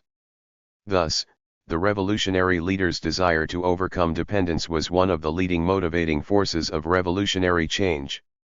An understanding of the interactions discussed here requires, of course, familiarity with official relations between the two governments. And, the nature of the U.S. bureaucracy had a bearing on outcomes, too.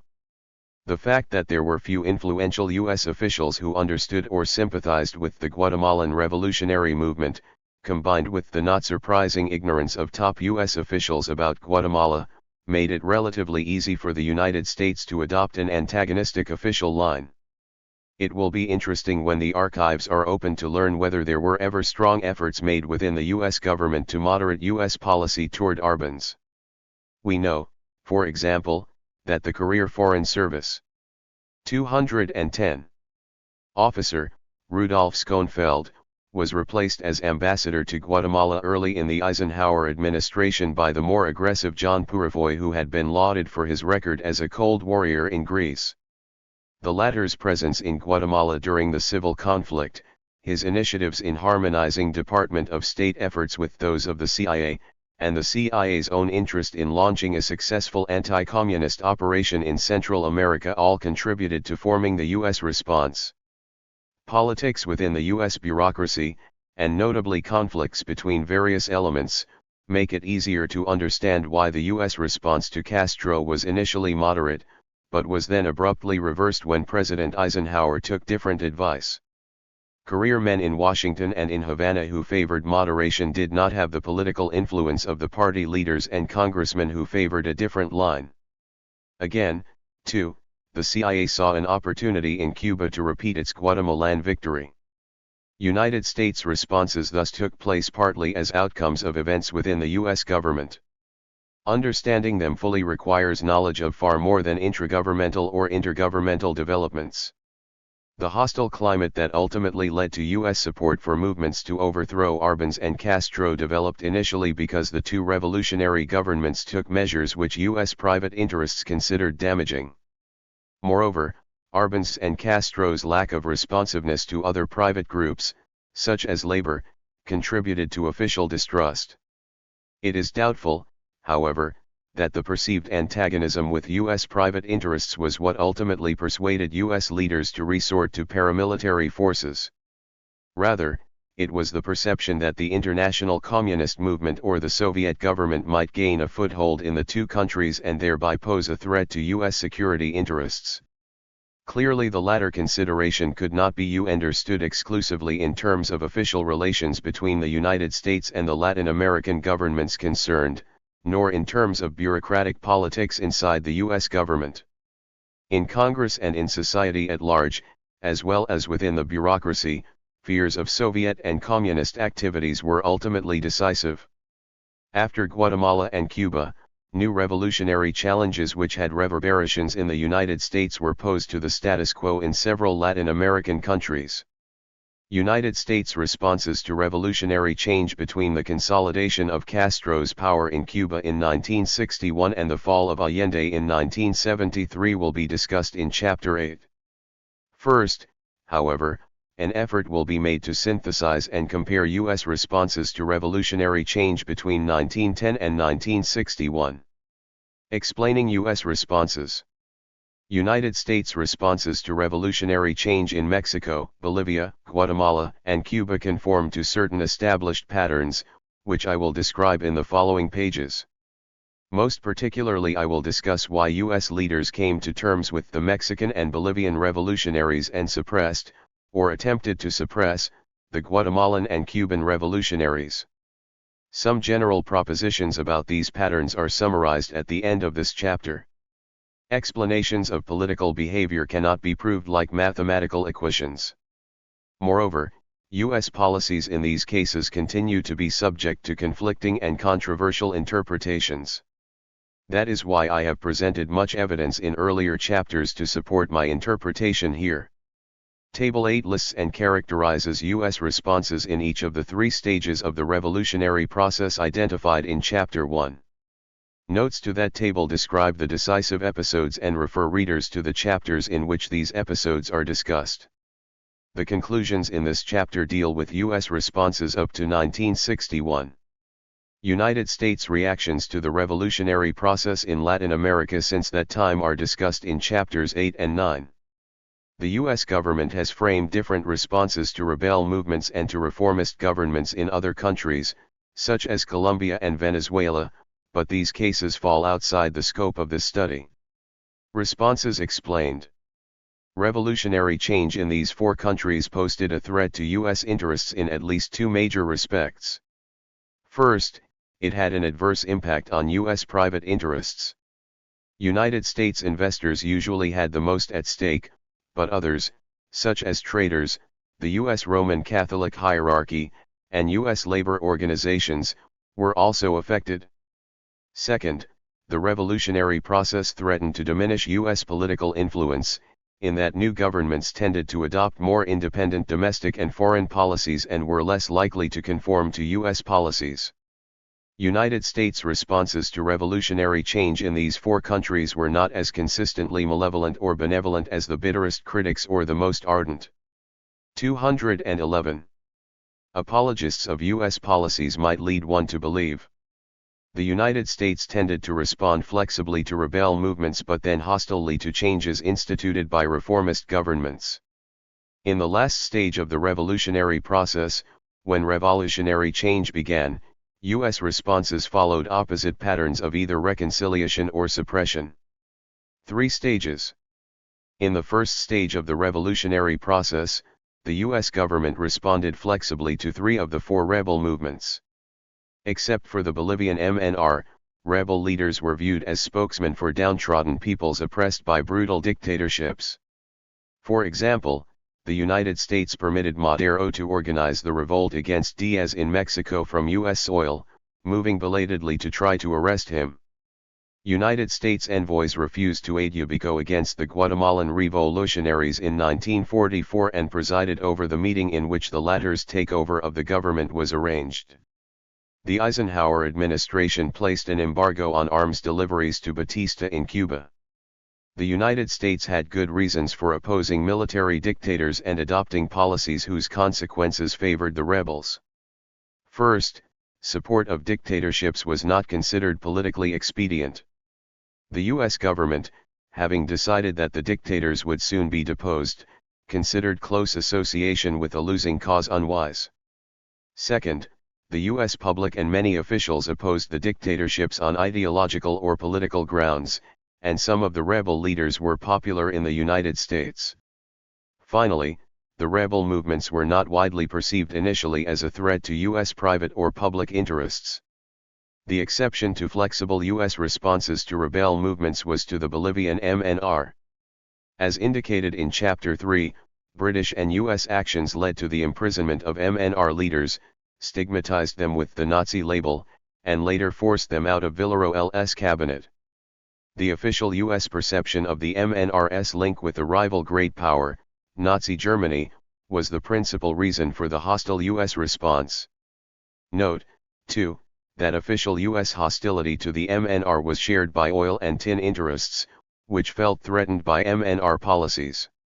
In the second or reformist stage, the United States was consistently more hostile to revolutionary leaders than in the earlier stage, when they were fighting as rebels, or later when as government leaders they began to introduce revolutionary changes in their respective societies. In the reformist stage, U.S. ambassadors were involved in activities associated with the overthrow or attempted overthrow of reformist governments in Mexico, Bolivia, and Guatemala. Taken as a whole, the reformists' behavior in each of the three countries was, ironically, relatively less violent and more closely approximated U.S. ideals about peaceful change than in the other two stages. The three reformist presidents won or confirmed their offices in elections, and their record on civil liberties relative to explaining U.S. responses 215. Earlier regimes was good. The social and economic reforms these men sponsored were similar to many adopted in the United States. Why, then, did the United States either oppose or ineffectively assist the kinds of government it had so long professed to favor in Latin America? United States business interests were among the first to feel the brunt of reformist policies.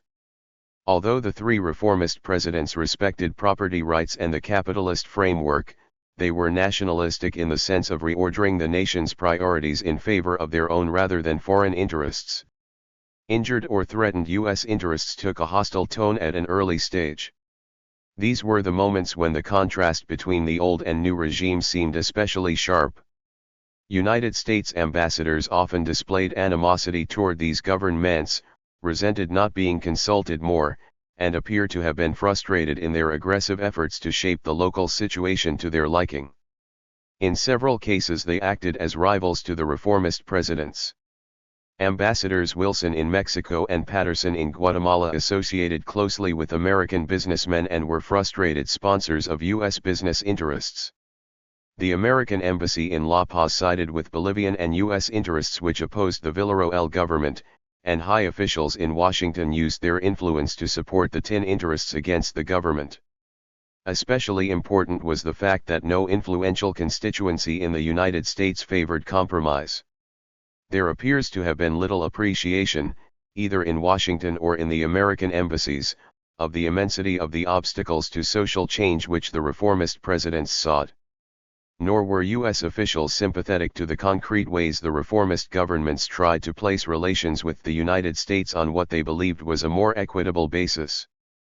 As the examples in Chapter 3 show, U.S. officials viewed these measures less as efforts to strengthen these societies and more as blows to U.S. private interests, restrictions on U.S. prerogatives, and evidence of the reformist government's presumed hostility toward the United States. United States representatives were prepared to give lip service to the principle of equality of nations but were unwilling to collaborate in its realization when their own, their associates, or their country's interests seemed adversely affected. United States officials did not fully appreciate that these governments could not limit reforms to internal problems. United States interests were so pervasive that reforms necessarily involved a realignment of relations with the United States as well.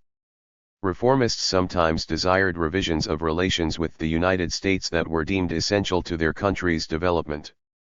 As a result, the United States could not escape paying a price for social change any more than could other vested interests in these societies.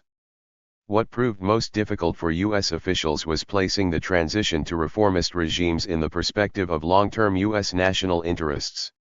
In the third stage, when revolutionary change began, there was a remarkable similarity in the problems each revolution posed for the United States. There was a 216. Clear threat to vested U.S. private interests and to U.S. political influence in the countries concerned. Tensions ultimately mounted to a climax. As chapters 5 and 6 indicate, U.S. decisions during those times of stress tended to define U.S. responses to the revolutionary regimes thereafter. At those moments U.S. leaders selected one of two policy options. The first was to accept the revolutionary government and to undertake negotiations to achieve mutually acceptable settlements of conflicts of interests. Such a policy had some immediate disadvantages for U.S. private interests but left open the possibility of protecting and promoting those and other such interests later. In addition, this option helped establish a climate of trust in intergovernmental relations and kept open channels of communication and political influence. This was the option chosen for Mexico and Bolivia. The second option was to discontinue serious negotiations and by covert means promote the revolutionary government's demise. This was the pattern in Guatemala and Cuba. As long as the revolutionary government survived, this option involved grave risks for U.S. public and private interests. United States authorities expected successor governments to be responsive to both interests if and when the revolutionary governments would fall. There were two major aspects of the decision to opt for conciliation or suppression. First, U.S. leaders had to decide whether it was possible to work out mutually acceptable settlements of conflicting interests, including private interests. Could U.S. leaders establish satisfactory working relations with these governments? The second and most critical aspect of this decision was whether the establishment of such a relationship would preclude the interference of a hostile great power in the hemisphere. Or, put another way, could the Latin American revolutionary governments be counted on not to become pawns of a great power hostile to the United States? When the answers to both these questions were affirmative, U.S. leaders adopted a conciliatory posture. When either was negative, U.S. leaders initiated covert operations against the revolutionary government. United States leaders reached their conclusions about their prospects for compromising differences with the revolutionary leaders on the basis of the latter's domestic policies, foreign policies, and public statements about the United States. An especially important early indicator was the revolutionaries' treatment of U.S. private interests.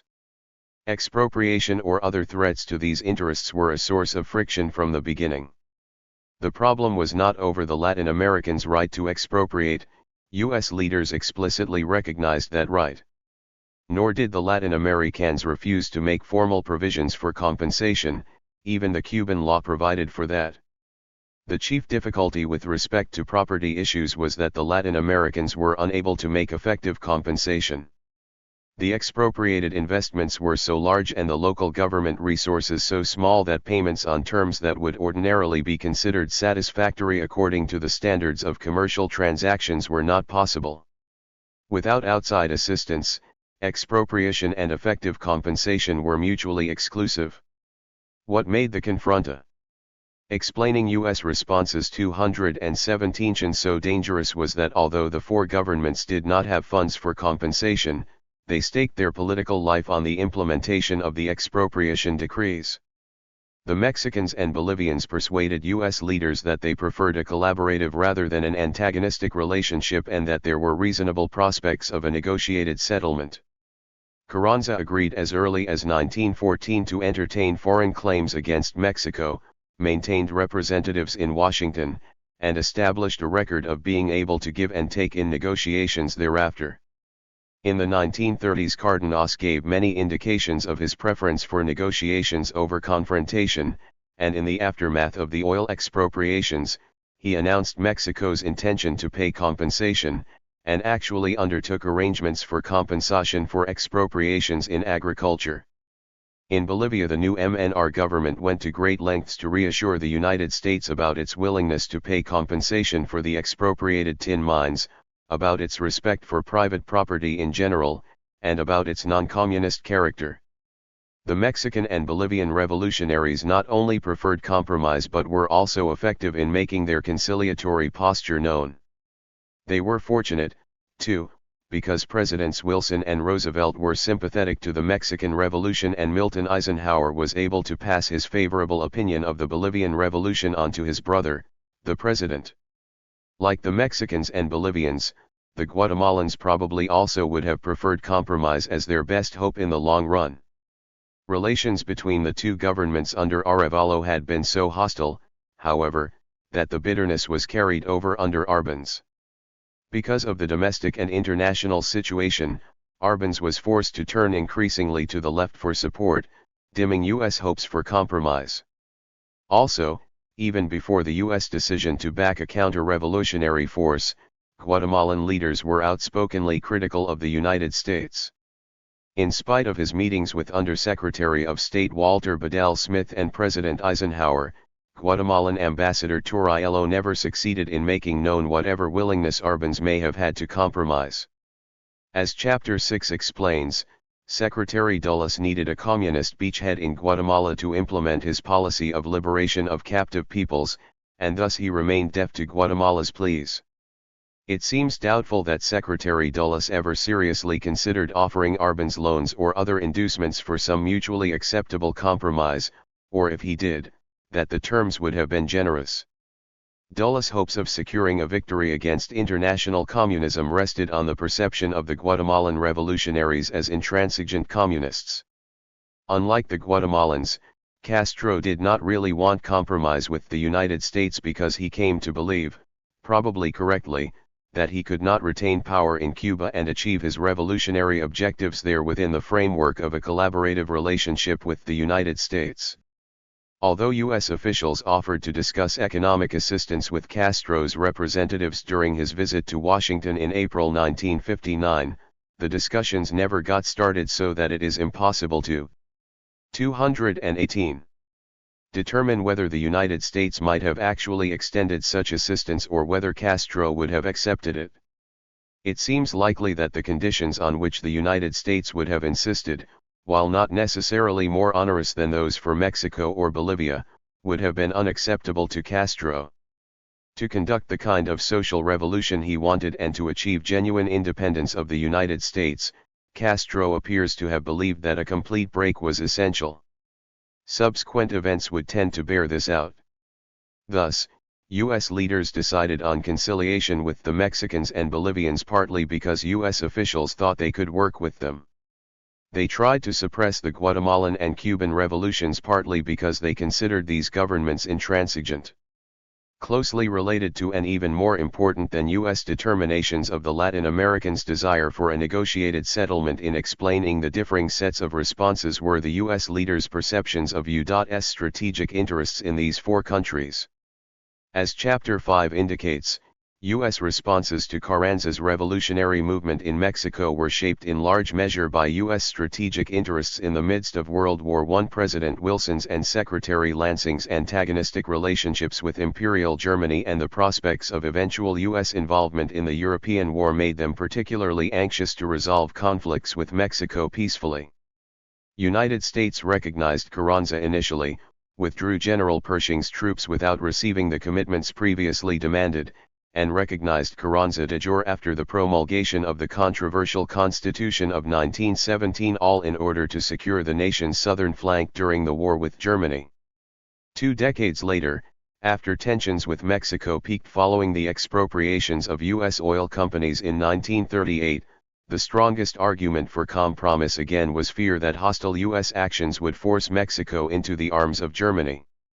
The rapidly expanding conflict in Western Europe and in the Far East set the stage for the global settlement between Mexico and the United States in 1941. In Bolivia, the need to prevent the spread of communism was the major argument used to secure congressional approval for economic assistance to the new revolutionary government in 1953. Aid was defended as a means to shore up a friendly government and thereby prevent Bolivia from falling under Soviet control. Again in 1961, opposition to communism, especially to Khrushchev's dramatic offer of Soviet aid to Bolivia, gave the impetus for a more comprehensive program of U.S. economic assistance. As a result of the Mexican and Bolivian desire to compromise and U.S. interpretations of its strategic interests, Wilson and Roosevelt came to terms with revolutionary governments in Mexico, and Eisenhower with the revolutionary government in Bolivia. United States leaders accepted the expropriations of oil in Mexico, tin in Bolivia, and land in both countries as an accomplished fact and provided both governments with long-term loans and other assistance that would make them both able and willing to make some effective compensations. United States government actions had the effect of encouraging the former owners to accept. Explaining U.S. responses 219. The compensation offered. In Bolivia, U.S. private interests were so small in the 1950s that the compensation arrangements were primarily important as a precedent. In both countries, the former owners may not have gotten what they thought they deserved, but they got something. The U.S. government had to commit public funds to get a settlement, but friendly relations were preserved, and the United States was able to achieve many of its political objectives. Both countries continued to provide settings for profitable U.S. private investment in other economic sectors. The pattern of U.S. responses to the Guatemalan and Cuban revolutions was the antithesis of the reconciliation sought with Mexico and Bolivia. United States leaders did not believe compromise would be viable and interpreted strategic interests as requiring an attempt to suppress the revolutionary governments in these two countries. The U.S. campaign against the Arbenz government in Guatemala culminated in the CIA-sponsored armed border crossing of Castillo Armas, and was followed by a successful barracks coup against Arbenz in the capital. Conceived in Cold War terms from the beginning, the U.S. sponsored armed incursion was heralded as essential to eliminate a communist beachhead in the hemisphere. With respect to Cuba, Eisenhower's decision to arm a counter-revolutionary force of émigrés in March 1960, coming not long after the Cuban-Soviet commercial agreement, was specifically designed to meet the danger of communism in Cuba. That policy was continued by President Kennedy and failed at the Bay of Pigs in 1961. In sum, the United States responded in the third stage according to its leaders' estimates of prospects for a negotiated settlement of outstanding issues and, most particularly, for avoiding the interference of a hostile great power in the hemisphere. My emphasis on strategic considerations as the most important explanation of U.S. responses in the third stage of the revolutionary process does not mean that they are the only explanation. As previous chapters indicated, many other considerations must be taken into account for a full understanding of U.S. responses. In fact, strategic considerations did not even come up with respect to certain responses in stages 1 and 2, so that obviously other explanations are required. Partly because of the immense influence of the international communist and socialist movements, the most prominent alternative explanations are economic. Marxists explain U.S. responses largely as a phenomenon of the capitalist system and particularly as an expression of the interests of trading and investing companies, the most powerful of which are huge multinational corporations.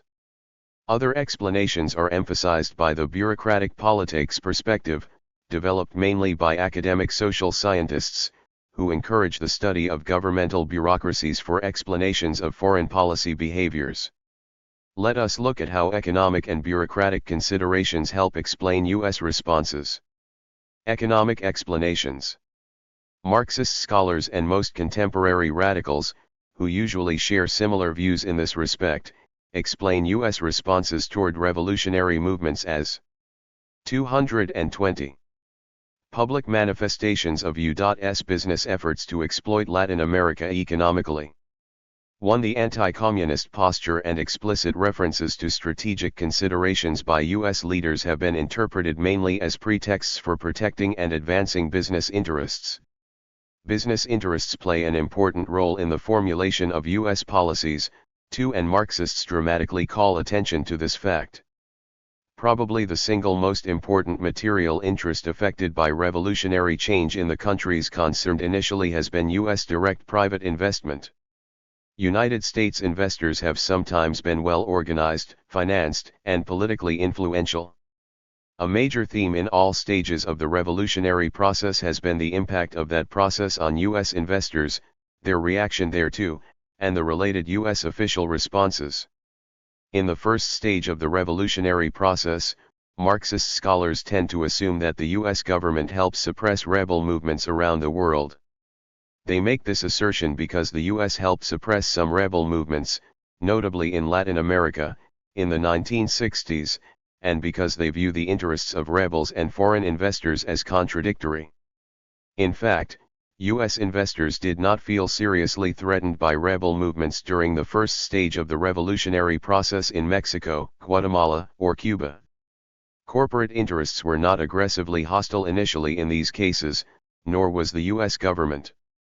These cases in themselves do not necessarily disprove the validity of economic explanations, but they do show that generalizations about U.S. responses to rebel movements do not always apply and that individual cases need to be examined on their own merits.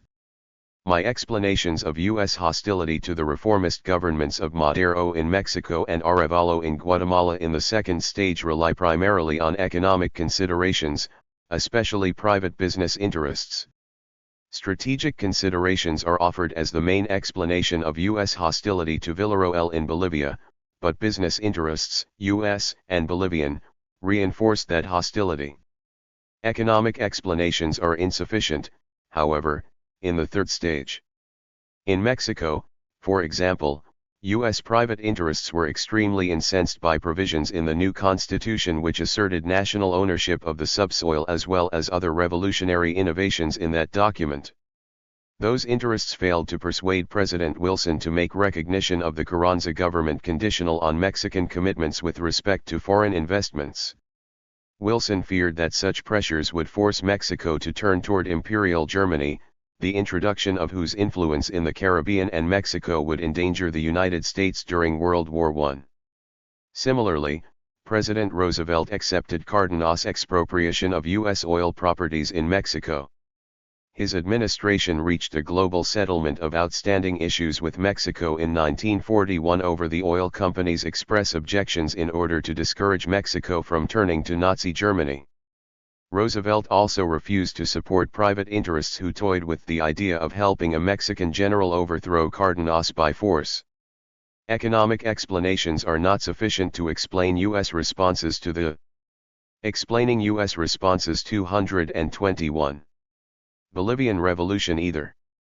One reason is that U.S. direct investment in Bolivia was very small in the 1950s and only increased moderately in the 1960s. United States foreign assistance between 1952 and 1964 exceeded by many times the value of U.S. private investments there. The revolutionary government was careful to head off business opposition to the economic aid programs, but private interests did not play a large role in the U.S. decision to come to the revolutionary government's rescue. The government's most telling arguments in getting appropriations through Congress were that such assistance would help avoid chaos in Bolivia that could lead to communism. Economic explanations have more plausibility in Guatemala than elsewhere because of the history of the United Fruit Company and the exaggerated charges of communism there. Much of the early antipathy between the two governments was the result of the company's campaign in the United States against the Guatemalan government. But, the charges that John Foster Dulles and his brother Alan, then director of the CIA, mounted paramilitary operations against Arbans primarily to protect their interests as shareholders in United Fruit seem far-fetched. It is unlikely that the Dulles brothers would have risked their place in history or used their high offices simply to protect one American company, even if, as seems likely, they were sympathetic toward the company's needs. The strategic reasons advanced in Chapter 6 for U.S. interference seem more plausible. Moreover, the successful prosecution of an antitrust suit against the United Fruit Company later in the Eisenhower administration does not support the thesis that Eisenhower viewed U.S. national interests as identical with the company's. United States trade and investment were so great with Cuba in the 1950s that it is tempting to rely on economic explanations to explain U.S. responses to Castro. But as Chapter 6 points out, in 1960 Eisenhower sincerely believed and feared that Cuba would become a communist state, and concern about the potential of hostile Soviet influence in Cuba was paramount in his mind. Most of what is known about the circumstances and Eisenhower's own background supports the thesis that he put the nation's military security, as he saw it, ahead of private profit. Moreover, the major U.S. interests in manufacturing, tourism, banking, and commerce were seized after President Eisenhower's decision to organize and arm a counter-revolutionary force, not before. Similarly, in authorizing the Bay of Pigs invasion, President Kennedy was more concerned about the presence of a hostile, Soviet-backed government off the coast of Florida than recovering U.S. investments there. Marxist critics of the foregoing conclusions may point out that U.S. official hostility toward Arbans and Castro tended to coincide with U.S. private interests in these countries.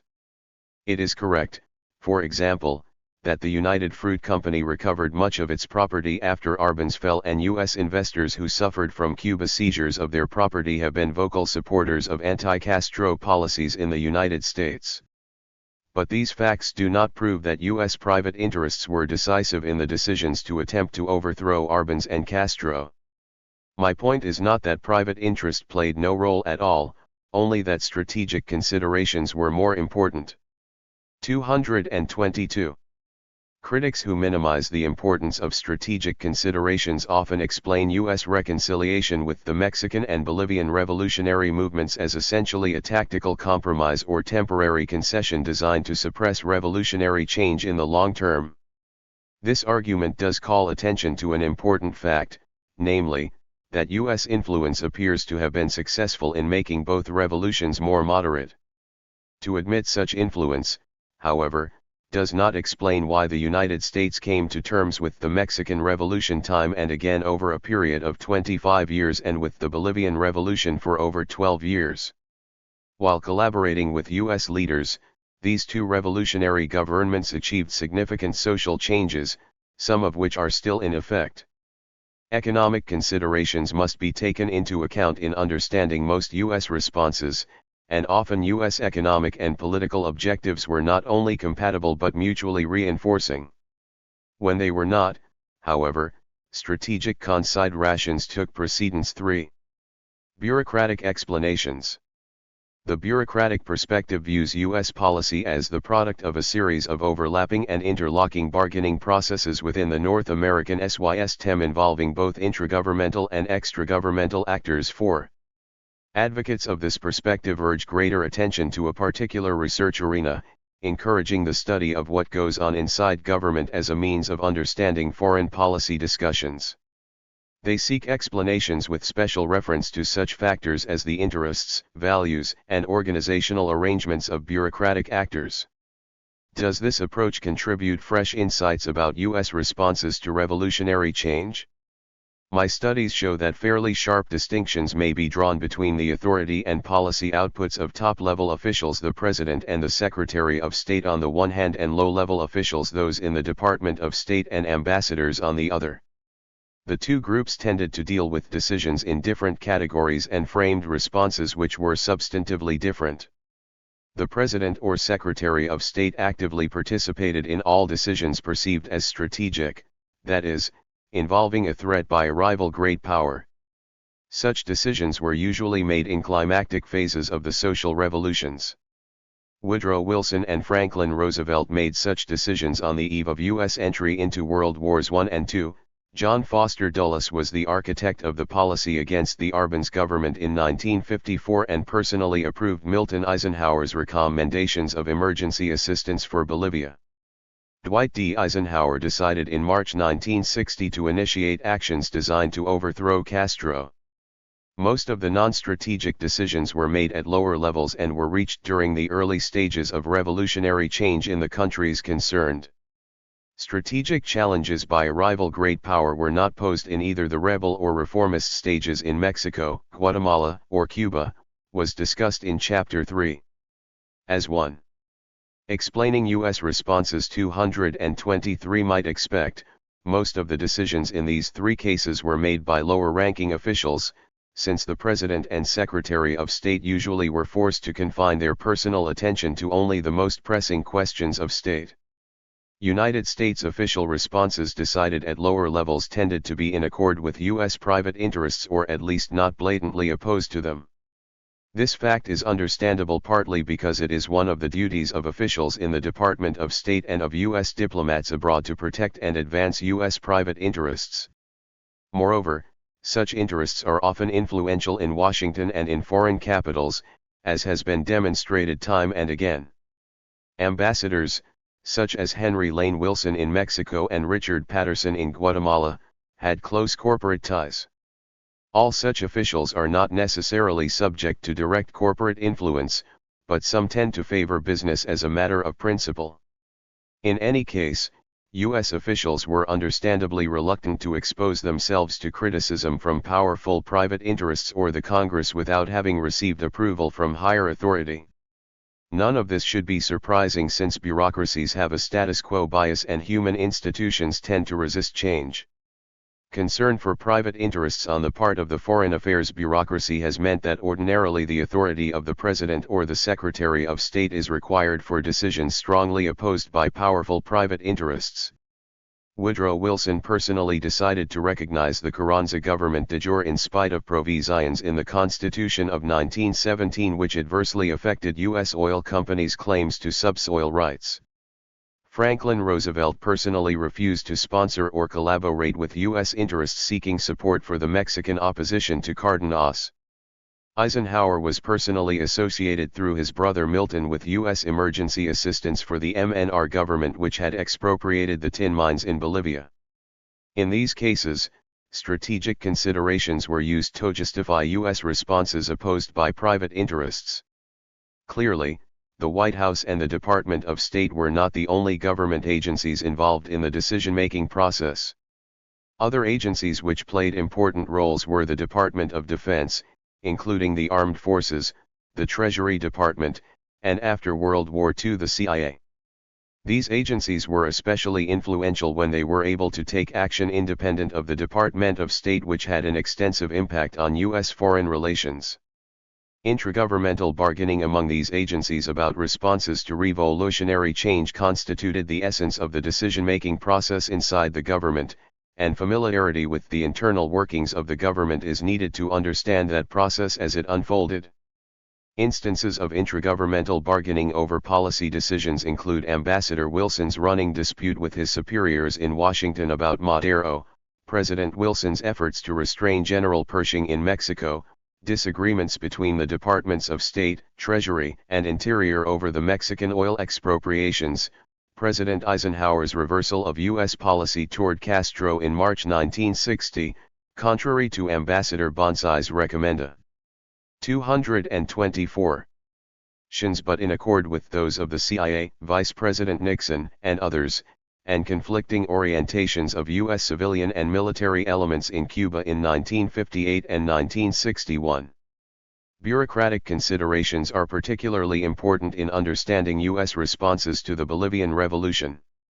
United States diplomatic and economic assistance officials appear to have been convinced that U.S. assistance to Bolivia was in accordance with U.S. interests, if for no other reason than to promote a stable and healthy society friendly to the United States. But I believe that this position was also strongly reinforced by their humanitarian instincts, professional commitments to economic and social development, and their personal and career interests. United States officials came to identify closely with the goals of the Bolivian Revolution and were deeply involved in its domestic development and politics. In the other cases of revolutionary change and even in the Bolivian case, intragovernmental bargaining was primarily a reflection of more fundamental interests and conflicts that originated outside the bureaucracy. The bureaucracy was one of the arenas in which these conflicts were played out. For example, considerations about protecting U.S. corporate investments from revolutionary regimes and protecting the United States from a hostile Germany or the Soviet Union were more important in determining U.S. responses than the interests, values, or operating procedure of bureaucratic organizations themselves. The focus on the structure and functioning of political units which the bureaucratic perspective accords to national governments may also be accorded to regional and global systems. Such an approach permits more penetrating explanations of U.S. responses. The United States and Latin America are part of a geographically isolated and largely self-contained regional system. Cuba is the only populous nation south of the Rio Grande that is not a regular member of that system. Although the regional system lies wholly within the U.S. sphere of influence, Washington does not control all these governments in the sense of having the capacity to order their officials about. United States leaders clearly lack such power in any comprehensive or consistent sense. They do have greater influence, that is, they have a stronger bargaining position, inside the regional system than any other member, or of any other great power. That position is based on the huge disparities in economic, political, and military capacities between the United States and other member governments. In fact, the U.S. armed forces are more powerful than all the other armed forces in the hemisphere put together and, in collaboration with their Canadian allies, enjoy a nuclear arms monopoly in the hemisphere. United States political preeminence is recognized not only by most Latin American governments but by the great powers. Soviet willingness to bow to U.S. demands that Soviet missiles be removed from Cuba was the most dramatic recent recognition of U.S. political primacy in the hemisphere. In the light of these considerations, it is not surprising that U.S. leaders framed responses to revolutionary change that sought to prevent the interference of other. Explaining U.S. responses 225. Great powers in the Americas. Such interference has been seen as undermining the U.S. position not only in the hemisphere but also in the world. United States responses probably also served broader and longer-term strategic purposes, that is, protecting U.S. authority inside the inter-American system. United States responses to the Guatemalan and Cuban revolutions, for example, need to be understood partly as reflex reactions to maintain informal political dominion. Dulles was angered by the Guatemalan revolutionaries' brash independence, as Eisenhower was by Castro's provocative abuse. The emotional U.S. reactions to both revolutions were partly an instinctive response to what was viewed as insubordination or impudence. In this sense, U.S. responses to revolutionary changes need to be understood as efforts to maintain U.S. political primacy within its sphere of influence. 5. Efforts to prevent external interference and maintain the internal integrity of the U.S. sphere were two fronts in a single power struggle. Maintenance of primacy, while important for regional purposes, was also deemed essential to U.S. global security. It is not possible to separate out the explanations relating to strictly regional considerations in the 4 cases discussed in earlier chapters because external interference was perceived as an immediate and pressing issue in each case. In Chile in the early 1970s, however, the Nixon administration appears not to have considered immediate Soviet interference likely, and, as Chapter 8 indicates, maintaining U.S. primacy in the area appears to have been a relatively more important explanation of U.S. responses. Radical scholars and polemicists have been among the most vocal critics of U.S. political domination in the hemisphere. Most explain such domination, usually referred to as U.S. imperialism, as U.S. official responsiveness to corporate efforts to exploit Latin America economically. Capitalism is described as the root cause of imperialism.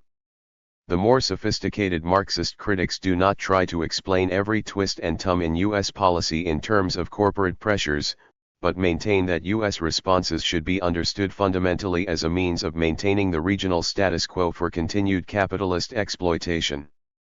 The Marxists are right about U.S. tendencies to try to maintain its position in the hemisphere, but such efforts are hardly unique to the capitalist world.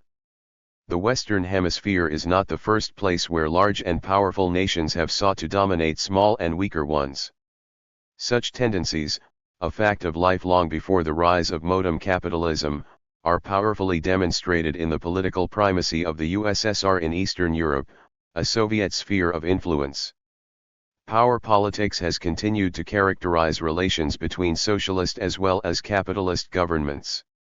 The relative importance of strategic, economic, and bureaucratic explanations of U.S. responses in Mexico, Bolivia, Guatemala, and Cuba may be summed up by placing in rank order the categories of actors most closely associated with each explanation.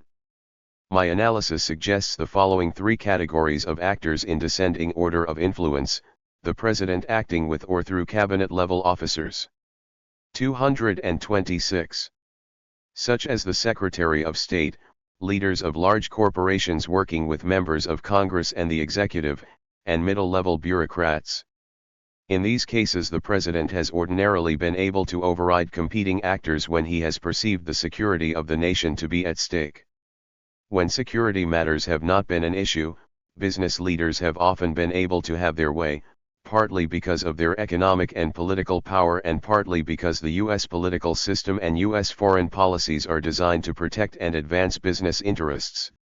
I do not mean to indicate that business interests always work together, are necessarily well coordinated, or control the U.S. bureaucracy in any consistent way, but simply that among the many groups struggling to control policy, business often seems to have had a dominant influence on policy. When the president, cabinet-level officers, or business leaders were not deeply involved, middle-level officials and bureaucratic considerations often proved decisive. The foregoing is offered only as a crude hypothesis, not necessarily generalizable to other cases, but worthy of further study. Responses evaluated. The foregoing explanations of U.S. response to revolutionary change rely heavily on strategic considerations, particularly official U.S. perceptions with respect to the activities of hostile great powers in the countries concerned. I will first examine whether the perceptions on which U.S. policies were based were accurate. Next, the effectiveness of the policies themselves will be discussed. The validity of U.S. perceptions. Wilson and Roosevelt explained their coming to terms with the Mexican Revolution in World Wars I and II as necessary in order to remain friendly to their southern neighbor and prevent German penetration on the eve of the United States' entrance into the conflicts. Similarly, U.S. leaders justified economic assistance to Bolivia in the 1950s and early 1960s as an anti-communist measure, and, conversely, attempted to suppress the Guatemalan and Cuban revolutions to prevent the spread of communism in the hemisphere. Were U.S. fears of German influence in Mexico and of communism in Bolivia, Guatemala, and Cuba justified? My view is that U.S. official perceptions of German influence in Mexico and Soviet influence in Cuba were essentially correct, whereas perceptions of Soviet influence in Bolivia and Guatemala were exaggerated or incorrect. Documents from the German archives show that Wilson's fears that Mexico might turn toward Germany were warranted. At the height of the tensions arising from Pershing's occupation of northern Mexico, the Carranza government offered to collaborate with Germany and discuss the provision of submarine bases. The Germans interpreted the Mexican overture as holding out the possibility of an alliance, and this impression encouraged Foreign Minister Zimmermann to send his notorious telegram. Wilson was also proved right in his belief that the relaxation of U.S. pressure, namely the withdrawal of Pershing's troops, would permit Mexico to cool. Explaining U.S. responses 227 its relations with Germany. Diplomatic records during World War II also bear out the fears of some of the leaders of Franklin Roosevelt's administration that Mexico might turn to Germany if the United States imposed heavy sanctions in retaliation for the oil expropriations. Mexico had retained ties with Germany, though not so strong as during World War I, for such an eventuality. The political and ideological affinities of the Cardenas and Roosevelt administrations and the enlightened U.S. response meant that Mexico did not need to turn to Germany. Similarly, U.S. perceptions of Castro's relations with the Soviet Union were essentially correct. In early 1960, the communist old guard in Cuba was not very powerful and the USSR still had little influence and few ties with Cuba. President Eisenhower may have exaggerated the Soviet Union's importance, but the potential for close collaboration between Cuba and the USSR was present. Eisenhower perceived that Castro did not want to compromise with the United States within the framework of traditional U.S.-Cuban relations and that Castro was prepared to associate Cuba with the Soviet Union to achieve his political objectives. Eisenhower's decision in March 1960 to arm a counter-revolutionary force can be explained by his suspicions about Castro's plans to join forces with the USSR and his anger at what he viewed as Castro's inflammatory statements. By the time Eisenhower left office, Castro had become dependent on the USSR as a market for Cuban sugar and a source of fuel oil and arms. Official U.S. perceptions of communist influence in Bolivia and Guatemala were exaggerated or incorrect.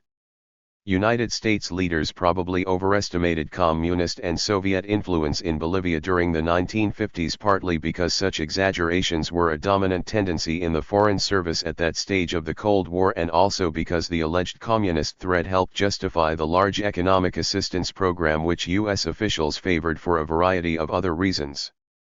Similarly, U.S. officials exaggerated communist influence in Guatemala partly because of the rapid pace of social change there, the United Fruits Press campaign against Arbans, and damages to other U.S. interests caused by actions of the revolutionary governments. Although communists were politically influential, especially toward the end of the Arbans period, no evidence has come to my attention that the Communist Party ever controlled his government. The weight of evidence suggests it did not. Nor has any evidence been made public of substantial Soviet contact, much less of Soviet control. Finally, Secretary Dulles' perceptions were distorted by a number of personal and political considerations not directly relevant to the domestic situation in Guatemala. The efficacy of U.S. policies. The validity of U.S. official perceptions is one subject, the efficacy of U.S. official actions is quite another. In my view, U.S. responses were functional with respect to U.S. strategic aims in Mexico and Bolivia and dysfunctional in Guatemala and Cuba. Wilson's decisions to withdraw Pershing in early 1917 and maintain normal diplomatic relations with the Carranza government, in spite of the New Mexican 228 Constitution's restrictions on U.S. investments, facilitated Mexico's independent policy toward Germany. Mexico's clever concessions to German intelligence had the effect of preventing German sabotage of the Mexican oil fields, from which the Western Allies continued to be supplied throughout the war. Mexico remained firmly neutral. Similarly, on the eve of World War II, Roosevelt's conciliatory policies toward Cardenas, coupled with the latter's anti-Nazi sentiments, helped make Mexico a firm ally of the United States in World War II. Although Bolivia was probably more susceptible to a military rather than a communist takeover in the 1950s, massive economic assistance assured the Bolivian revolutionary government's responsiveness to U.S. interests. United States policies promoted a relatively stable government in Bolivia friendly to the United States. In this sense, U.S. policies toward Bolivia, like those toward Mexico earlier, contributed to the achievement of U.S. strategic objectives. Although Eisenhower's appraisal in March 1960 that Castro sought to radicalize Cuban society and establish close relations with the Soviet Union was essentially correct, his decisions to arm a counter-revolutionary force and cut the sugar quota were counterproductive. His policies, confirmed by those of President Kennedy at the Bay of Pigs, facilitated Castro's rapprochement with the Cuban communists and his efforts to strengthen his economic and military ties with the Soviet Union. This is not to say that by this time the United States could have prevented Castro, short of armed intervention, from aligning Cuba with the socialist countries, but U.S. policies seem to have removed whatever slight chances may have existed for Castro's demise and facilitated his alignment with the USSR. Although U.S. policies toward the Guatemalan Revolution may seem to have achieved their objectives, in contrast to those toward Cuba, which did not, it is in fact doubtful that policy toward Guatemala served long-term U.S. purposes. Prospects for compromise in Guatemala in 1954 were probably better than President Eisenhower's prospects for achieving reconciliation with Castro in 1959. Unlike Castro, the Guatemalan revolutionaries would have welcomed compromise. Justifying U.S. policies on the grounds that the communists were prevented from taking over in Guatemala requires suppositions about communist control of Arbans not yet supported by the record. United States actions toward the Guatemalan revolutionaries also violated U.S. treaty commitments and political ideals. The U.S. government not only helped suppress a constitutional government, but also violated U.S. pledges not to sponsor armed intervention in the Western Hemisphere. Since 1954, Guatemala has become one of the most strife-torn countries in the Americas. Nowhere else have guerrilla movements been more durable. Origins of error. United States policies appear to have been most counterproductive in the cases of Guatemala and Cuba.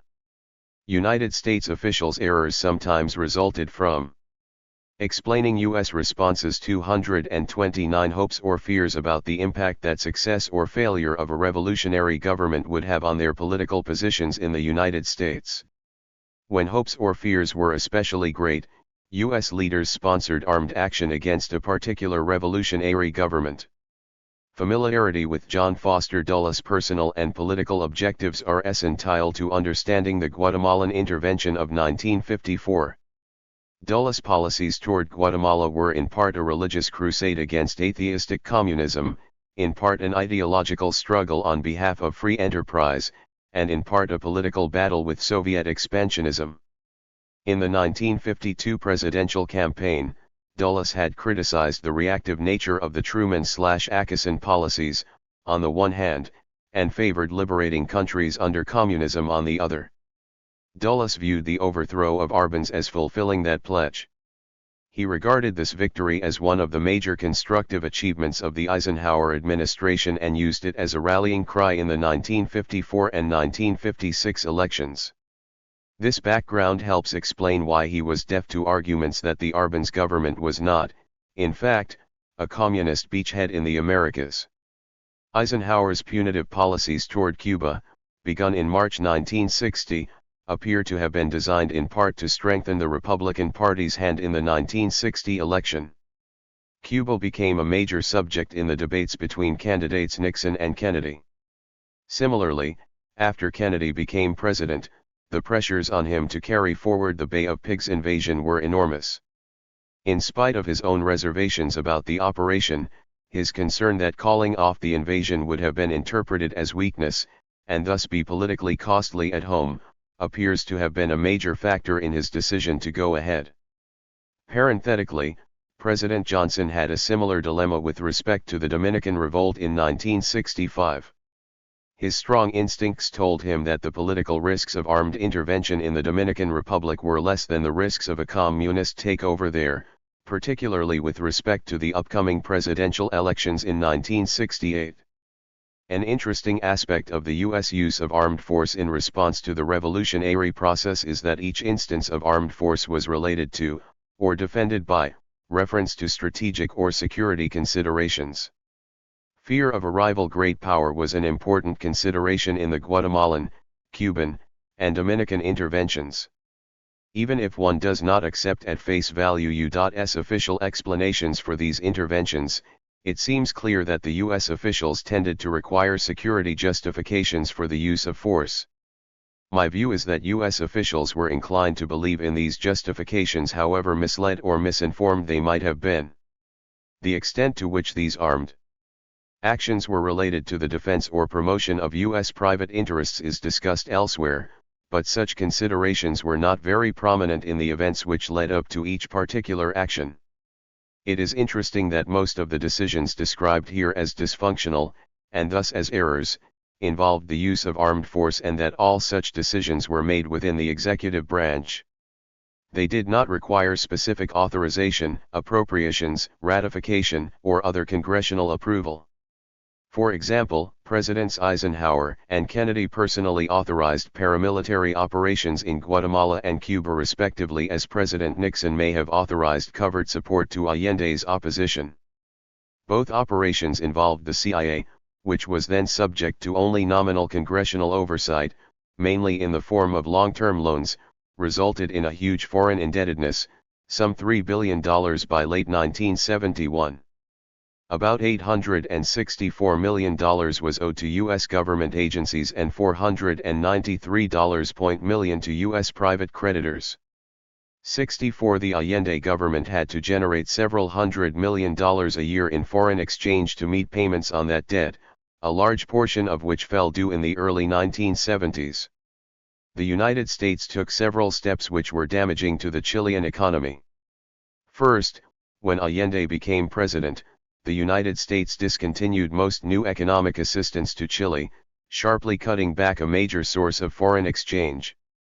Note in Table 13 that U.S. economic assistance fell from about $80 million in the fiscal year ending in June 1969, Free's last in office, to less than $9 million in fiscal year 1971.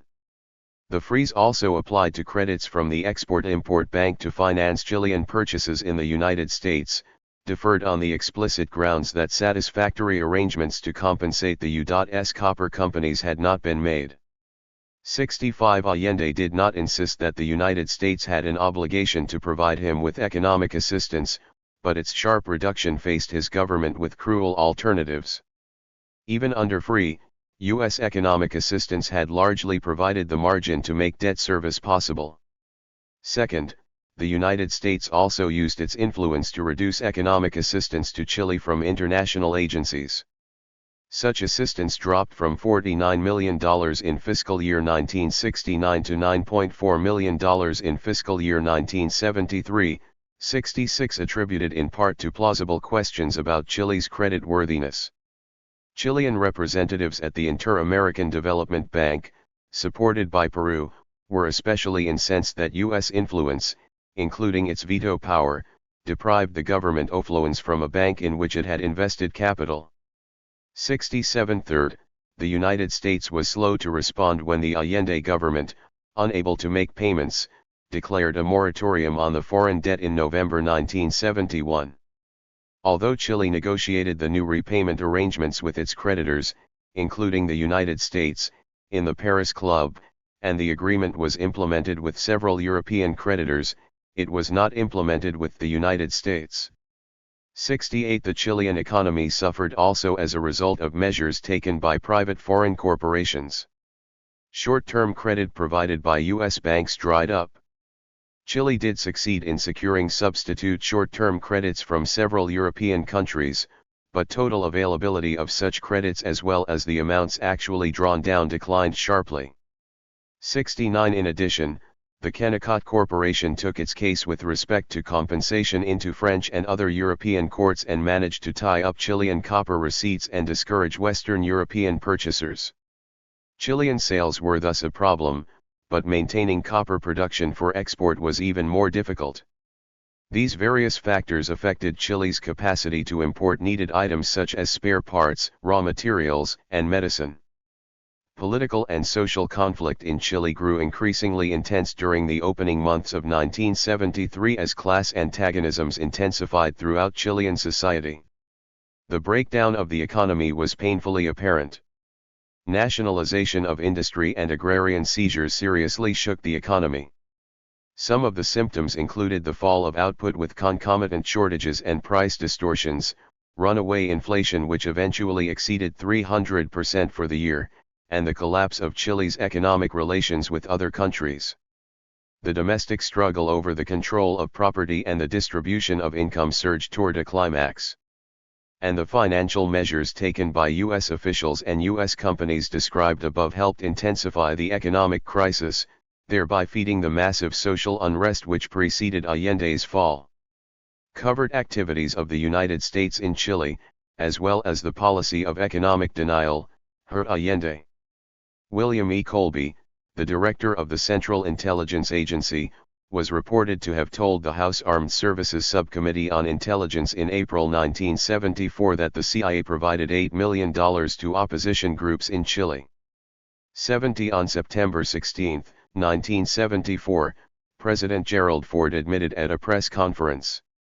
The effort that was made in this case Chile was to help and assist the preservation of opposition newspapers and electronic media and to preserve opposition political parties. I think this is in the best interest of the people in Chile, and certainly in our best interest. 71. Accordingly, the President's own testimony confirms that the United States conducted a covert policy of political interference in Chile. Persuasive evidence has also come to the light that CIA funds paid to opposition political groups, or possibly private corporations, made their way to the truck drivers and other strikers and demonstrators whose activities were so important in precipitating the national political crisis that preceded the military coup. 72 Confirmation is needed about the amounts, channels, and significance of these alleged transfers. This evidence raises the question whether CIA activities were designed to 266 Epilogue protect the multiparty system and a free press in Chile, as President Ford has indicated, or to help overthrow Allende. It seems certain that many U.S. officials, particularly in the State Department, though not wishing to see Allende expand his political support, preferred that he survive until the next presidential elections, when he would be succeeded by an opposition candidate. It is not clear, however, that this was the dominant view of the U.S. government, particularly of the administration's officials who authorized CIA interference in Chile. In the light of the various U.S. official measures unfriendly to Allende, the intent of U.S. action seems far less important than their effect. If U.S. funds did reach the strikers and demonstrators, as now seems likely, they clearly had a subversive effect. President Ford, Secretary Kissinger, and other U.S. officials have consistently denied that the United States had involvement in any way whatsoever in the coup itself. 73 By this they probably mean that U.S. officials did not help plan, initiate, or conduct the military operations that overthrew Allende. In the absence of information to the contrary, these denials are plausible.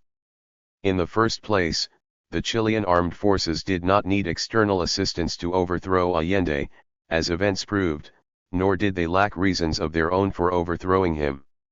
Second, there are many obvious reasons why U.S. officials would not want to be closely associated with any such effort, particularly since their help was not needed. What was most important was the Chilean military leader's certainty, which was confirmed later, that the United States would welcome Allende's fall and cooperate with the successor government. So much public attention has been devoted to CIA activities in Chile that it is necessary to keep in perspective the role of U.S. Chilean relations in Allende's fall.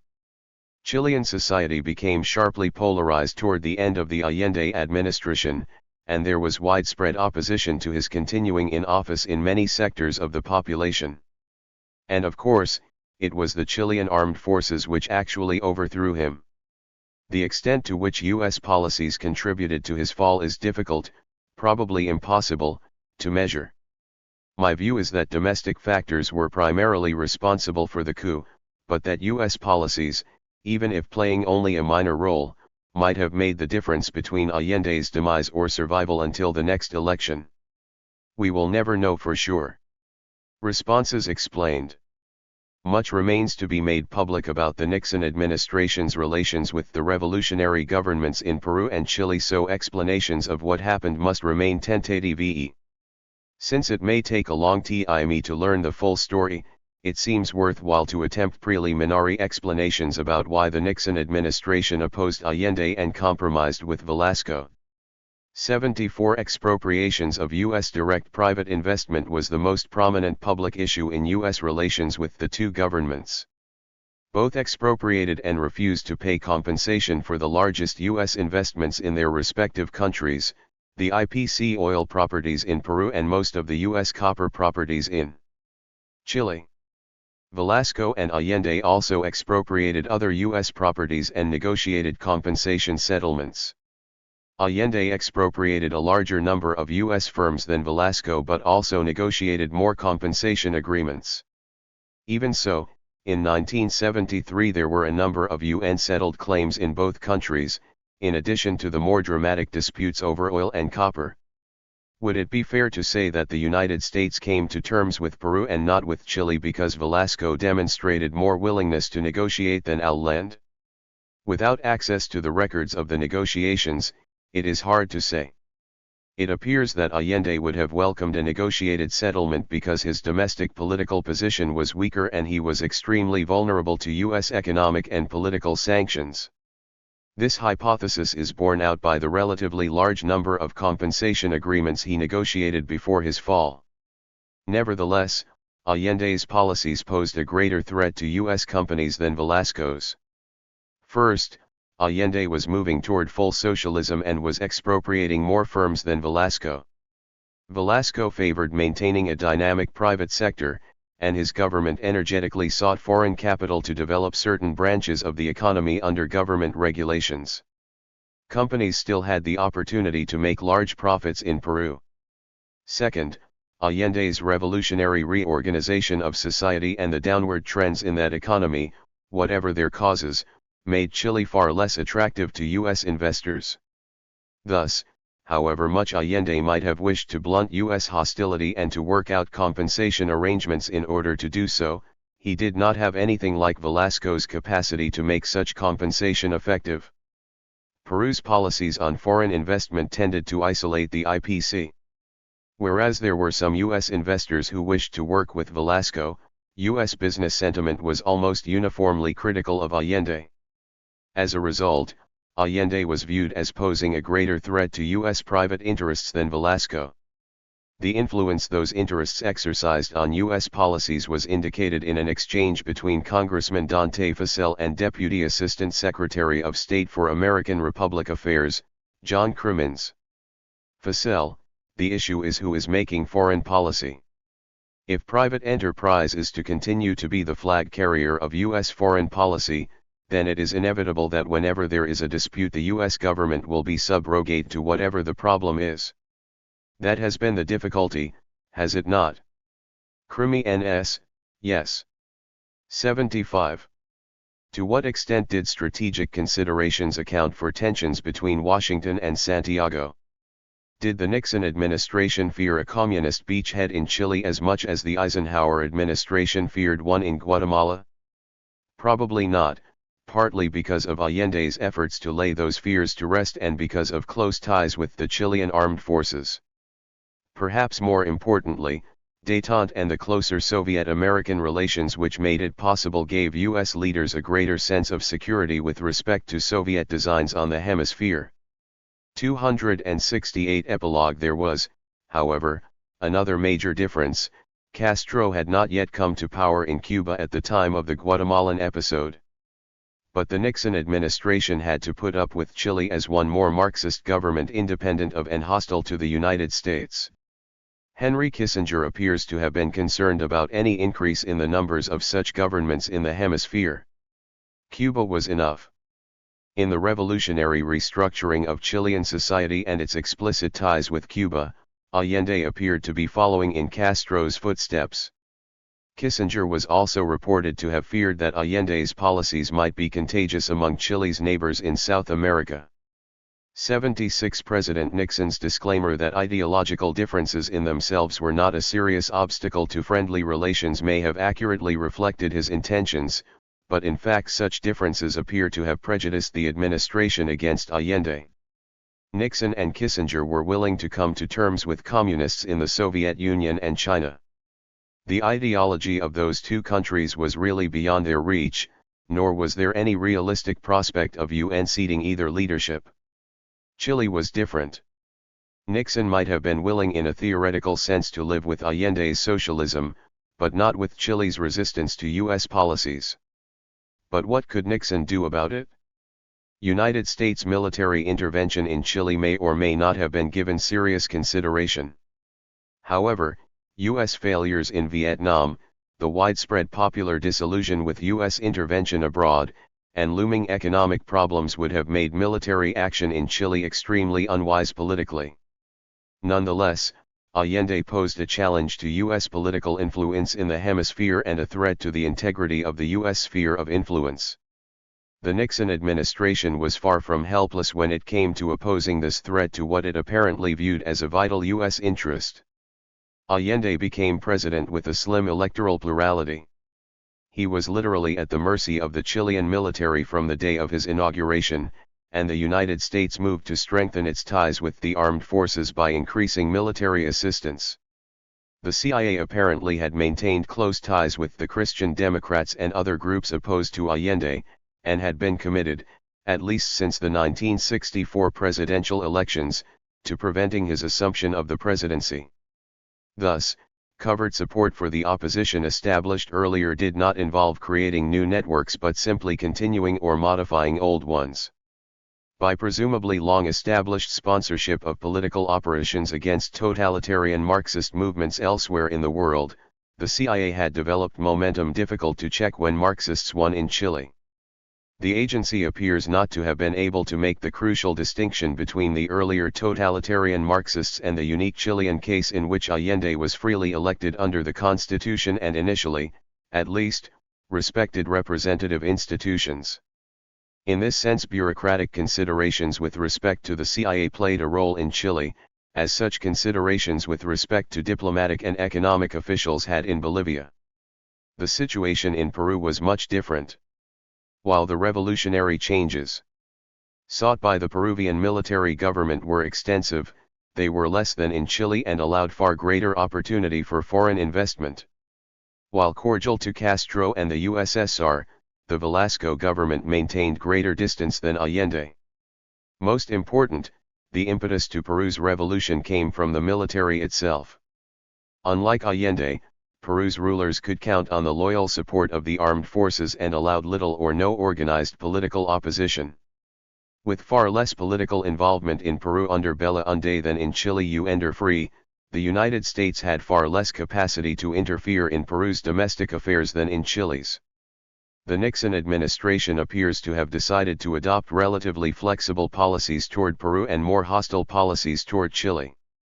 Peru was less resistant to U.S. investment, less radical politically, less sympathetic toward Cuba and the Soviet Union, and less critical of U.S. policies.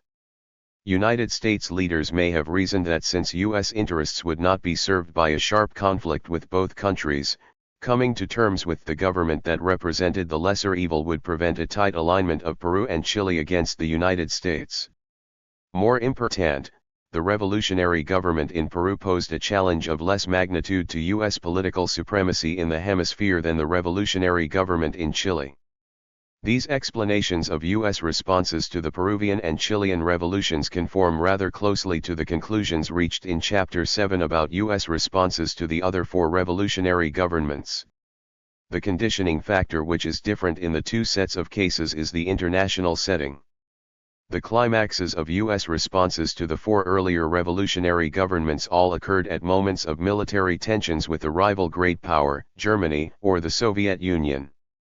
In the 1970s, détente softened U.S. fears of Soviet penetration in Peru and Chile. Castro's coming to power in Cuba, however, led to the presence in the hemisphere of a Marxist government independent of U.S. influence, and this had never existed before. Fear of Soviet interference was much more important in shaping U.S. responses to the Guatemalan and Cuban revolutions than it was to the revolution in Chile.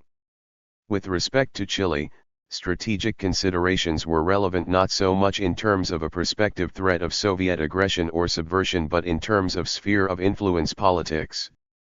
Allende's links with Castro widened the challenge to U.S. influence from within the hemisphere. In this sense, Proposition 11, dealing with the maintenance of U.S. political primacy in the hemisphere, is more applicable to the Chilean case than Proposition 4, dealing with fears of Soviet interference. The other relevant propositions in Chapter 7 are, in the main, valid in the Peruvian and Chilean cases. The U.S. settlement with Peru had a good deal in common with the U.S. settlement with Mexico 30 years previously. The Peruvians and Mexicans succeeded in nationalizing the nation's largest oil properties, both with substantial U.S. participation. They agreed to pay compensation in exchange for long-term credits and other economic inducements. 270 Epilogue. United States responses to Allende were most similar to its earlier responses to Arbenz in Guatemala. Allende, like Arbenz, had a fairly weak political grip on the country, and the Chilean armed forces were even less reliable than in Guatemala. United States penetration of Chilean society appears to have been greater than in Guatemala. The course of events led to similar results, a barracks coup against the constitutional president. In Guatemala, this was precipitated by a paramilitary action sponsored from abroad, whereas in Chile organized domestic political opposition sparked the coup. The role of U.S. investors in the conflict was similar in both countries.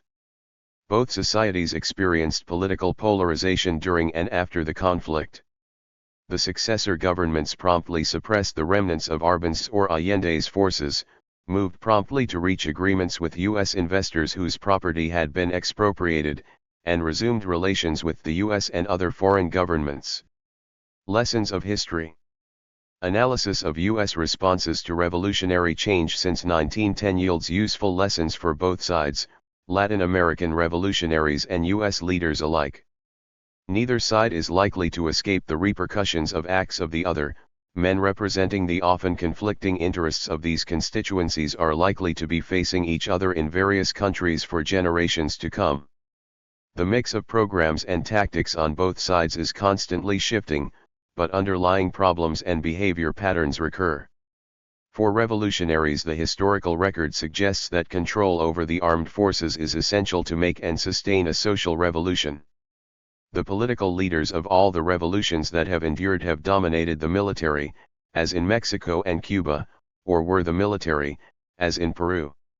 All the other revolutionary regimes were defeated by military coups, Arbenz in Guatemala, Paz Estenssoro in Bolivia, and Allende in Chile. Note, too, that the enduring revolutions in fact, if not always in form, were one-party systems, as in Mexico, Cuba, and Peru. Social revolution in Latin America has not lasted in pluralist societies. Allende's fall to a military coup was a dramatic reaffirmation of what many democratically oriented Latin American leaders had long feared, that rapid social change cannot be achieved in pluralist settings. Failure to maintain control of the armed forces and the presence of powerful opposition parties have made revolutionary regimes vulnerable to foreign interference. United States political interference was most effective against Arbenz in 1954 and Allende in 1973. United States leaders, however, did not provide effective support to opposition leaders within Cuba in 1960 or in Peru after 1968. They were explicit about their refusal to support opposition to the revolutionary governments in Mexico after 1914. Similarly, U.S. diplomats strongly favored Paz Estensoro in 1964. The role of the U.S. military in Bolivia at that time, as in the Dominican Republic in 1963, was equivocal. Thus, organized political and military opposition to incumbent revolutionary regimes has presented opportunities for foreign interference, but U.S. officials have not always seized them. U.S. responses, from Kennedy to Nixon 271. Revolutionary governments in Latin America have seldom been able to count on effective support from extra-hemispheric great powers. In both world wars, Mexico regarded Germany as a most unpromising ally. What we have since learned about German policy confirms the Mexicans' judgment in this respect. Since World War II, the Soviet Union appears to have had virtually no significant contact with, much less offered any effective support to, Arbenz in Guatemala or pro-Bosch forces in the Dominican Republic in 1965. Khrushchev's offer to help finance a tin smelter in Bolivia was regarded on all sides as primarily a political gesture rather than a project likely to materialize. Soviet inability to provide adequate economic assistance to Allende in 1973 when he needed it so desperately spoke loudly to revolutionaries around the world. Like other great powers, the Soviet Union puts its own national interests ahead of those of other states, socialist as well as capitalist. Allende's fate had a low priority, strategically and politically, for the USSR, which appears not to have wanted to invest many of its scarce resources in Chile. Perhaps the Soviet government reasoned that if the US government was expected not to interfere in Eastern Europe, then it should not interfere in Chile, particularly when détente represented such an important part of its global policy. Soviet economic and military assistance to Castro has stood in sharp contrast to the absence of effective Soviet support for other revolutionary governments. But Soviet leaders came to Castro's assistance largely on his initiative, not theirs. Castro used political blackmail effectively to make support of his government essential if the USSR still had aspirations of continuing leadership in the international communist movement. For the present, however, the Soviet government apparently prefers to regard Castro as an exceptional case. The USSR may come to the rescue of revolutionary movements in the hemisphere in the future, but they cannot afford to count on it. In the light of these realities, revolutionary regimes may be better off to try to avoid hostile U.S. reactions. The fact that the Mexican, Bolivian, and Peruvian revolutionary movements all succeeded in coming to terms with the U.S. government and received extensive economic assistance shows that reconciliation is by no means impossible. The experience of these revolutionary movements suggests that there are at least two important ways of facilitating reconciliation. The first is to attempt negotiated settlements of disputes over expropriated U.S. investments. United States leaders have not opposed most expropriations in principle. Nor have revolutionary regimes been forced to make huge sacrifices in terms of compensation. Such settlements have been accompanied by large loans from U.S. and international agencies as well as private credits. External financing has not only eased the burdens of compensation payments but contributed importantly to national development. The second way involves convincing U.S. leaders that a collaborative relationship with the revolutionary government is the best way of avoiding the interference of other great powers in this hemisphere. Judicious contact with such powers is not ruled out, as the Mexican and Peruvian experiences have indicated, but means need to be found to prevent U.S. leaders from making strategic justifications for interference. Revolutionary governments, such as the one in Bolivia, that have taken full advantage of their opportunities to influence U.S. policy through the press, Congress, and other means have made the most of their opportunities in this and other respects. It must be admitted that Allende appears to have been aware of these considerations and attempted to take them into account in his relations with the United States. It is still too soon to know for sure why he was unable to prevent U.S. interference. No doubt powerful groups which he counted on for support may have prevented some of the necessary conciliatory gestures or tactics, and, of course, he was a minority president who was never really in full control of the Chilean armed forces. Although he negotiated many property settlements, Allende, unlike the Mexicans and Peruvians, alienated virtually the entire international financial community and provided them almost no incentives to urge conciliatory policies on U.S. officials. Allende also happened to be elected president of Chile at a time when the U.S. administration was not in the hands of those likely to understand his point of view, nor for that matter, to check hostile action by such agencies as the CIA. The extent to which the foregoing considerations about revolutionary movements' strategies vis-a-vis the U.S. government are relevant to the future remains to be seen. In the first place, revolutionary movements were in retreat throughout the Americas in the mid-1970s. Authoritarian military regimes rode the rising waves.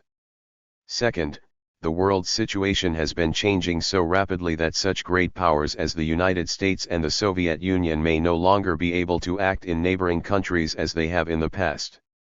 A reorientation of U.S. policies in which U.S. officials no longer consider Latin America as part of the U.S. sphere of influence has to be seen to be believed. Such a fundamental change in policy would require comparable changes in U.S. public opinion as well. History's lessons suggest that U.S. policy makers, like Latin American revolutionaries, also need to face up to realities. United States leaders on the right side of the political spectrum can hardly afford to ignore the claims of revolutionary movements in the idle hope that they will somehow go away. Nor has suppression worked, except in the short run, only postponing the day of reckoning. Recognition must be given to the fact that U.S. private investments and other vested interests in Latin America which stand in the way of social change are potential hostages to revolutionary movements and for this and other reasons are an important U.S. vulnerability. As for critics of U.S. policy on the left, the claims of U.S. investors abroad can hardly be ignored either given the history of U.S. relations and the political influence and durability of multinational corporations in the U.S. system. Dismissing property rights does not represent viable public policy as long as prospects for radical changes in that system are as poor as they were in the mid-1970s. At the same time, U.S. officials violate their public trust when they equate the public interest with specific private interests, but the U.S. government has been deeply involved in U.S. private investment abroad for so long that it cannot detach. U.S. responses, from Kennedy to Nixon 273. Itself overnight. One possible way out is for them to maintain a certain distance from both U.S. investors and revolutionary governments which threaten the investors' interest, using the great weight of governmental power to encourage negotiated settlements between the parties. Settlements with the revolutionary governments of Mexico in 1941, Bolivia in 1953, and Peru in 1974 show that such a conciliatory role can be successful. Now, too, is the time to review policies on direct private foreign investment which, as a potential source of conflict, may jeopardize U.S. relations in the future. The fate of the Alliance for Progress shows how difficult it is for the United States to implement and sustain positive programs for coping with social change. Developments in the United States and the world since the effective end of the alliance reduce, if anything, U.S. capacities in this regard. Although the United States has difficulty in taking positive steps, perhaps it can at least avoid errors of commission. For example, U.S. leaders should take greater care in identifying those governments in Latin America whose survival best suits U.S. national interests. If the United States is unable to support those governments effectively, U.S. officials should at least not undermine them. United States actions contributed to the fall of Madero, threatened Arevalo, and weakened Bosch and Bilao NDE. All such actions were counterproductive in the sense that these governments better suited U.S. political and economic objectives than the governments which immediately preceded and succeeded them. Similarly, U.S. leaders should try to minimize the negative impact that U.S. global policies sometimes have on U.S. Latin American relations. It is, perhaps, unrealistic to expect the United States or any other great power to set aside what are perceived as vital security interests and deal with small nations solely on the merits of bilateral relationships. If the cordial bilateral relations must be sacrificed to broader U.S. concerns, then U.S. leaders should try to avoid making the mistakes of the past.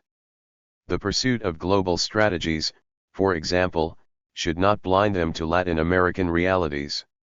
Ignorance and fear of a rival great power, the Soviet Union, resulted in mistaken U.S. perceptions of external penetration and strategic threats in Guatemala and the Dominican Republic and clouded an objective evaluation of events.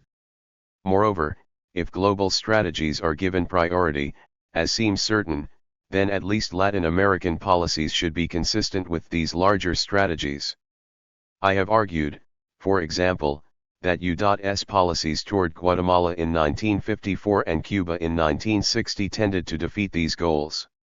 The United States has often brought on itself what it most seeks to avoid, the interference of rival great powers in the hemisphere.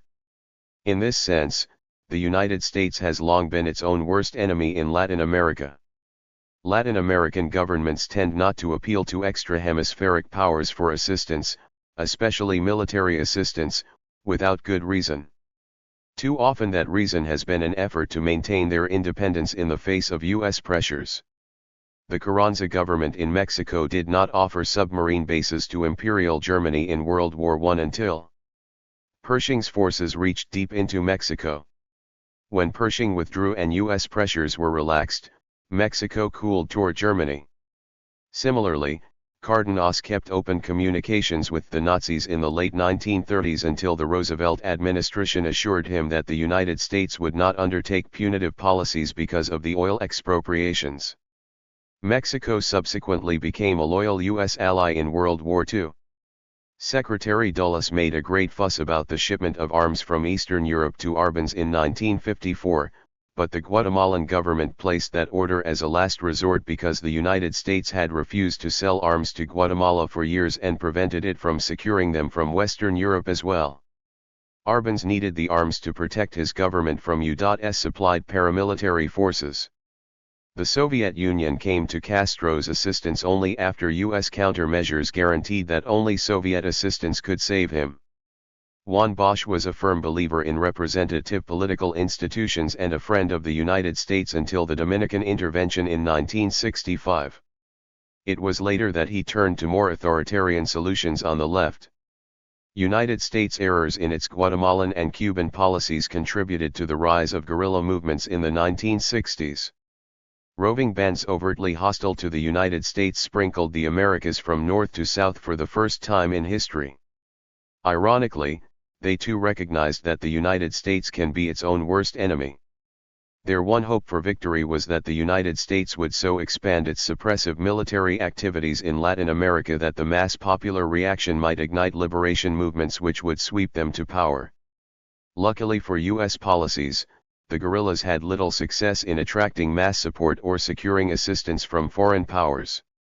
United States-sponsored counterinsurgency programs achieved certain temporary and limited objectives at immense long-term political and other costs. The history of U.S. responses suggests what is both good policy and good morals, namely, that the U.S. government should not use military or paramilitary forces against its Latin American neighbors, most of whom are largely weak and defenseless. If the United States, given its immense economic and political power, cannot achieve its goals through negotiation, then it probably would be unwise to try to achieve them by the use of force. Force is almost by definition the worst way to resolve conflicting interests because an imposed settlement is inherently unstable in the long term. Note that the U.S. decisions to use force in Guatemala in 1954, Cuba in 1960 and 1961, and the Dominican Republic in 1965, and what now appears almost certain, its decision to support political subversion in Chile in the early 1970s were all made and implemented exclusively within the executive branch. The president or his immediate subordinates had the power to turn the armed forces or the CIA against Latin American countries without other specific legislative authority. These governmental arrangements facilitated serious abuses of power, however well-meaning U.S. responses, from Kennedy to Nixon 275 particular administration may have been, and argue for the establishment of real rather than nominal congressional oversight. When international tensions have been low in the past, as in the mid-1970s, private interests, particularly investors, have tended to increase their influence over U.S. policies toward Latin America. Larger national interests toward the area have been neglected or ignored.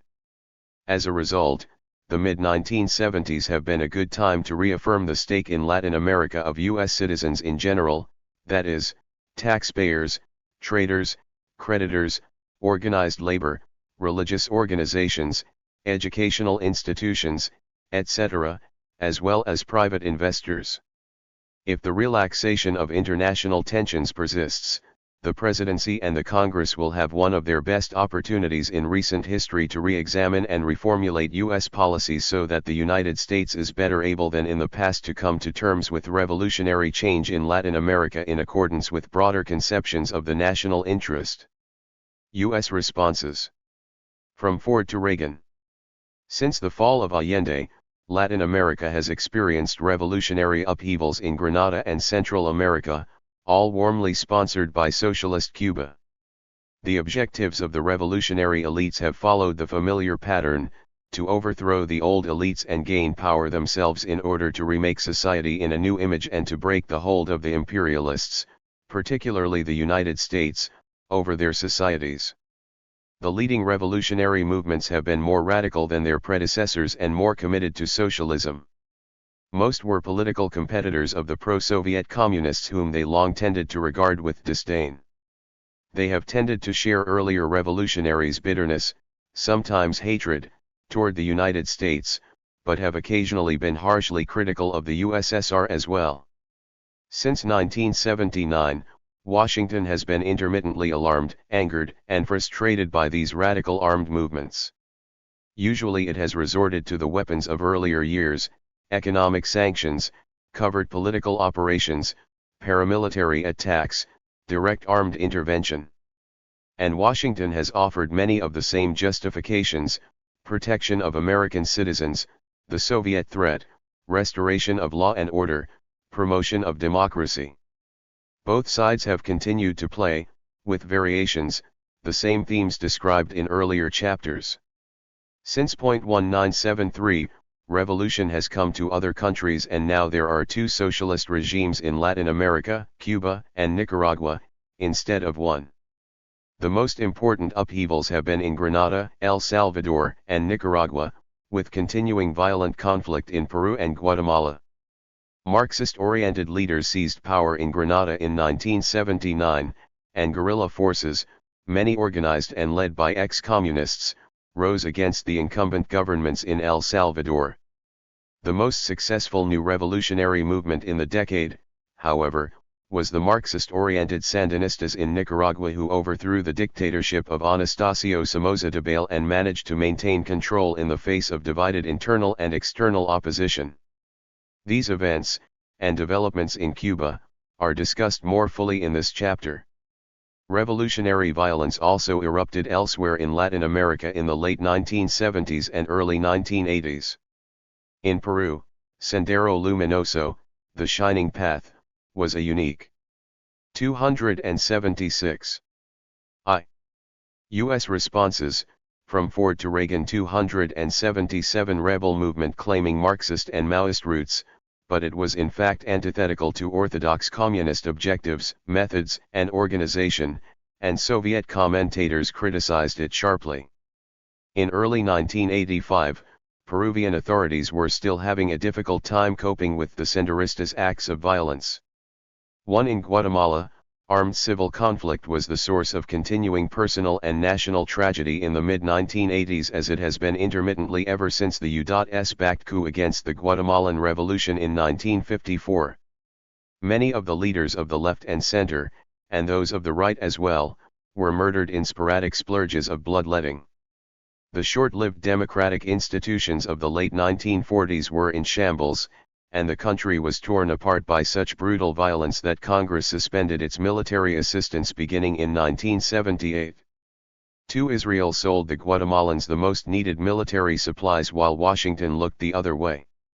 Guatemala did not become a center of the first Reagan administration's attention, partly because there was such disarray in the country, and partly because of congressional opposition to military aid. Its problems were, in any case, overshadowed by events in Nicaragua and El Salvador. No rebel or revolutionary movements similar to the foregoing developed in Panama, but President Omar Torrijos' challenge to the United States to return the Canal Zone and surrender the canal itself had revolutionary implications. The Panamanians insisted on the revision of the Panama Canal Treaty of 1903 so that Panama would gain control of the canal and of lands occupied by the United States by the year 2000. Talks begun by Secretary of State Henry Kissinger in 1973 reached a climax in the Carter administration. Negotiations involved transitional provisions permitting the United States to exercise many of its earlier rights up to 2000, but gradually turning responsibility and authority over to the Panamanians, a process to be completed by 2000. A last-minute U.S. Senate amendment to the treaty, signed by Carter and Torrijos, permitted the United States to share with Panama after 2000 the right to defend the canal, but not to use this right as a pretext for intervention. In spite of strong attacks from conservatives in the United States, this amendment made it possible for the Carter administration to secure Senate ratification of the treaty in 1978. Since that time, traffic has continued to flow regularly through the canal, and some of the earlier tensions between the two nations have subsided. By achieving this accommodation of the interests of the two nations, the U.S. government under President Carter appears to have established a new relationship promising secure U.S. use of the canal for the indefinite future. The canal is just as physically vulnerable as before, but now Panama has a much larger vested interest in protecting it. The military forces of the United States could not protect the canal then or now from commandos or missile attacks. Proponents of the treaty, therefore, sought to protect U.S. use of the canal by structuring Panamanian-U.S. relations so that Panama's economic interests in the canal, her richest asset, would best be advanced by guaranteeing secure and free passage for the United States and other nations. That objective appears to have been achieved in spite of Panamanian discontent about the U.S. record of compliance. Cuba, punitive sanctions. Revolutionary change went faster and farther in Cuba than in any other Latin American country. After 1959, Castro established central control over the economy and over political organizations. The commanding heights of the economy, banking, sugar, nickel, public utilities, transport, hotels, were expropriated in the first 2 years. Nor did Castro permit any political independence for pre-revolutionary political parties, organized labor, youth, or other political organizations. He established complete control over the society while many of those opposing him, especially of the middle classes, emigrated abroad permanently. The 1960s marked the most radical phases of the revolution. Economic policy gyrated wildly from forced industrialization to its opposite, a campaign to boost sugar production to a dizzying 10 million tons a year. Both campaigns failed with high costs to the economy. The late 1960s also witnessed further consolidation of Castro's political control when some pre-1959 communists were purged for opposing his leadership. Soviet leaders resisted the temptation to chastise Castro and Cuba publicly with Lenin's phrase, left-wing communism, and, instead, admonished the Cubans to seek benefit of socialist experience elsewhere. In the late 1960s, with the economy in disarray, Cuba's dependence on Soviet oil became more visible than ever, Soviet patience neared its end, and Soviet oil deliveries to the island slowed. His own policies proven faulty, Castro was reminded of Soviet power to punish and to reward, and he brought his policies generally in line with Moscow. In 1975, having now completely folded the Cuban Communist Party into the old 26th of July movement under the leadership of the latter, Castro convened the party's first National Congress. Cuban institutions, political, economic, and social, were now restructured along Soviet lines. Cuban foreign policy developed from a radical, independent, almost romantic revolutionary idealism to something closer to the staid Soviet model. After Che Guevara's death in 1967, Castro stopped fomenting revolution in the Americas for a decade. In 1972, Cuba took the far-reaching step of joining the Council for Mutual Economic Assistance, linking Cuba's economic fate formally with that of the other planned economies. Then, in 1976, Cuba took the historically unprecedented move of sending thousands of Cuban troops to Angola, soon after backed by Moscow, to defend the Neto regime against South African incursions and domestic opposition. In 1977, Cuba also sent a large troop contingent to Ethiopia, where Soviet logistical and military participation was even greater. Cuban troops were still in both countries in 1985. Cuban military participation in these and other African countries was viewed as even more innovative than Castro's campaign within the non-aligned movement to make the Third World pro-Soviet. In the late 1970s, political upheavals in Central America revived Castro's interest in the revolutionary potential of Latin America. Cuba had remained a haven for revolutionaries from around the continent, a place for medical attention, rest, and, most importantly, political and military training. Thus the Cubans already had close ties with Central American revolutionaries as the drama of the region unfolded.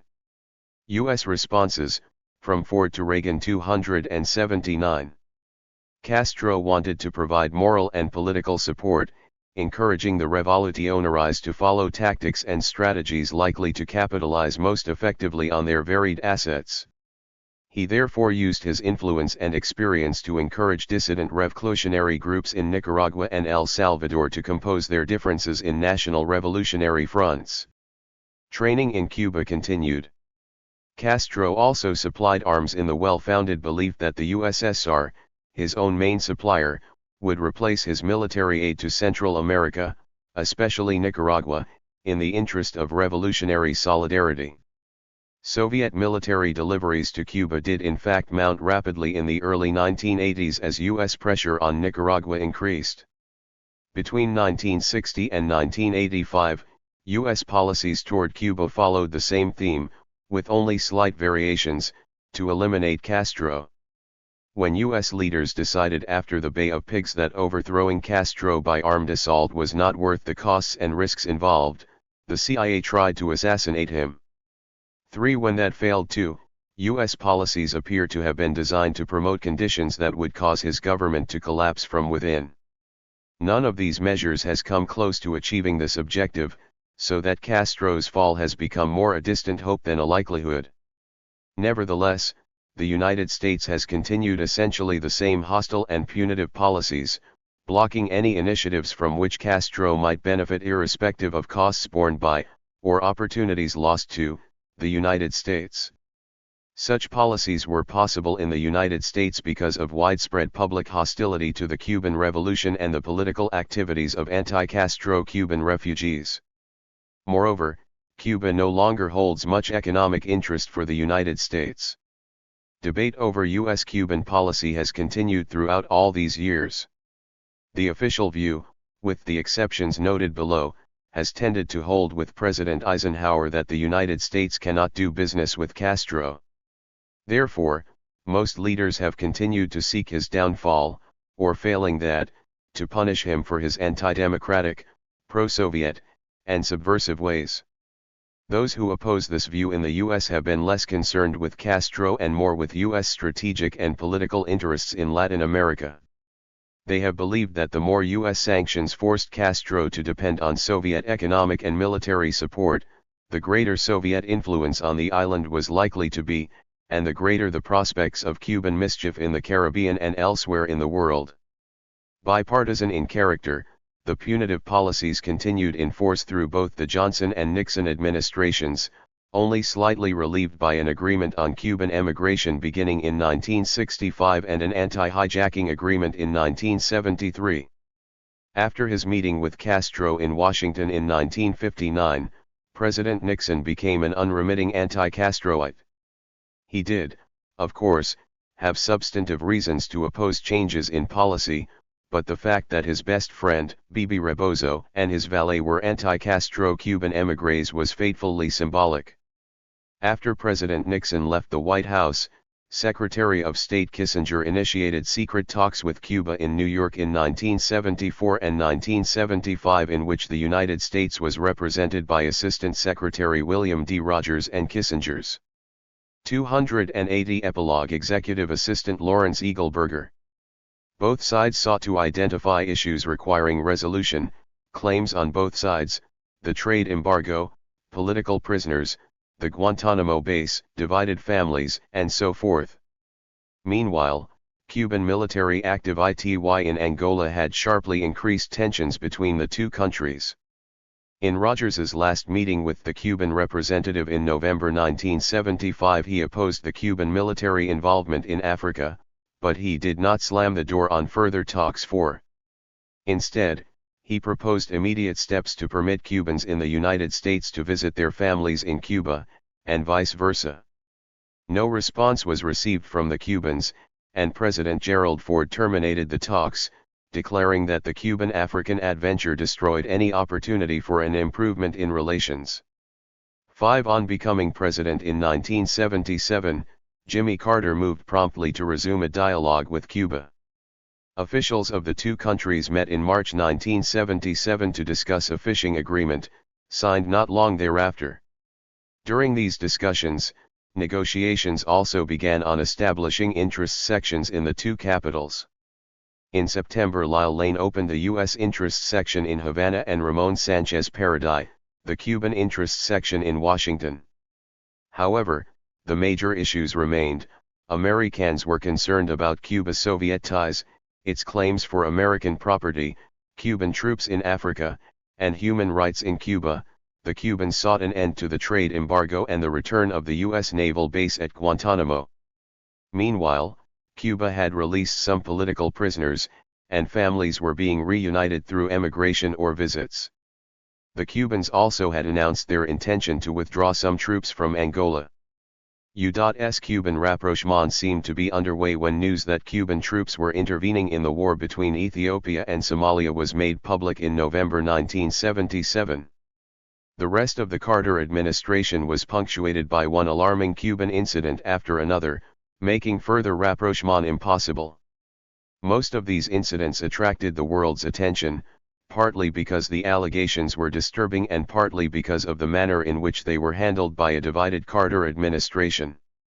In May 1978, Katanganese troops in Angola invaded Shaba province of pro-Western Zaire, this time with the alleged complicity of the Cubans. Damage to the official relationship was done even when the basis of the charge against Cuba was widely doubted.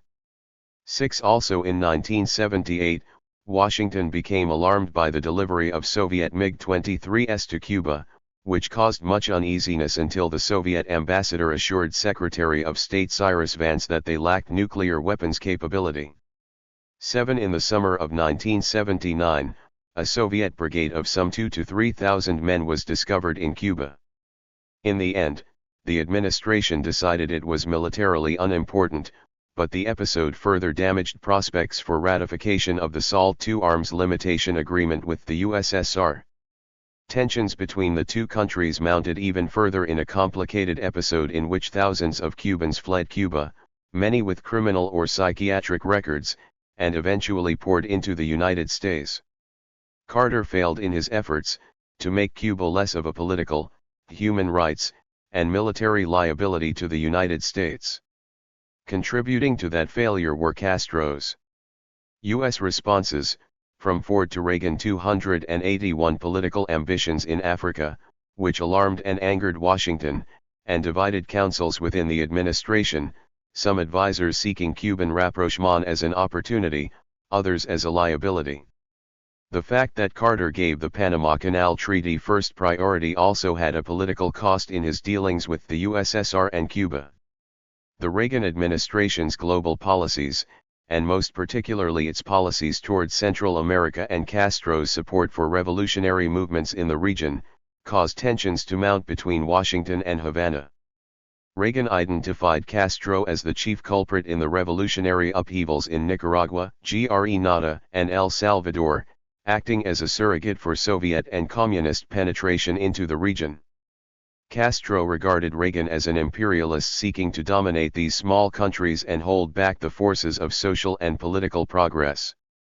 Except for meetings between Cuban Vice President Carlos Rafael Rodriguez and Secretary of State Alexander Haig in Mexico City, a visit by roving Ambassador Vernon Walters in Havana, and an agreement on Cuban emigration, there was relatively little bilateral contact. Most of the rivalry between the two powers was played out in Central America, the Caribbean, and in Africa. The Reagan administration, through its first term and into the beginning of its second, escalated the long-established policy of hostility toward Cuba, the essential aim of which was to promote Castro's fall from power, or failing that, punish him as much as possible. 8. The establishment in the spring of 1985 of Radio Marti, an anti-Castro station supported by official U.S. funds, was another in the long list of such measures. The Grenadian revolutionaries seized power on March 13, 1979, only 5 years after Grenada proclaimed its independence from Great Britain. Military action was taken against a long-entrenched, authoritarian, and unstable Prime Minister, Sir Eric Gairy. The revolution was led by Maurice Bishop and his New Jewel movement. The New Jersey M began in the early 1970s as a discussion group of young radical intellectuals in the island's capital, St. George's. Its members had loosely defined social and political objectives, but shared resentment and bitterness toward Gairy's repressive and corrupt administration. In 1974, the party began to develop along socialist lines when its members started the study of scientific socialism. Many had already been influenced by the works of Malcolm X, Fidel Castro, Lenin, and other radical writers. On seizing power in 1979, the New Jersey M suspended indefinitely the constitution inherited from Great Britain at the time of independence. National elections were never held. In the takeover, many of Gairy's supporters were arrested and imprisoned, but there were few lives taken. Bishop spoke out strongly from the first against Grenadian dependency and imperialism, especially U.S. imperialism. Grenada was soon made a member of the Coordinating Bureau of the Non-Aligned Movement. The NJM nationalized the power and telephone companies, several of Gairy's companies, a bank, and a hotel. But there was no wholesale expropriation or confiscation. In the first years, the economy struggled along indecisively. Grenada received substantial financial support from Europe and from sympathetic Latin American countries, yet private investment lagged, given the uncertain economic and political outlook. Ambitious government programs did record progress in public health and education. Essential to the nation's economy and especially its prospects for much-needed tourist income was the construction of an airport at Port Salines near the capital, a project in the planning stages since 1955. The cost was huge for the small economy. Expensive new hotels were needed as well. U.S. Relations. The Carter and Bishop governments got off on the wrong foot with one another from the start. 3 weeks after the NJM seized power, the U.S. ambassador to Barbados and the Eastern Caribbean handed Bishop a note stating, "Although my government recognizes your concerns over allegations of a possible counter-coup, it also believes it would not be in Grenada's best interest to seek assistance from a country such as Cuba to forestall such an attack. We would view with displeasure any tendency on the part of Grenada to develop closer ties with Cuba." 9. Infuriated, Bishop replied over Radio Free Grenada, "Nobody has the right to tell us what to do or how to run our country or who to be friendly with. We are not in anybody's backyard and we are not for sale. 10. When a new U.S. ambassador publicly referred to a firm Cuban military presence in Grenada, the Bishop government delayed the presentation of her credentials. Meanwhile, U.S. officials were leaving Grenada out of plans for economic assistance to Eastern Caribbean countries. Delays in the exchange of ambassadors and other obstacles continued to plague relations between the two countries. In the meantime, forces close to the deposed Gary appeared to be plotting to regain control of Grenada. Bishop's government frustrated an effort to land an invasion force against him. Bomb attacks on the New Jersey M leadership killed 3 bystanders. Other violent incidents also occurred. Bishop blamed the CIA, the U.S. government denied responsibility. 11. The Torchlight, a newspaper published in Grenada, had been critical of the new government for many months, and Bishop shut it down. Elsewhere in the Commonwealth Caribbean, many newspapers launched what Bishop interpreted as campaigns of vilification and destabilization. Tension mounted in Grenada and in relations not only with the United States but with Great Britain and other Anglo-Caribbean countries whose governments were turning to the right in 1980. In assuming office in 1981, the Reagan administration continued and intensified the Carter policies of hostility toward the New Jersey M government. A major line of policy was to block Grenadian loan applications with the International Monetary Fund, the Caribbean Development Bank, and, most important, applications to the European Economic Commission for financing of the new international airport at Port Salines. U.S. responses, from Ford to Reagan. 283. The effort in the EEC was only partially successful because the airport project was approved and financing made available, although at a much reduced level. During the same period, Great Britain also minimized contacts with Grenada and tried to choke off loans to the island. The Reagan administration also omitted Grenada in designing its Caribbean Basin Initiative. Other threatening moves were military exercises off Puerto Rico in August 1981, which involved landings on Grenada-like terrain, and again in March 1983, when the exercises came within a few miles of Grenada itself. Communists, domestic and foreign. The New Jewel movement was a radical, nationalist, and anti-imperialist popular movement when it seized power in 1979. Although it was pro-Cuban and pro-Soviet in its sympathies, no evidence has yet been uncovered that it was then a crypto-communist party, an instrument for a Soviet-sponsored seizure of power in Grenada. After 1979, however, the New Jersey M moved rapidly in the direction of Soviet models of political style and organization, maintaining close political ties with Cuba and Soviet-sponsored communist parties in Eastern Europe and Asia. How does one account for the New Jersey M's growing ties with the socialist countries? From the very beginning, Bishop and his followers feared that Eric Gary, possibly with CIA support, would stage a successful counter-coup which would destroy the NJM leadership. Although the New Jersey M was sometimes described as paranoid on this point, the history of the island and subsequent events suggests that these fears were by no means groundless. Faced with the real prospects of an invasion from Miami, New Jersey M shortly after seizing power asked for military assistance from the United States, Britain, and Canada. With no significant arms of its own, the new government was almost defenseless against any well-armed force.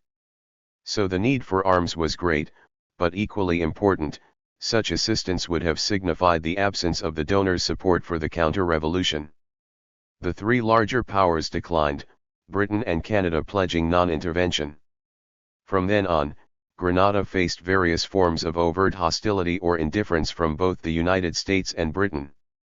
Cuba, on the other hand, which had also been approached, promptly sent economic assistance and some arms, followed shortly by medical, educational, and fishing advisors, and other specialists and materials. Bishop and Castro developed a close personal relationship, and Bishop became an outspoken admirer of Cuban socialism. Cuba undoubtedly served as a kind of bridge for the establishment of Grenada's relations with the Soviet Union and other socialist countries. Since NJM relations with the USSR apparently began from ground zero, the usually slow-moving Soviet bureaucracy acted with remarkable speed to develop a Grenadian-Soviet rapprochement. Many of the talks were secret. The key to it all was the New Jersey government's vulnerability to a counter-revolutionary coup, independent or backed by the United States, or worse, a U.S. military invasion. The only suitable defense against a counter-coup would be a well-equipped military force, which the Grenadines would have to build almost from scratch. Such a force could defeat Gary, or even a Bay of Pigs-like invasion, but it could serve only as a mild deterrent to a U.S. invasion.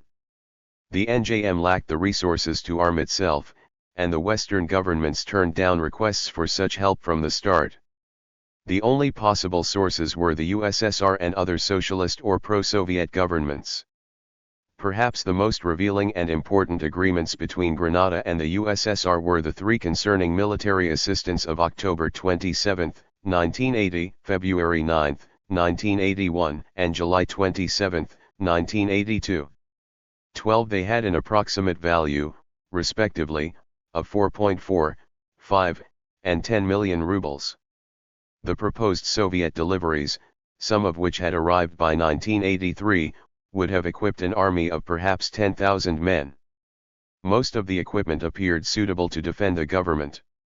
From agreements with the USSR, Cuba, North Korea, and Czechoslovakia, Grenada was to have received by 1986, among other things, 10,000 assault guns and other rifles, more than 4,500 submachine and machine guns, 295 portable rocket launchers, 84 82mm mortars, 12 75mm cannon, 15,000 hand grenades, 60 armored personnel carriers, accompanying ammunition, and quantities of other types of field equipment. 13. There also were discussions about deliveries of a few small naval vessels and aircraft. The agreements also provided for the training of Grenadian personnel in the USSR. In comparison with its military aid and training assistance, Moscow provided little economic assistance. 14. On July 27, 1982, the Soviet Communist Party and the New Jersey signed an inter-party agreement similar to that of other parties of socialist orientation. Such cooperation was to include exchanges of information, consultation on international matters, training, and the mass media. 15. The CPSU agreed to assist in building a party headquarters for the New Jersey There was sharp contrast between Grenadian political rhetoric, party organization, and political and military ties with communist countries, on the one hand, and the organization of the Grenadian economy on the other. While Grenada had in just 4 years become a close collaborator of the Soviet Union and its allies, Grenada itself was primarily a capitalist economy. Much of the land was owned by private smallholders and, with some important exceptions, most businesses were in private hands. The country was ruled by a one-party dictatorship, the New Jewel movement, but Bishop was viewed less as an arbitrary tyrant than his unpopular predecessor, Eric Gary. Nonetheless, the New Jersey did hold some 120 political prisoners in late 1982. 16. Perhaps it was the contrast between Grenada's capitalist reality and mounting radicalization of the New Jersey and its foreign ties that led to the internal crisis in the party in the middle of 1983. The party clearly aimed at a socialist, perhaps ultimately at a communist, society, while Grenada remained in its reformist, capitalist mode.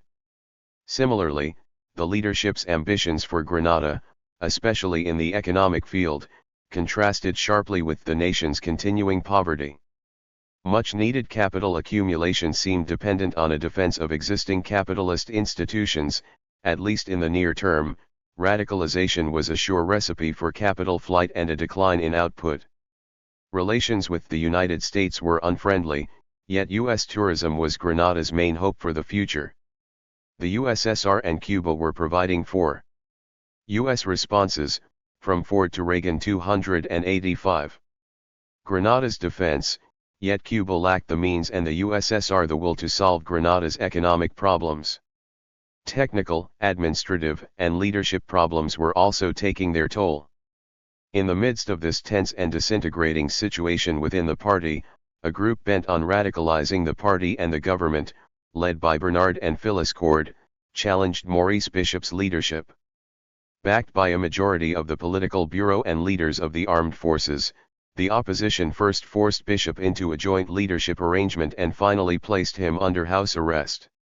When pro-Bishop crowds surged to his defense, the army killed him and, perhaps, 100 of his supporters on October 19, 1983.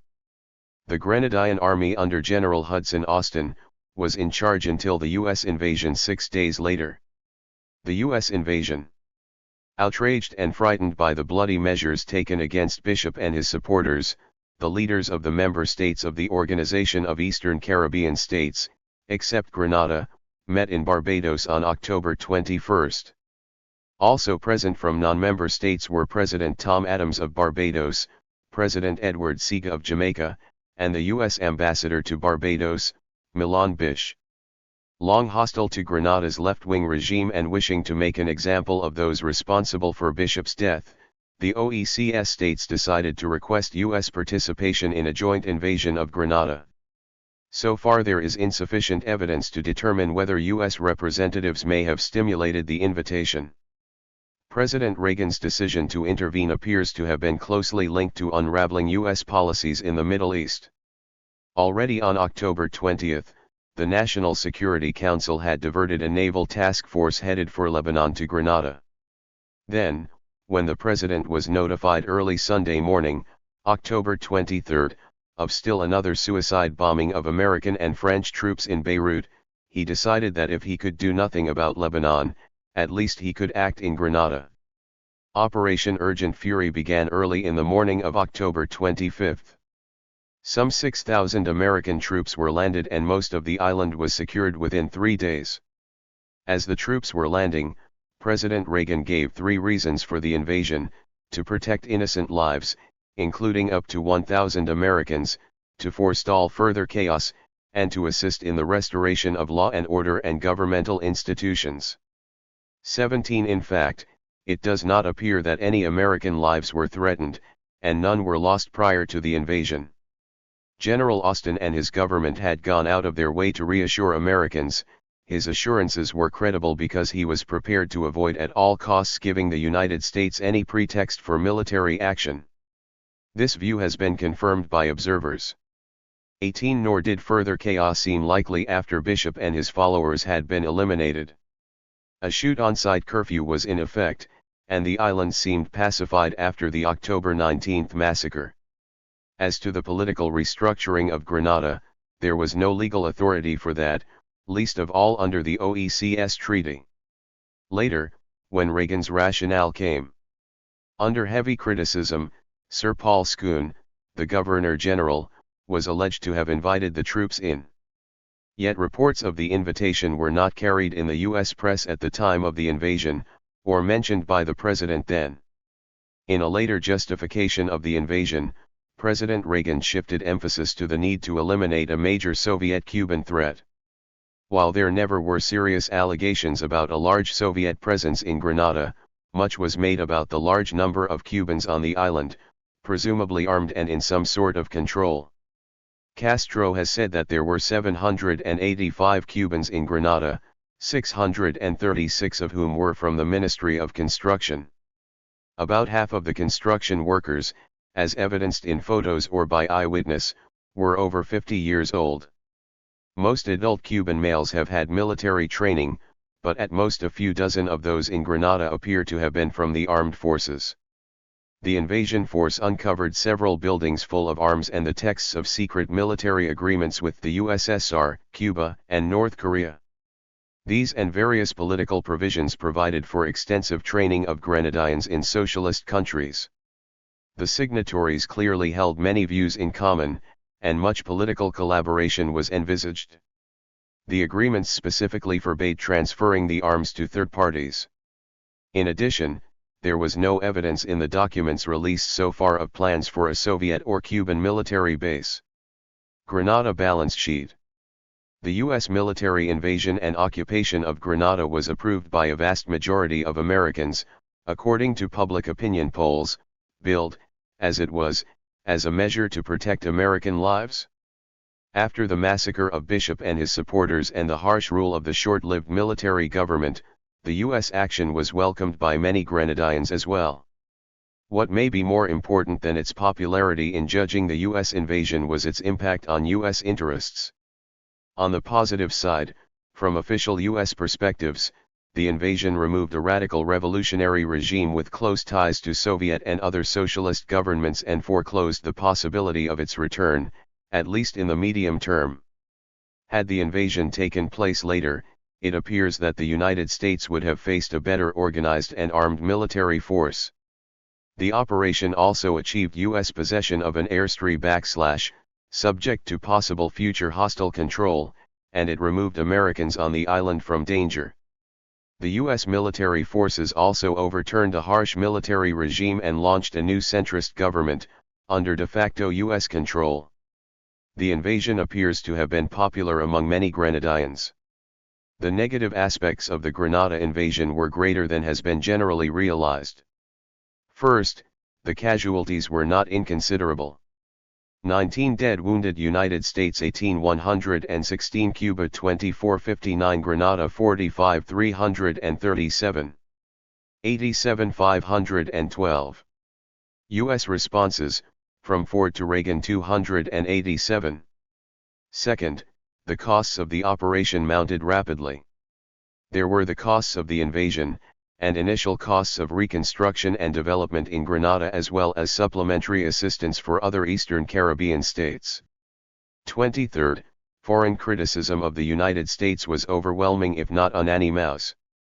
All the major European powers France, West Germany, Italy, Spain, Greece, and Sweden were critical. Great Britain was embarrassed and miffed at not being consulted in advance about an attack on a Commonwealth nation. Although Barbados and Jamaica supported the invasion, as did the small states in the Eastern Caribbean, Trinidad and Guyana opposed it. Brazil, Mexico, Colombia, Venezuela, and Uruguay all opposed the invasion, but the support by small Caribbean and Central American states prevented the issue from coming to a vote in the 0s. In the United Nations Security Council, there were 11 votes against the United States, 3 abstentions, and a U.S. veto. The dominant view in world opinion was that the United States had acted lawlessly in violation of the 0s Charter and the Charter of the United Nations, an impression further bolstered by its refusal to accept the jurisdiction of the International Court of Justice. Many of the arguments in favor of the U.S. operation were based on the avoidance of hypothetical outcomes. It was not clear, for example, that Americans in Grenada were in grave danger, that the Soviet and other arms were to be used for purposes other than defense of the government, or that there would be a Soviet military base on Grenada. Such outcomes were only possible. Nor was it clear that the only way to deal with these problems was through the use of armed force at that time. The U.S. invasion of Grenada cost hundreds of casualties and millions of dollars and constituted a violation of treaty commitments for the declared purposes of protecting THIRD citizens from injury and forestalling a Soviet and Cuban takeover. Whether it intimidated Cuba or the USSR and thereby served some U.S. purpose, is, at best, unclear. Nicaragua, paramilitary operations. The Nicaraguan Revolution, like the Cuban, took place in a country frequently occupied by U.S. troops in the earlier part of the 20th century. Amerindian troops occupied Nicaragua from 1913 to 1933 except for a brief interval in 1925 to 26. In the negotiations of 1926, Nicaraguan military leader Augusto Cesar Sandino refused to accept a U.S. imposed solution and fled with his troops into the mountains. He carried on armed opposition to the U.S.-backed authorities for many years. As part of a U.S. military withdrawal from the Caribbean countries begun under President Hoover, the United States removed its troops from Nicaragua in 1933, leaving Anastasio Somoza Garcia in control of the nation's armed forces, the National Guard. In early 1934, Sandino was lured to the capital under the promise of safe conduct, and, with Somoza's connivance, shot. 21 As a national, popular, and anti-imperialist hero, Sandino became the model for the Nicaraguan revolutionary movement which took his name 30 years later. 288 Epilogue in 1936, from his position as head of the National Guard, Somoza seized power in a civil conflict, remaining as dictator until 1956 when he was assassinated. His two sons, Luis and Anastasio Somoza Debayle, then ruled Nicaragua, the latter taking full charge on Luis's death from a heart attack in 1966. The Nicaraguan Revolution, like the Cuban, was mounted against a dictatorship with historically close ties to the United States. Washington maintained mostly cordial relations with the Somoza dynasty during its tenure of power. After World War II and until 1980, the United States provided economic and military assistance to Nicaragua which totaled about $300 million and $30 million, respectively. 22 The U.S. government did not interfere in the internal affairs of Nicaragua, and Somoza, in turn, backed U.S. foreign policy. The rebel movement. The Somoza regime was so repressive and brutal that organizing opposition to it was extremely dangerous.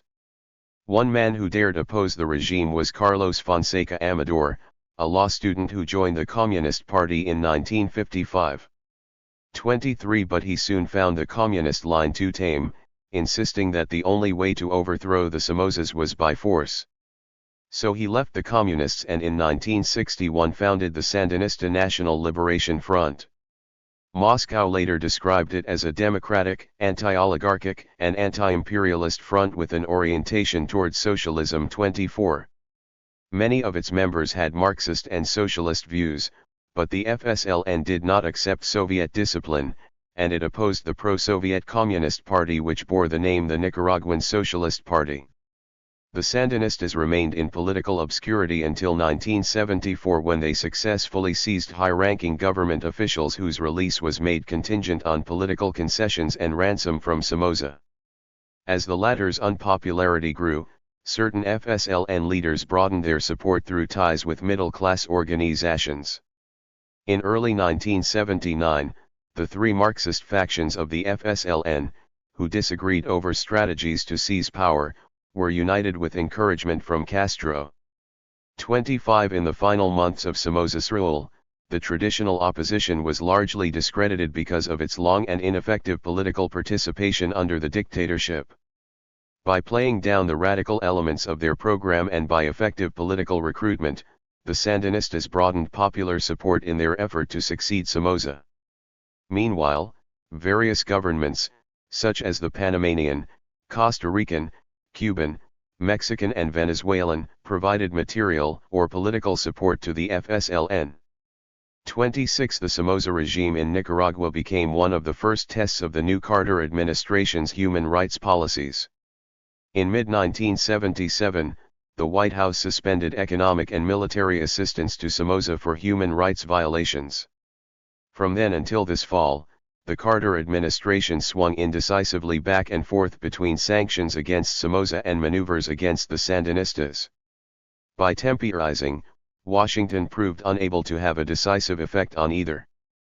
Full support for Somoza was out of the question on human rights and political grounds, yet Carter was unable to oppose him effectively because of the Somoza lobby in Congress and the U.S. responses, from Ford to Reagan 289 administration's fear of the Sandinistas. Nor could it bring itself to back the latter unequivocally. As a result, Washington lost out with both. 27 During the first half of 1978, Washington sought reform, but not revolution, in Nicaragua, during which time the Sandinistas gradually became the leaders of the opposition. In August, under domestic political pressure, Carter lifted the ban on economic aid and sent Somoza a letter congratulating him on his progress on human rights. In order to demonstrate their own strength and Somoza's vulnerability, the Sandinistas that same month seized the National Palace and most of the Congress, made their stiff demands for freeing these hostages stick, and were escorted out of the country in the midst of public ovations. With its efforts to control Somoza now in shambles, Washington next sought to make sure that whatever government followed Somoza would not have any important Sandinista participation. This mediation effort began in 1978 and continued as the Sandinistas gained political momentum. The basic formula required Somoza's agreement to a transitional government, backed by the moderate opposition and defended by the Somoza National Guard. The Sandinistas called it Somocismo without Somoza. The first presentation of this formula in late 1978 successively no one and collapsed. A second version was presented to the Organization of American States with a proposal of an OAS peacekeeping force. Sensing that this was a thinly veiled U.S.-sponsored intervention against the Sandinistas, the Zeros rejected the proposal. Now preparing for the climactic struggle, the Sandinistas had no intention of permitting the hated National Guard to stay in power. Washington tried again days before the Somoza flight with the same unhappy outcome. The Sandinistas refused to make most of the concessions Washington asked for as they came into power. The Carter administration failed to garner influence over the Sandinistas, or their subsequent government. If anything, U.S. ambivalence toward Somoza had the effect of weakening the moderates and strengthening the radicals in the Nicaraguan Revolution. Like the Eisenhower administration in 1958 in its policies against Castro, the Carter administration 20 years later failed to block the revolutionaries from coming to power or establish any claim to influence on the new revolutionary government. Nicaragua is dependent on no single foreign power, as Cuba is on the Soviet Union. The Sandinistas have supporters in the governments of many Latin American countries, such as Cuba, Mexico, Venezuela, Brazil, and Argentina, as well as of Western Europe. Nicaraguan deviance from the Cuban model may be partly by choice, but surely partly by necessity. The Sandinista revolution against Somoza may have enjoyed broader popular participation than the revolution against Batista. Non-Sandinista elements emerged after Somoza's flight more prominently than opposition elements in Cuba and have insisted on being heard. The Nicaraguan economy was in distressing disarray, so that achievement of the country's pressing economic goals required cooperation from long-entrenched, anti-Somoza private interests. In the end, the Somoza's greedy appropriation over nearly 50 years of such a 290 epilogue large sector of the national economy facilitated the revolutionary transition. The Sandinistas expropriated the Somoza properties and those of their closest associates. This provided a huge base for state property, quite enough to absorb the energies of adherents to public enterprise for some time. Also expropriated were the financial sector and foreign trade. The expropriations did not antagonize or damage most of the remaining propertied groups which were anti-Somoza. Nor were foreign interests injured as in Cuba. The expropriation issues which created such a political furor in the Mexican, Bolivian, Guatemalan, Cuban, and Chilean revolutions arose on no similar scale in Nicaragua. In both Cuba and Nicaragua, the pro-Soviet communist parties opposed armed revolt against Batista and Somoza and were left on the fringes of the revolutions. Only a few individual communists joined the revolution before the old regimes fell. As a result, the new revolutionary governments were dominated by the 26th of July movement and the Sandinistas. Formal diplomatic relations, as opposed to recognition, were not established with the Soviet Union until nearly a year and a half later in Cuba, and in just a few months in Nicaragua. The Sandinista government. Since the Cuban Revolution, the only other social revolution in Latin America that has endured to 1985 occurred in Nicaragua. The two revolutions have had much in common. Both overthrew brutal dictators. During the period of revolt, both, and more overtly so the Nicaraguans, were anti-imperialist, meaning critical of the United States. Many of the leaders of both movements were Marxists or Marxist-oriented, seeking redistribution of wealth and income in socialist modes. Once in power, both revolutionary movements kept tight control of military and police forces from the start. Yet the Nicaraguan revolutionary government differed from Cuba's in important ways. First, the Sandinista leadership is truly collective, no single leader dominates Nicaragua as Castro dominates Cuba. Second, the opposition is represented in various organs of government, including the national legislature, only 2/3 of which is Sandinista. Third, Opposition political organizations and press continue to function in Nicaragua, though with various forms of harassment and restraint. Opposition has no legal existence in Cuba. Fourth, about half of the Nicaraguan GNP is produced by the private sector. That includes the output of large private enterprises in both agriculture and industry. In Cuba, private production comes mainly from small plots, a fraction of Cuban agricultural output. Nicaragua has a more diversified pattern of exports and of export markets than Cuba. When Eisenhower cut the sugar quota in 1960, the Cuban economy might well have shut down, but for the Soviet market.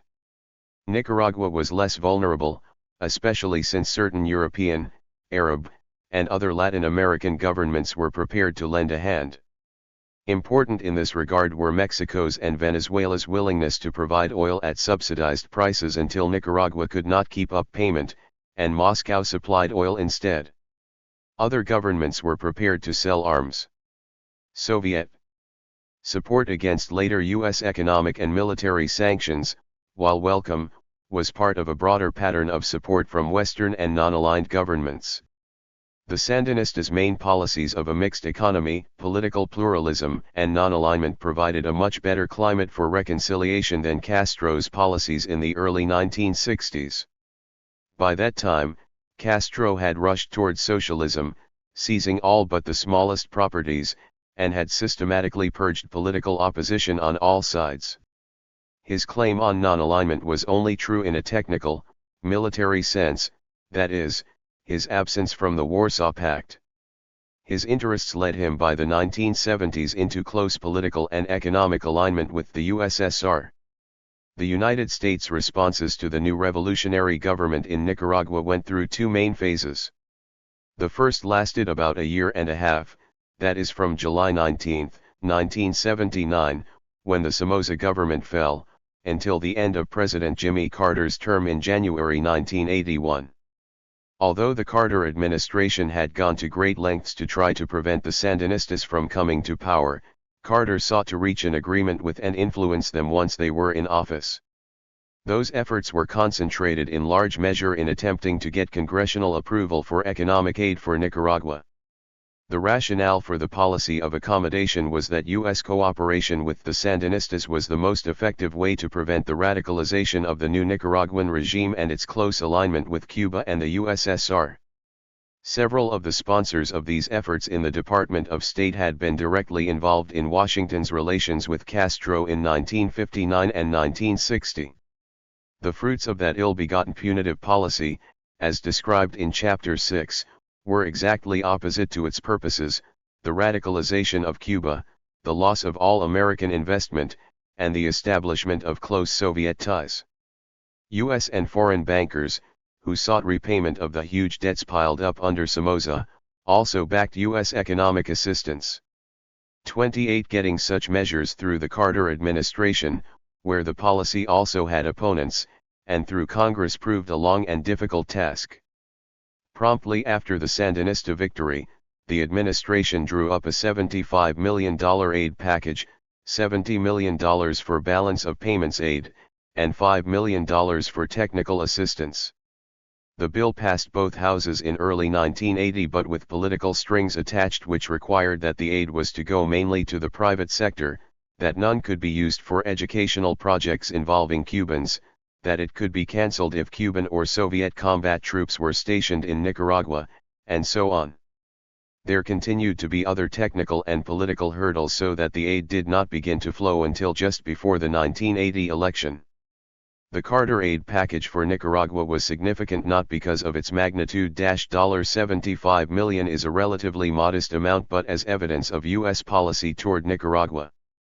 It gave a negative answer to the question whether Washington would attempt to suppress the new revolutionary regime. It was also important because grants and loans from international banks and from other countries were affected by what Washington did. The public impact of the aid bill was lessened because of the difficulties and the delays in its passage. And finally, during his last 292 epilogue month in office, January 1981, the president suspended disbursement of the remaining $15 million because it required a certification he was not prepared to give. Whatever doubts the Carter administration had about the new government were resolved quickly and decisively against the Sandinistas by the new Reagan administration. In the electoral campaign in the fall of 1980, Ronald Reagan sought to project an image of unmitigated suspicion, hostility, and belligerence against the Soviet Union and the international communist movement. In the opening months of his first administration, the President, and more particularly Secretary of State Alexander Haig, attempted to demonstrate their anti-communist credentials and produce victories in the East-West struggle. Central America, and especially Nicaragua, was the chosen region for these foreign policy maneuvers. Whereas Carter sought to influence the Sandinistas, Reagan sought to punish them and set the stage for their overthrow. The new administration perceived Nicaragua as a Marxist-Leninist state, that is, part of a Soviet and Cuban conspiracy to take over Central America, a threat to Mexico, and even as casting a shadow over the United States. The rhetoric closely followed that of Secretary of State John Foster Dulles toward Guatemala in the early 1950s. The Reagan administration imposed a wide range of sanctions on Nicaragua, terminating the $15 million balance of the aid approved under Carter, seeking to block credits from international financial institutions, turning its information services against the Sandinistas, organizing and financing a counter-revolutionary force for military action against the Sandinistas, including the mining of harbors, and holding large naval, military, and air force exercises around Nicaragua. The administration justified these actions on the grounds that the Sandinistas were engaged in a huge military buildup that constituted a threat to their neighbors, that Nicaragua had become the base for a communist takeover in Central America. Indeed, the Sandinistas had strengthened their armed forces with arms from a variety of countries, including the USSR, Eastern Europe, and Cuba. The Sandinistas justified this buildup as necessary defense against the U.S.-sponsored Contras or anti-Sandinista forces in Honduras. Washington was also deeply concerned about the civil war in nearby El Salvador. The Salvadoran revolutionaries had helped the Sandinistas seize power, and the latter identified closely with fellow revolutionaries in El Salvador. The Furibundo Martí Liberation Front maintained headquarters near Managua, Nicaragua, and Cuba sent arms and supplies to the Salvadoran armed opposition at least until 1981. The Reagan administration relied on the Nicaraguan role in El Salvador to justify congressional appropriations for its anti-Sandinista policies, including funds for covert action mounted from Honduras. Funds were authorized for the purpose of interdicting supplies to the opposition in El Salvador. In any case, the Nicaraguans sharply reduced these supply operations, and thereafter Washington had difficulty coming up with very credible evidence of such actions, whatever the facts may have been. It was no wonder the Reagan administration demonstrated such U.S. responses, from Ford to Reagan 293 sensitivity about criticisms of evidence on this point. The fact of such supply was essential to the legal and political basis of their covert actions. Washington at that time denied adamantly that its purpose was to overthrow the Sandinistas, but not that the counter-revolutionaries were trying to do so. Even supporters of Washington's policy agreed privately that the president sought to overthrow the Sandinistas whatever his explanations. A closely related dispute concerned the instruments to carry out Reagan's policy. Particularly controversial were paramilitary operations on Nicaragua's northwest coast, the mining of a harbor, and the blowing up of oil storage tanks in the ports. Later, when the contents of a CIA manual translated for use in Nicaragua were revealed, U.S. authorities were linked not only to ordinary paramilitary operations but also to blackmail, and, so it appeared, assassination. The administration's efforts were also criticized because former officers of Somoza's National Guard held leadership positions among the Contras. While these covert operations were being made public, the administration was condemning state-sponsored terrorism in other countries. While Washington was engaged in these various naval, military, and covert operations in or near Nicaragua, parallel bilateral and multilateral negotiations went forward. Washington insisted on its readiness to settle with Managua through negotiations. Yet negotiations broke down time after time. Regarded as the most promising mediation was that of the Contadora Group of Mexico, Colombia, Panama, and Venezuela, begun in 1982. On September 7, 1984, the Contadora Group presented a revised peace settlement plan which they hoped would meet the main objectives of both sides. The Nicaragua government accepted the package without amendment on September 21. While not taking grave issue with the substance of the proposal, the United States said that its provisions for verification and implementation were faulty. That response raised what had been a perennial question throughout the negotiations: would the United States accept as satisfactory anything short of the demise of the Sandinista regime? By 1985, it began to appear unlikely that Washington's efforts or those of the Nicaraguan opposition would topple the Sandinistas. Only an invasion of Nicaragua by U.S. armed forces seemed capable of achieving that. Yet U.S. military leaders were generally unwilling to undertake such a task in the absence of firm public support. Quite apart from the division in the country, an invasion of Nicaragua would cost many lives and much money. There was the possibility that the United States would be involved in an interminable guerrilla war from which it would be able to extricate itself with difficulty. The United States and the Sandinistas seemed to have reached an impasse. Neither side appeared able to break the military stalemate. Nor had they reached a negotiated settlement. Instead, the U.S. government continued its aid to the Contras and conducted seemingly endless maneuvers in neighboring Honduras intended to 294 Epilogue intimidate the FSLN regime. Meanwhile, the effect of the local tension had facilitated the radicalization of the Sandinista regime and increased Cuban and Soviet influence there. El Salvador, foreign aid. Communist parties have rarely led armed revolutions in Latin America. Other radical parties revolted first, as we have seen in Cuba, Nicaragua, and elsewhere. In El Salvador in 1932, however, the Communist Party, with close ties to the Moscow-led Communist International, and led by Augusto Farabundo Martí, revolted against the oppressive military regime. Recently organized and lacking paramilitary experience, the Salvadoran rebels, including Martí, were brutally crushed. It set the Salvadoran communist movement back more than a generation. The organization of forces in the current revolutionary wave began in El Salvador in 1970. The first guerrilla group was the Popular Forces of Liberation led by Salvador Cayetano Carpio, the former General Secretary of the Salvadoran Communist Party. In order to take the armed road, he bolted from the party because it refused, under guidance from Moscow, to take up arms against the old regime. In 1972, the Revolutionary Army of the People was formed not only from renegade communists but also from the youth of the Christian Democratic Party and other radical Salvadorans. Then, in 1975, the Armed Forces of the National Resistance was organized out of a split in the ERP. In 1976, the Revolutionary Party of Central American Workers organized its own armed forces. Finally, bringing up the rear, was the Salvadoran Communist Party, which began to tumble from the peaceful road in 1977 and established its own armed wing, the Armed Forces of Liberation, in 1979. All of these groups maintained, in addition to their armed guerrilla movements, mass organizations, and so-called political military organizations. 29 The victory of the Sandinista revolution in neighboring Nicaragua in mid-1979 gave a great boost to the morale of revolutionaries in El Salvador.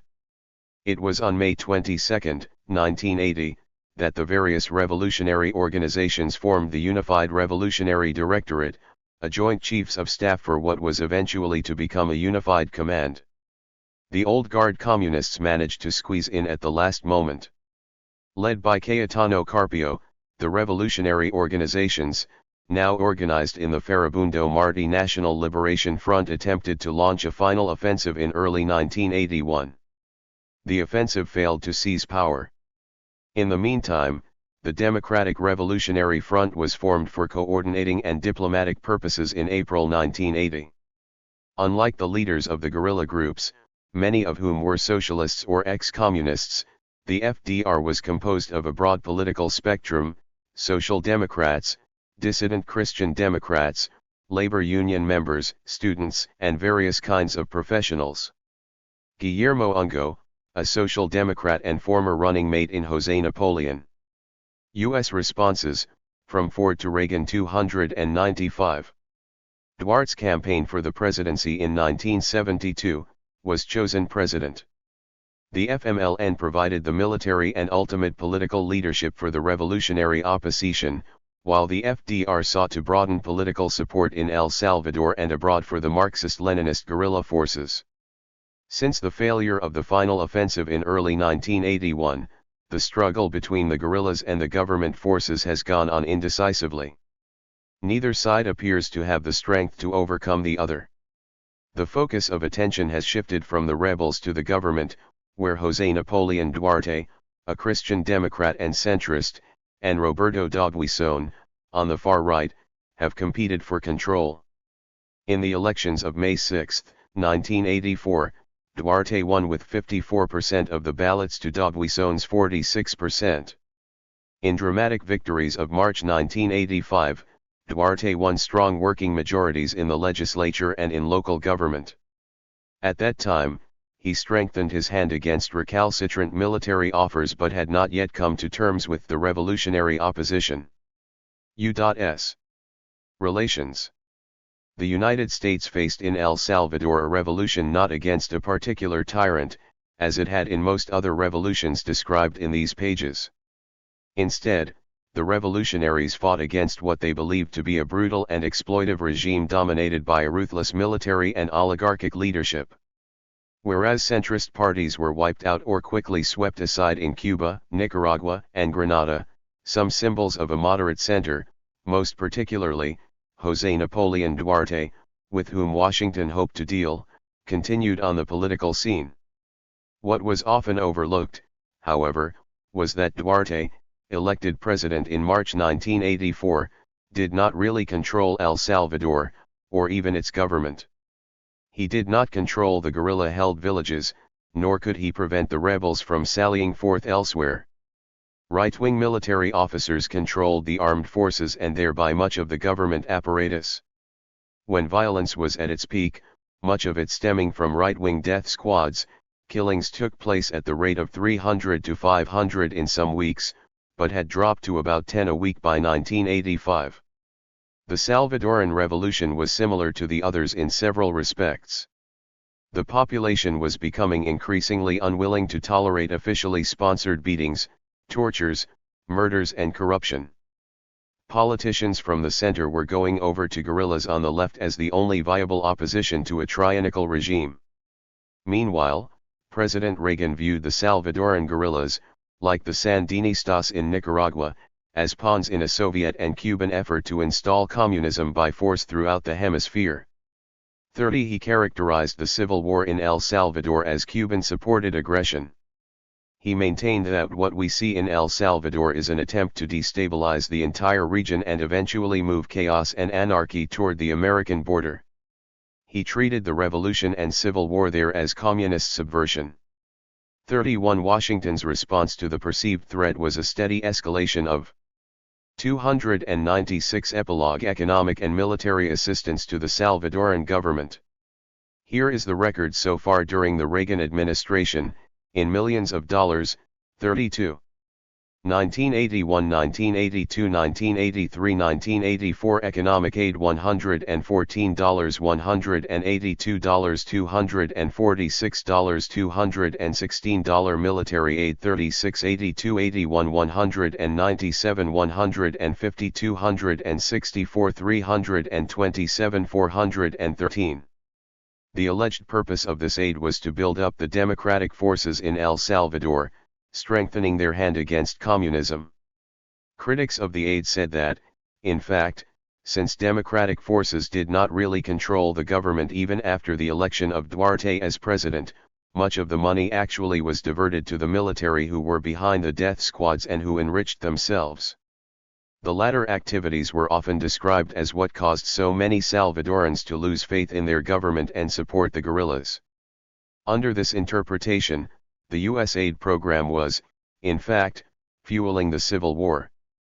These arguments, and widespread revulsion in the United States against human rights violations in El Salvador, caused Congress to insist initially that the President certify progress in the area of human rights before the aid could be expended. Since that time, the administration has continued to make the reports, pointing to improvements in human rights to justify the aid allocations. Another major component of U.S. policy was support for free elections in El Salvador, and support most particularly for Duarte, the Christian Democrat, against the right-wing leader, Dogwison, widely believed to be the main figure behind the death squads. The U.S. administration tried to persuade the guerrillas to participate in the elections and claimed that their refusal showed their anti-democratic character. However, the guerrillas, who were literally at war with the government, could hardly expose themselves as campaigners or even as voters in almost sure knowledge of assassination. The death toll was high even when they remained underground. Nor could their rank-and-file supporters petition for candidates or participate freely. To do so would be to provide the right wing with a convenient hit list. As a result, the election was conducted within the population of the center and right. Washington was much elated when Duarte won by a clear margin.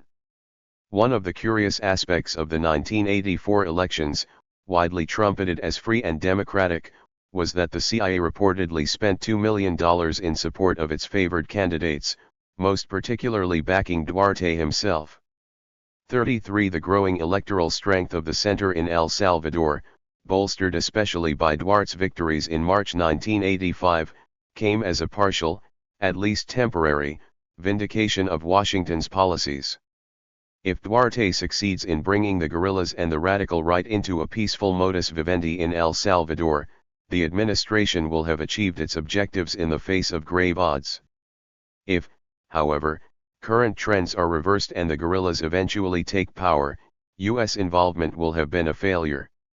In any case, that involvement has cost, perhaps, $1.5 trillion. U.S. responses, from Ford to Reagan $297 and a large U.S. political commitment to outcomes in Salvadoran domestic politics that, strictly speaking, lie outside its control. Lessons of history. United States responses to revolutionary change in Latin America have been first and foremost an expression of the U.S. government's efforts to maintain control in the hemisphere. Hegemonic policies have sought to prevent Latin American political systems from diverging too far from approved norms. Governments on the left which the United States has sought to bring into line include those of Arbenz, Castro, Bosch, Allende, the Sandinistas, and Bishop. In these bilateral relationships, Latin American governments have also been expected to conform with most important aspects of U.S. foreign policies. The United States has been particularly sensitive about issues involving U.S. Soviet relations, such as the Korean War, the Vietnam War, and Soviet invasions of Czechoslovakia and Afghanistan. The same stringency on policy issues has not applied to military dictatorships like Perón's in Argentina, or politically approved governments, like Free's in Chile, which were able to stray somewhat from U.S. approved policies. Until the Cuban Revolution, no great power in this century had successfully challenged U.S. dominance in the hemisphere. Washington has always been prepared to use almost any and all instruments to maintain its primacy. In a few cases, U.S. leaders have relied primarily on negotiations rather than force to achieve their objectives, in Bolivia in the 1950s, Peru in the 1970s, and Panama in the 1970s. Political interference combined with various aid programs, and cover tools were used in Chile in the early 1970s and El Salvador in the 1980s. Military or paramilitary force was used almost everywhere else: Guatemala, Cuba, the Dominican Republic, Nicaragua, and Grenada. But the naked use of force has been confined so far to the Caribbean basin. South America has not been the scene of U.S.-sponsored armed incursions in this century. The other main explanation of U.S. behavior is its rivalry with extra-hemispheric great powers, Germany until 1945, the Soviet Union thereafter. The ultimate official justification for U.S. economic and military sanctions against its neighbors has been an extra-hemispheric threat, nowadays the Soviet Union and the international communist movement. Put another way, security interests justify hegemonic behavior. How else could Washington explain sending armed mercenaries or its regular forces against such small countries as Guatemala, the Dominican Republic, Cuba, Nicaragua, and Grenada? The two motives, the maintenance of hegemonic control and defense against a great power enemy, have a symbiotic relationship. One needs an extra-hemispheric threat to justify hegemonic control, and hegemonic control can be sustained only if extra-hemispheric threats are beaten back. No one should be surprised that the United States is a hegemonic state. Hegemonic behavior is nothing new in the world, it goes back as far as Greece and 298 epilogue Rome and beyond, and comes forward to our day through such countries as Spain, England, France, Tsarist Russia, Nazi Germany, and the Soviet Union. Regrettably, hegemonic behavior is a natural outcome, probably the inevitable outcome, of vast U.S. economic and military power before and since 1945. More important, it reflects the huge power gap between the United States and the smaller powers within its sphere of influence in the Americas. The reason is not primarily one of leaders or policies per se. It is the result of power disparities. Hegemony cannot be willed away by developing more enlightened policies, though the latter would help. Instead, it is an outcome of the structure of U.S. relationships with smaller powers, the huge disparities in markets, finance, technologies, armed forces, and so forth. Lenin and his self-proclaimed descendants have defined imperialism as applying only to capitalist states, thereby exempting socialist states from the opprobrium of imperialism. And it is true that capitalist nations have dominated other nations by using capitalist tools. But communist states can dominate, too. The Soviet Union has used its own and often similar tools to dominate Eastern Europe, invade Afghanistan, not to mention the armed incorporation of the Baltic states and Central Asia into the USSR itself. Nor has China been an exception in its domination of Tibet and its armed attack against Vietnam. Until recently, U.S. hostile responses to revolution were frequently explained on the left in terms of big business manipulation of small countries for profit. And indeed, transnational corporations did play a role in the Mexican, Guatemalan, Cuban, and Chilean revolutions. But blaming business interests for U.S. responses is growing less convincing as the dominant explanation. Business, increasingly sophisticated, is aware that it often can do better in cooperation rather than in conflict with small governments. Such governments, needing capital and technology, are seeking more mutually beneficial relationships with such companies. In countries most recently beset by revolutions, there has been relatively little U.S. or other foreign investment. These include Nicaragua, Grenada, and El Salvador. Transnational companies could not have been the chief cause of U.S. punitive behavior in these countries. In the thousands of relationships between citizens of small and large powers, the side of the large power usually has the most influence, the most money, sometimes the most control. In Latin America, North Americans almost always have the edge, and they use it in their own interests. The concept, for example, of foreign aid without strings is unreal. Officials will use aid for their own purposes even if these are not exploitive or representative of coherent policies. The most dramatic example of hegemonic behavior is an armed attack. Most recent U.S. presidents, knowing and caring little about Latin America, have had some serious armed involvement there. Under Eisenhower, Dulles sent armed contingents into Guatemala to offset Soviet expansion in Eastern Europe and to strengthen the administration's political position in the elections of 1954 and 1956. He needed and wanted victories against communism. Kennedy feared the domestic U.S. responses, from Ford to Reagan. 299 political repercussions of countermanding the U.S. sponsored invasion at the Bay of Pigs in 1961. Johnson, fearing another Cuba in the Dominican Republic and its likely impact on his political chances for re-election in 1968, ordered U.S. forces into Santo Domingo. Reagan invaded Grenada in order to offset a sullied record in Lebanon and bolster his image as a strong leader for the 1984 elections. These administrations cared less about what these revolutionary governments were or did than about how they ultimately affected or could affect their political position in the United States. At bottom, hegemonic behavior in Latin America is partly a reflection of the president's domestic political strategies. The American electorate is ultimately responsible for their representatives' behavior. Therefore, most presidents have been more concerned about the domestic repercussions of foreign events and U.S. behavior related thereto than to the events themselves. The American voting public is largely ignorant of, and indifferent to, these events.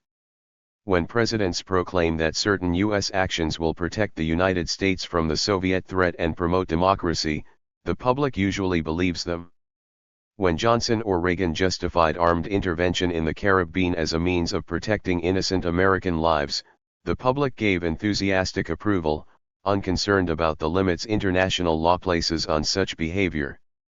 Greater mischief is caused by unscrupulous leaders of the opposition who prey upon the incumbents for issues that will win future elections. A favorite device is to hold American presidents responsible for what happens in foreign countries. A classic case was blaming President Truman for the communist victory in China. Many criticized Eisenhower's administration officials for Castro's victory in Cuba. Similarly, Carter was caught in the crossfire of those who disagreed about whether U.S. policy should oppose or support the Somozas. Presidents have often taken military action to avoid being held responsible for undesired outcomes in Latin America. Presidential fear of political repercussions, and the behavioral patterns resulting from it, are probably built into American democracy. Democratic systems may have been designed to be the most efficient or efficacious mode for conducting foreign policy. Disputes between the President and the Congress over foreign policy issues are often cases in point. In fact, the frequent lack of coherence and consistency in foreign policy may be a price that must be paid for democracy's other benefits. If hegemonic behavior is a natural symptom even of a large democratic power dealing with a smaller power, are smaller powers doomed to forever suffer domination? Not necessarily. Traditionally, they have sought an alliance with some second, larger power to counter the first dominant power. Mexico did that successfully by keeping its channels open to Germany in World War I and during the 1930s. Using the USSR as a counterweight, Cuba outmaneuvered the United States in the 1960s and since. Nicaragua has been forced to seek Soviet support in the 1980s. Another strategy is to align themselves with other small powers or even with United Nations majorities. Panama did that successfully and expects to take over the Panama Canal in 300 epilogue the year 2000. The New Jewel movement in Grenada and the Sandinistas in Nicaragua attracted political support widely in Latin America, Europe, and in Asia and Africa. What, then, are some of the lessons that can be drawn from this historical record? First, from the perspective of the revolutionaries, the record suggests that control over the armed forces is essential to make and sustain a social revolution. The political leaders of all the revolutions that have endured have dominated the military, as in Mexico and Cuba, or were the military, as in Peru. All the other fallen revolutionary regimes were defeated by military coups, Arbenz in Guatemala, Paz Estenssoro in Bolivia, and Allende in Chile. Note, too, that the enduring revolutions in fact, if not always in form, were one-party systems, as in Mexico, Cuba, and Peru. Social revolution in Latin America has not lasted in pluralist societies.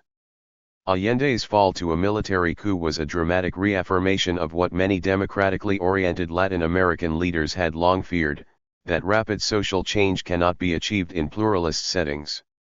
The Sandinistas appear to be sacrificing some pluralist pretensions in order to stay in power. Hostile armed forces and powerful opposition parties have made revolutionary regimes vulnerable to foreign interference.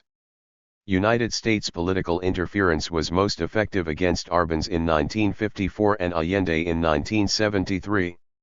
United States leaders, however, did not provide effective support to opposition leaders within Cuba in 1960. They often refused to support opposition to the revolutionary governments in Mexico after 1914.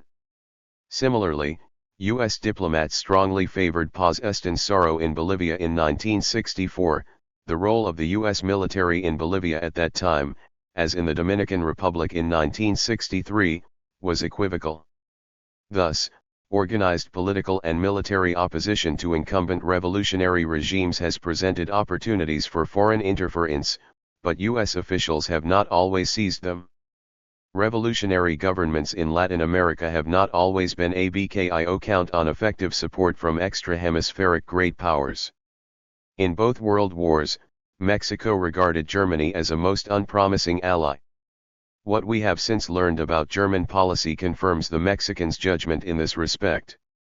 Since World War II, the Soviet Union appears to have had virtually no significant contact with, much less offered any effective support to, Arbans in Guatemala or pro-Bosch forces in the Dominican Republic in 1965. Soviet arms shipments to Grenada and Nicaragua in the early 1980s were the boldest Soviet initiatives since military ties were established with Cuba in the 1960s. It did not save the revolutionary government of Grenada, and in 1985, it appeared that only the Sandinistas could save themselves. Soviet inability to provide much economic assistance beyond trade promotion credits to Allende in 1973, when he needed hard currency and other aid so desperately, spoke loudly to revolutionaries around the world. Like other great powers, the Soviet Union puts its own national interests ahead of those of other states, socialist as well as capitalist. Allende's fate had a low priority, strategically and politically, for the USSR, which appears not to have wanted to invest many of its scarce resources in U.S. responses, from Ford to Reagan 301. Chile. Soviet economic assistance to Grenada and Nicaragua has been small due to their place on the USSR's list of priorities. Soviet economic and military assistance to Castro has stood in sharp contrast to Soviet caution in providing support for other revolutionary governments. Soviet leaders came to Castro's assistance largely on his initiative, not theirs. Castro used political blackmail effectively to make support of his government essential if the USSR still had aspirations of continuing leadership in the international communist movement. Ever since, the Soviet government has regarded Castro as an exceptional case. The USSR may come to the rescue of revolutionary movements in the hemisphere in the future, but those movements cannot afford to count on it. In the light of these realities, revolutionary regimes may be better off to try to avoid hostile U.S. reactions. The fact that the Mexican, Bolivian, and Peruvian revolutionary movements all succeeded in coming to terms with the U.S. government and received extensive economic assistance shows that reconciliation is by no means impossible, at least with the less radical regimes. The experience of these revolutionary movements suggests that there are at least two important ways of facilitating reconciliation. The first is to attempt negotiated settlements of disputes over expropriated U.S. investments. United States leaders have not opposed most expropriations in principle. Nor have revolutionary regimes been forced to make huge sacrifices in terms of compensation. Such settlements have been accompanied by large loans from U.S. and international agencies as well as private credits. External financing has not only eased the burdens of compensation payments but contributed importantly to national development. The second way involves convincing U.S. leaders that a collaborative relationship with the revolutionary government is the best way of avoiding the interference of other great powers in this hemisphere. Judicious contact with such powers is not ruled out, as the Mexican and Peruvian experiences have indicated, but revolutionary governments need to find means to prevent U.S. leaders from making strategic justifications for interference. Revolutionary movements in Latin America are becoming more sophisticated in dealing with the United States than they used to be.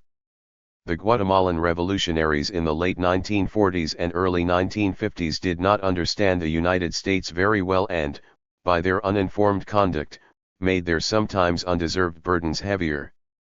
Initially, Castro, by his abrasive behavior toward the United States and his radical domestic policies, complicated Cuba's economic and security interests. Later, he advised Allende and the Sandinistas to take more cautious and conservative roles. The latter have defended their particular interests well under extremely difficult circumstances. No matter what the provocation, the Sandinistas have attempted to hold their tempers, seeking not to vent their feelings, but to protect their interests. An important part of that strategy has been communication with the American public.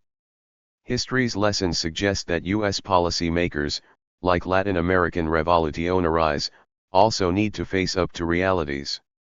United States leaders on the right side of the 302 epilogue political spectrum can hardly afford to ignore the claims of revolutionary movements in the idle hope that they will somehow go away. Nor has suppression worked well, except in the short run, only postponing the day of reckoning. Recognition must be given to the fact that U.S. private investments and other vested interests in Latin America which stand in the way of social change are potential hostages to revolutionary movements, and for this and other reasons are an important U.S. vulnerability.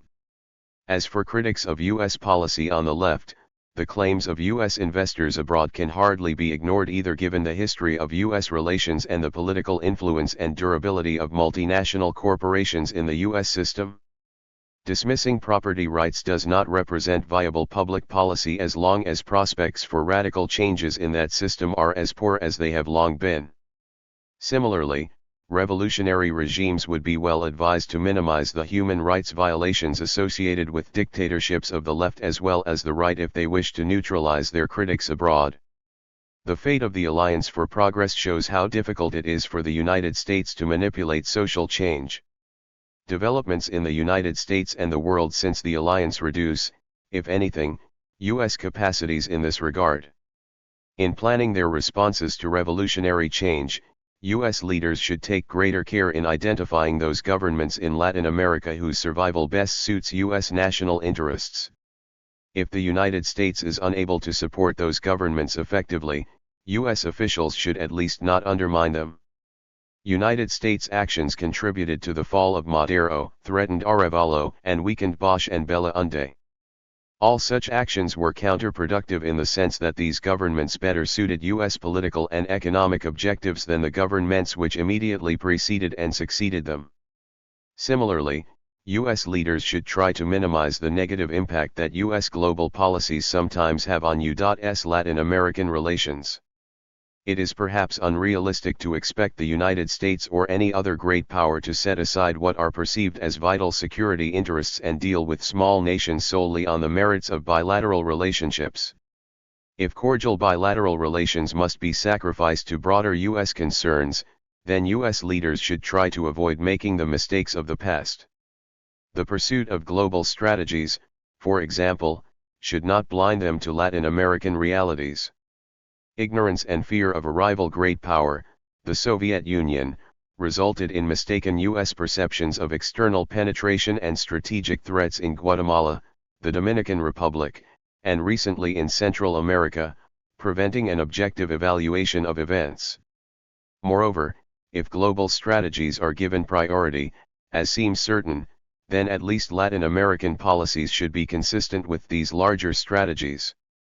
United States policies toward Guatemala in 1954, Cuba in the early 1960s, Nicaragua in the early 1980s tended to defeat U.S. goals in the East-West competition. The United States has often brought on itself what it most seeks to avoid, the interference of rival great powers in the hemisphere. In this sense, the United States has long been its own worst enemy in Latin America. Latin American governments tend not to appeal to extra-hemispheric powers for assistance, especially military. U.S. responses, from Ford to Reagan 303 assistance, without good reason. Too often that reason has been an effort to maintain their independence in the face of U.S. pressures. The Carranza government in Mexico did not offer submarine bases to Imperial Germany in World War I until Pershing's forces reached deep into Mexico.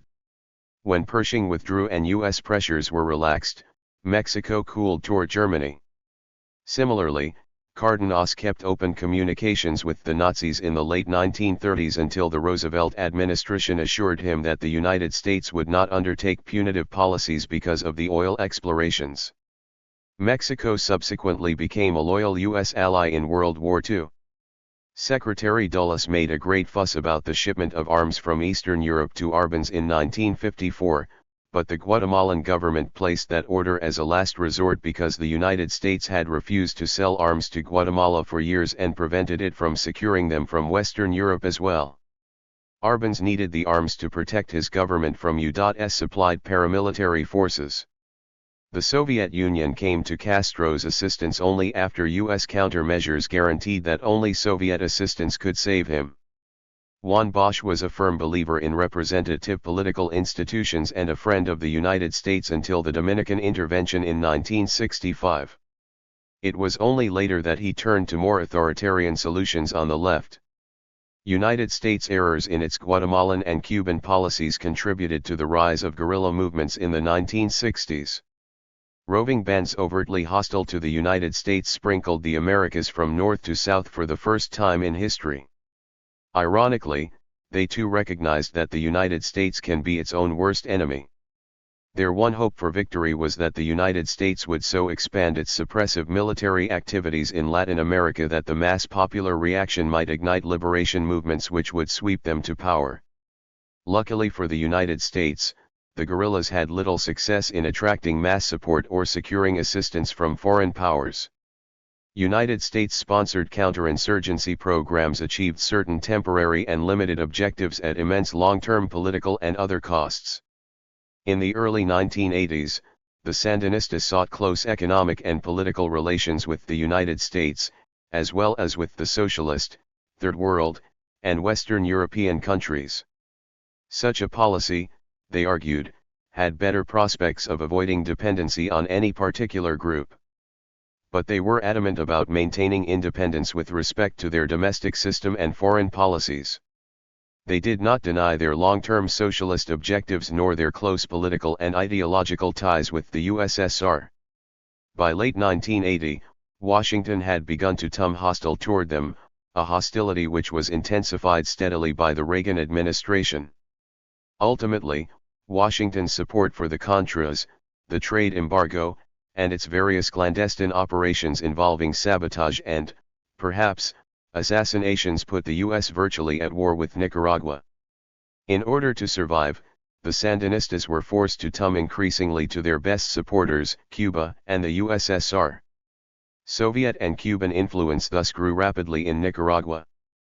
304 Epilogue The use of force by the United States in Latin America has usually been justified as a measure against the Soviet Union. In fact, such force has actually been employed against small and poor Latin American countries. Presidents have often tried to convince the U.S. public that such actions demonstrated U.S. strength and resolve. The United States does have to keep its defenses strong and be prepared to use force, for example, against the USSR. Ever since the missiles crisis, U.S. presidents have stood ready to use force against any Soviet effort to establish a military base in the Americas. That is a sound policy which does require a demonstration of strength. Good policy and good morals, however, require that the U.S. government should not use military or paramilitary forces against its Latin American neighbors. Force is almost by definition the worst way to resolve conflicting interests with small countries because an imposed settlement is inherently unstable in the long term. In fact, force ultimately breeds the instability and the very revolutions it was designed to prevent, and it guarantees the animosity of those nations whose collaboration one seeks. Most Latin American governments have political systems that can coexist with the United States. These governments have so many interests in common with the United States that cooperation is largely ensured. Only the revolutionary regimes discussed here posed any serious problem. In essence, the United States has had two main choices: to try to get along with them, or to overthrow them. Punitive policies guarantee their hostility to the U.S. and vulnerability to Soviet overtures. United States interests require that cooperative or at least correct relations be maintained, thereby minimizing the prospect of collaboration between the revolutionary regime and the Soviet Union. Although the USSR has certain advantages in dealing with revolutionaries, the United States has far more to offer them in the long term economically, financially, technologically, militarily. Reconciliation with such regimes, based on quid pro quo bargaining, has more promise. The US should seek to structure its relationships with such regimes so that they will have something to gain by responding affirmatively to US influence, and much to lose by not doing so. Revolutions are bound to take place in Latin America as elsewhere in the world.